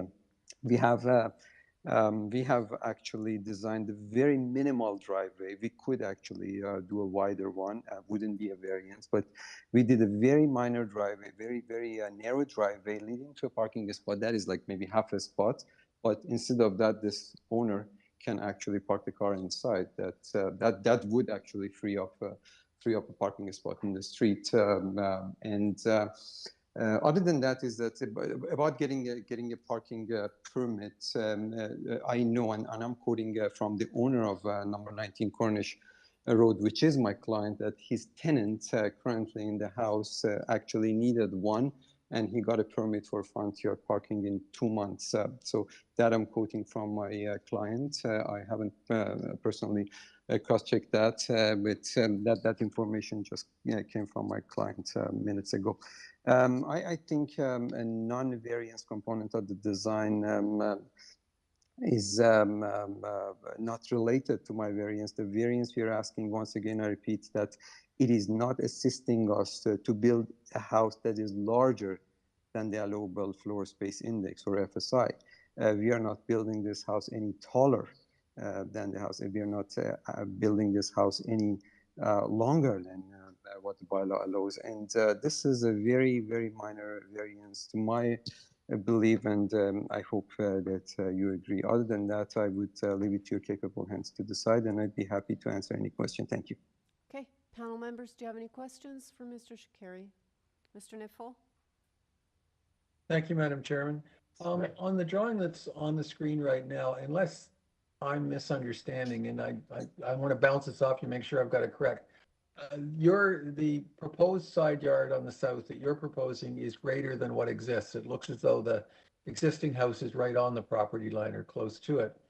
The dimension that appears on this drawing to the side property line, the south property line, is 0.47, whereas I think the variance is 0.45. Am I reading something incorrect? Why do they not match? No, sir, you're reading it absolutely correctly, but that 2 centimeters is the margin that the surveyors always ask us to leave, because if, God forbids, any tolerance happens during the time of construction, that would basically cause the owner to come back to the Committee of Adjustment and ask for another variance. And that, according to my experience, happens a lot. So usually, if so it's you're like intending to build to 4.7, but in case there's a mistake, 4.5 allows the mistake. Is that correct? That's correct, and I must add that if you wish to approve it for 47 centimeters, I do not object. But for the sake of the construction tolerance, I would be more comfortable to ask for 45, which is very, very, very close to 47 centimeters. It's just less than an inch of difference, and that's the reason that we're asking for the 45 centimeters, not 47. Thank you. Okay, thank you. Ms. Hayes? Hi, with respect to the driveway and the integral garage, often when there is an existing shared driveway and parking at the rear, we will hear from transportation with respect to those type of issues. So is your submission that under the bylaw, even when there is parking, shared driveway and parking currently available in the rear, that a integral garage and a driveway to that garage are permitted under the bylaw? Well, the transportation would not object to any sort of development that is not generating a variance or causing any variance. Basically, that's why you do not see any comment from the transportation. If we had asked for any variance that is concerning the transportation, they would pass comment whether they agree or disagree or non-objecting. But this one, that's the reason. That's actually the best reason we do not have any comment from transportation. And thank you for mentioning. Thank you. And Mr. Clay. Yeah, just further to that, I think we've heard from many of the adjacent neighbors the concern around parking, and appreciate where there's no variance for parking in front of us. But I did notice from the plans that the current curb cut is kind of over the mutual drive. Are you planning to use that current curb cut if you get approval, or are you going to be seeking a curb cut permit from the city? Well, the curb cut is going to be a new curb cut to assist, to basically allow the usage of the new garage. So we would not need the remainder of them in the existing one. We would not need it, and we do not object if that is closed. But I don't think if the city would accept that, or even the neighbor would allow that to happen. So basically, we are neutral about that. We do not want to close that portion. We are entitled to get a new one that leads into integral garage. Once again, I would repeat that. I would mention that we will not be getting a new curb cut if it doesn't lead into an indoor parking space. But if it does, that is something that the owner has as of right, and it need not have any variance associated with it. Yep. No, I was just trying to clarify, just for the purposes of the neighbors who are raising concerns about parking, what the future situation would be if this gets approved. Thank you. Okay. So basically, you think that you're going to have to extend the curb cut to get into your garage. Is that what you're saying?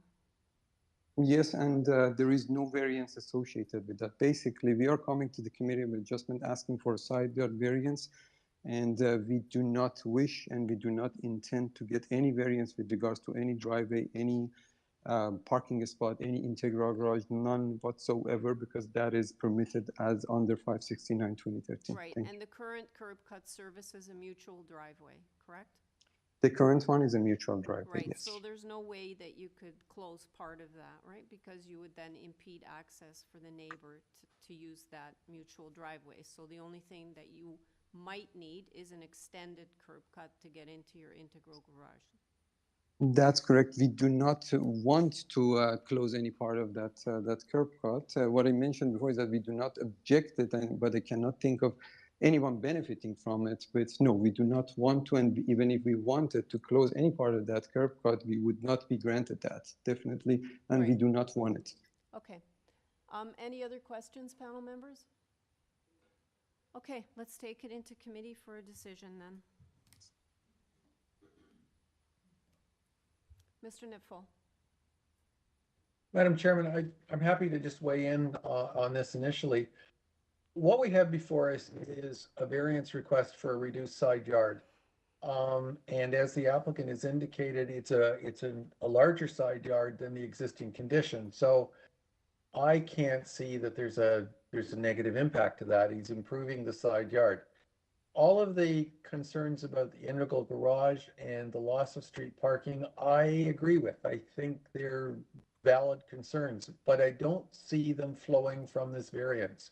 It seems to me that the variance is a totally separate issue. It doesn't impact on whether you can or cannot have an integral garage, whether there is or not front yard parking. It seems to me it's and the applicant has said this himself.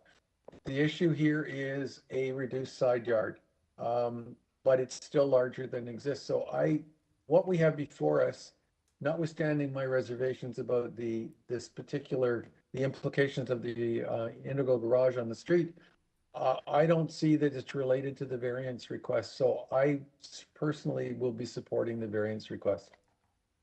Okay. Did you want to make, Ms. Hayes, did you have a comment? I was just going to say that I was surprised we didn't have anything from transportation. which indicates to me that they don't have a concern. In other instances, in similar instances, they have commented specifically, and often in those, someone is asking for permission to have parking in front of the front wall of the structure. That's not a variance that's triggered here. So it would appear that the zoning applicable to the property from the submissions we've received and the lack of communication from transportation would indicate that it's permitted in terms of the driveway and the integral garage. Okay. If there are no further comments, then go ahead with a motion. Mr. Nipfel? Thank you, Madam Chairman. For the reasons that I've mentioned, I think that the variance that's before us is an improvement over existing conditions and doesn't, in fact, generate any negative impacts into the area. On that basis, I'd like to move approval of the variance application without condition. Okay, do I have a seconder? Ms. Hayes? So motion to approve moved by Mr. Nipfel, seconded by Ms. Hayes. All in favor? That motion carries. Okay, thanks everybody. Okay, the final item on the morning agenda is number 20, 50 Heath Street East. We have before us a copy of the plan of survey, site plan, floor plans, and elevations, a covering letter from Mr. Smith, the agent. We have form letters in support from both adjacent neighbors at 52 and 48. Do I have the agent on the line?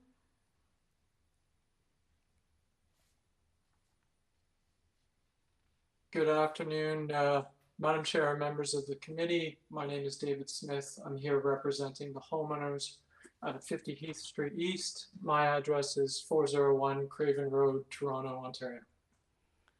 Okay. Panel members, I don't think we need a presentation. There are no other speakers. Just one comment. Mr. Smith, your covering letter says there's no variances for building height, but variance number 4 is a height variance, is it not? Sidewall. Right. But it's still height. It's certainly, I accept that. My apologies, I was considering just overall building envelope with regards to the maximum permitted building height, but to your point. Yeah, I think it's the second one today that it's kind of been noted by several of us when we go through the materials that when you say that in the covering letter, it kind of, I don't know, maybe better to word it the way you just did. 100%, 100%. Mr. Clay, do you have a question? I do, Chair. Thank you. I think one of the obvious questions that we probably all have is the variance with respect to your rear yard landscaping. It's quite low. And a notice from the site plan, there's an existing asphalt area. So just wondering if you can speak to your efforts to deal with the soft landscaping in the rear. Absolutely. I'm not sure if you guys had a chance to review the materials I submitted. It is a challenge. It's worth noting that both for the front yard soft landscaping and the rear yard, we're improving the existing condition.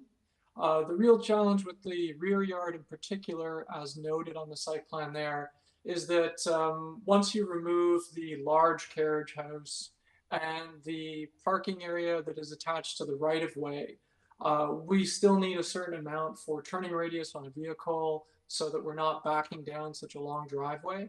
It really leaves very little of the existing asphalt that you could sort of repurpose as soft landscaping.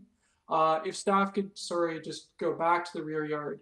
It is worth mentioning that we are adding a large window well that adds, I believe, almost 4 square meters, pardon me, of soft landscaping to the rear that's improving the condition. So that moves us, it's 3.81 square meters of soft landscaping at the base of that window well. And that sort of brings us from the existing condition was about 9% soft landscaping, and we've boosted it to 14, which again, I appreciate is low, but as described, I mean, it's a challenge because vehicles have to turn around back there. And we have to maintain that right of way because it's used by the neighbor as well. So thanks for that. That's kind of what we expected, but I just wonder if you're going to be doing some major renovation, you know, is it within the realm of possibility to pull that asphalt and maybe lay something down in its place that might be a little bit more permeable? I had certainly asked the homeowner if they were willing because I figured this would come up.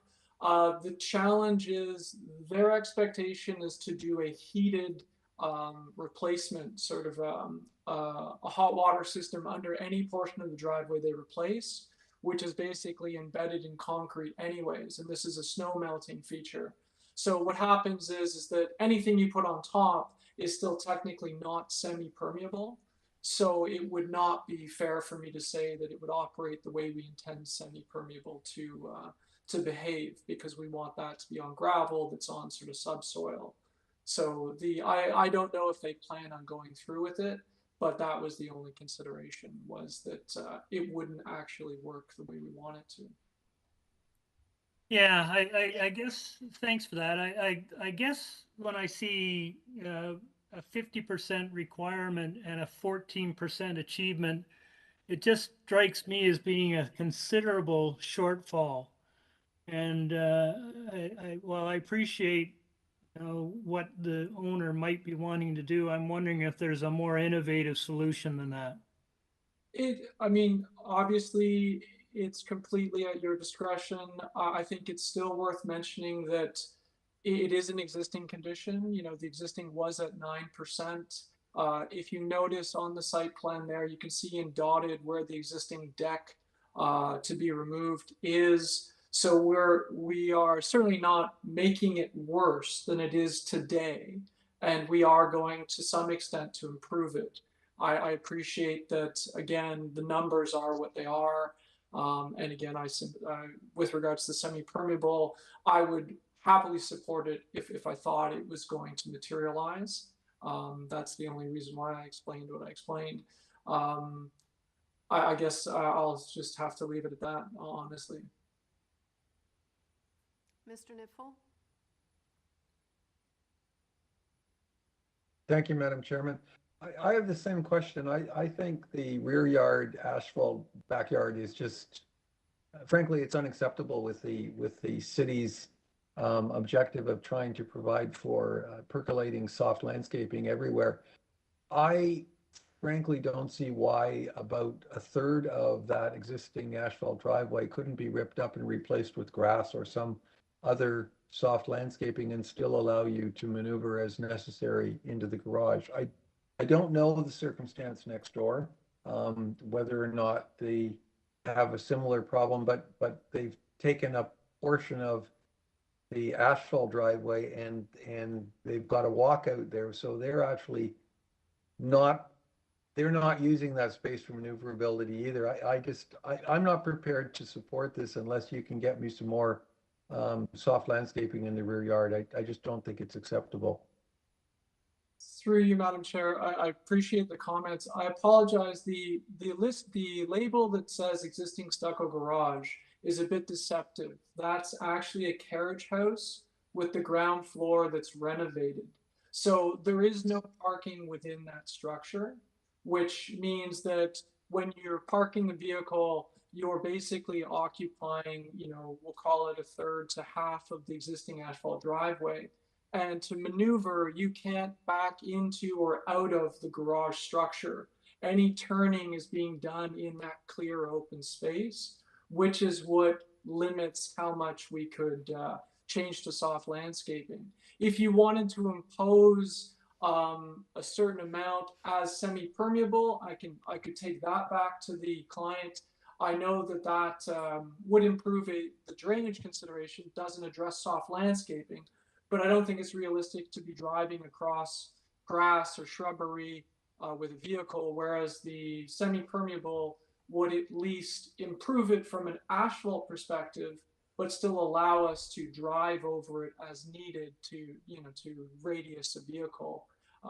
Appreciating that semi-permeable does not constitute or is not considered soft landscaping. If such a condition were considered by committee, how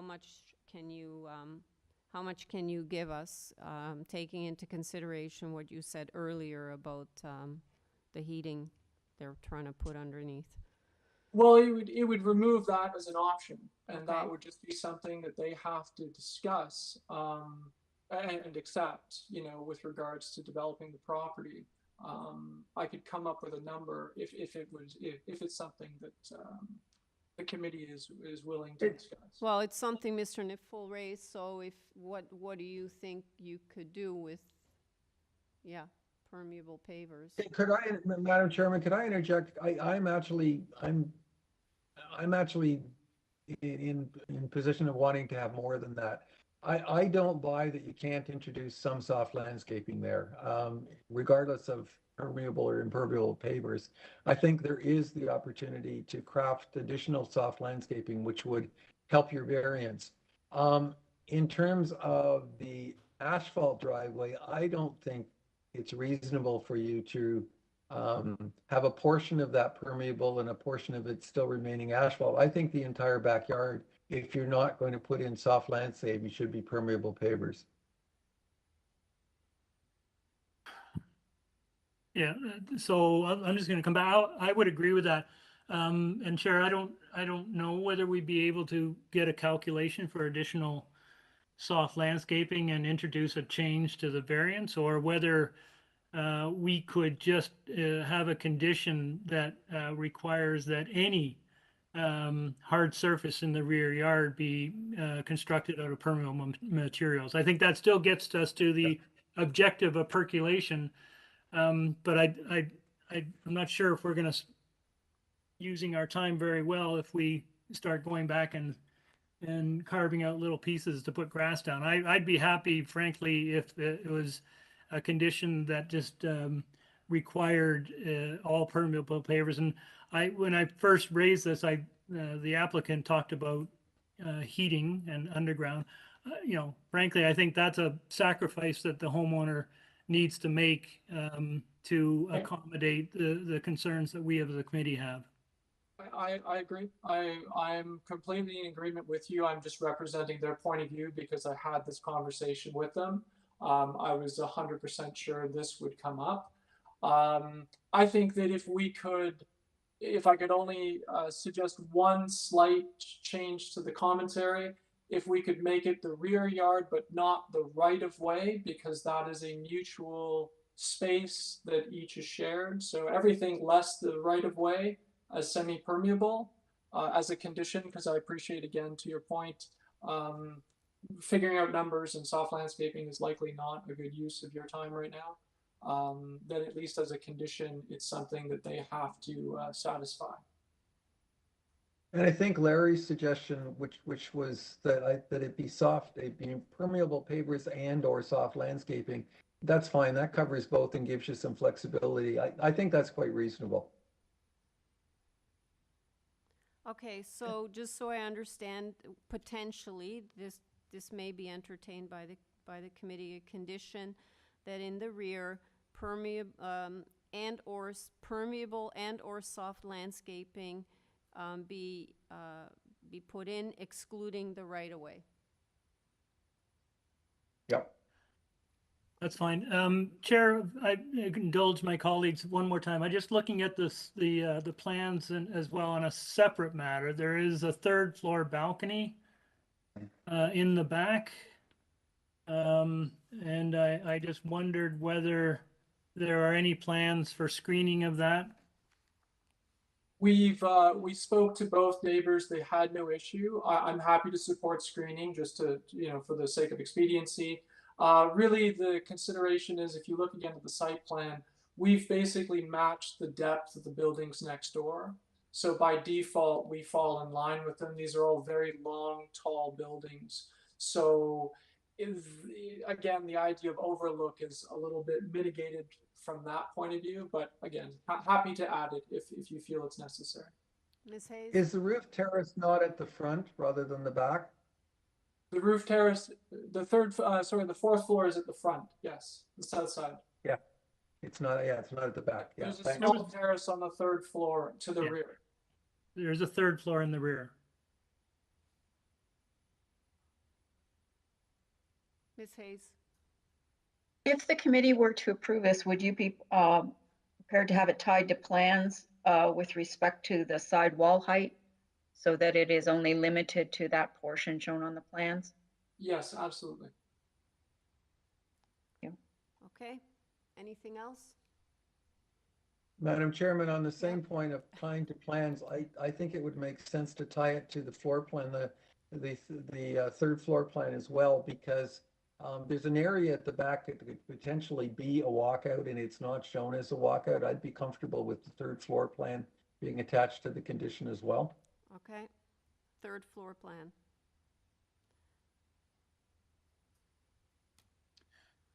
Sorry, Carl, I didn't follow that. The plans The don't third show floor- it as a walkout?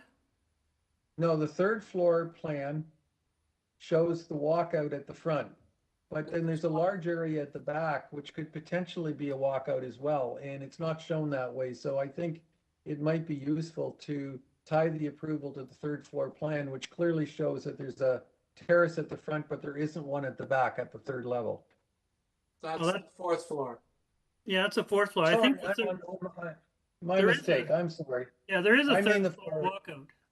Yeah, I'm sorry. I'm referring to the fourth floor. I'm tired. I mean the fourth floor. Pardon me. You're hungry, Carl. Well, you guys Yeah, were I up am. 6 hours straight, so it's understandable. Okay, so do you want me to give this a try, Chair? Yes, please. Okay, so I'll move a motion to approve this application subject to, I think, tying the approval to, Carl, you wanted the fourth floor plan? You might as well do third and fourth. That's where the decks are shown. Yeah, and I think, Joanne, does that get your height issue?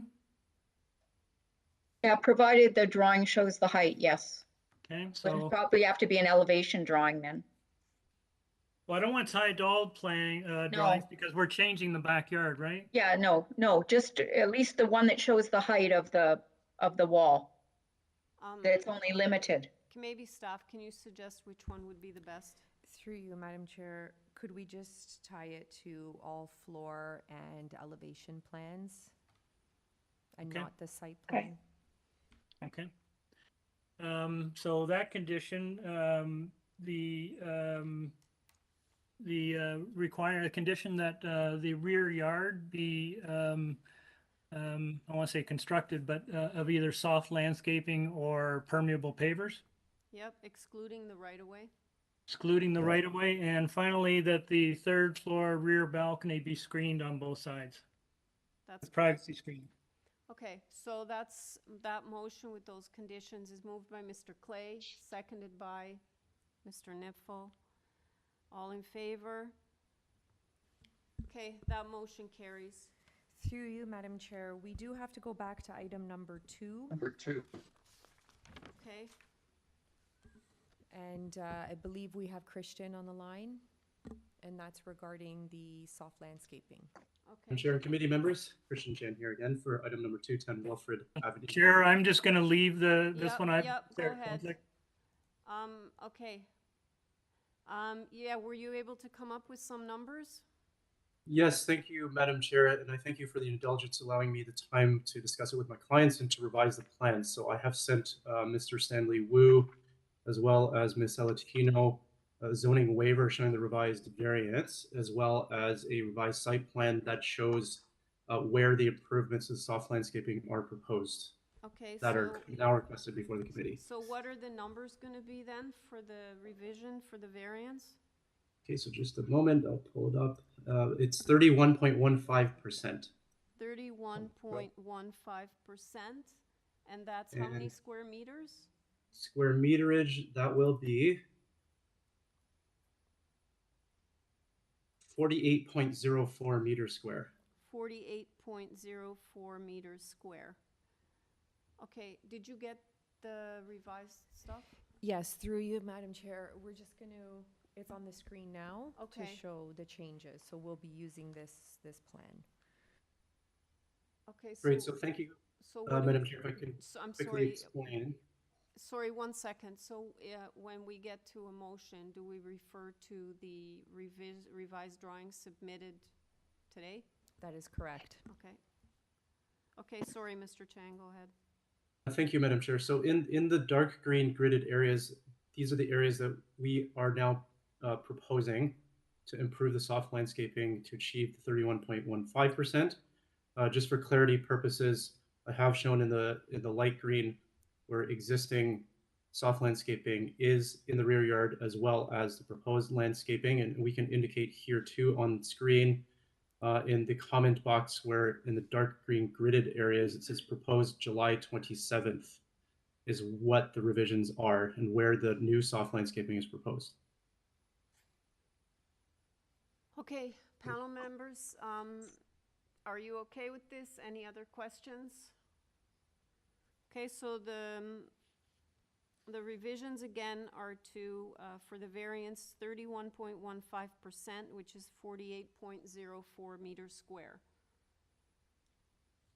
Yes, Madam Chair. And just to explain too, underneath the deck, I am advised that it is gravel, and the deck that exists there at the top of the right arrow does allow water infiltration between the wood decks, deck boards, and below that is gravel.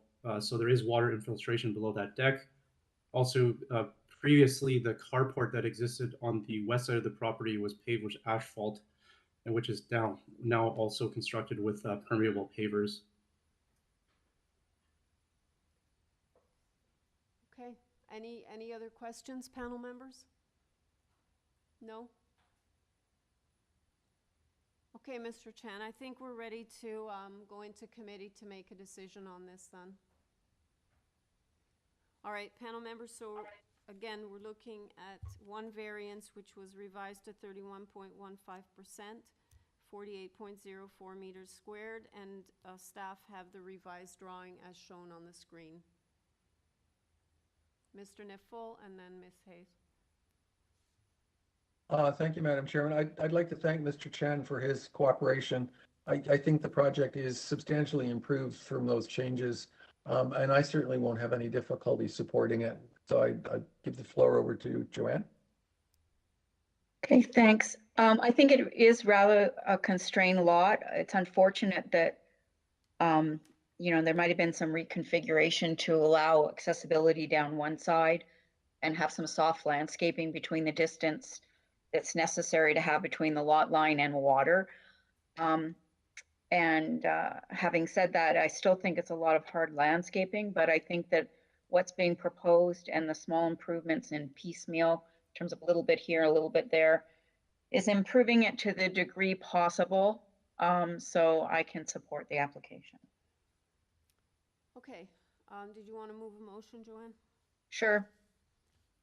For the reasons stated, I move a motion to approve the application as amended to be 31.15 or 48.04 meters squared, and tying it to the plan that is submitted today, July 27th. Okay, Carl, you second it? Absolutely. Alrighty, so motion to approve the application as amended, moved by Ms. Hayes, seconded by Mr. Niffel. All in favor? Okay, that carries unanimously. Okay, that concludes the morning session. So, Through you, Madam Chair, 45 minutes is okay with city staff. okay, so we're going to break for 45 minutes. We'll be back at 3:15.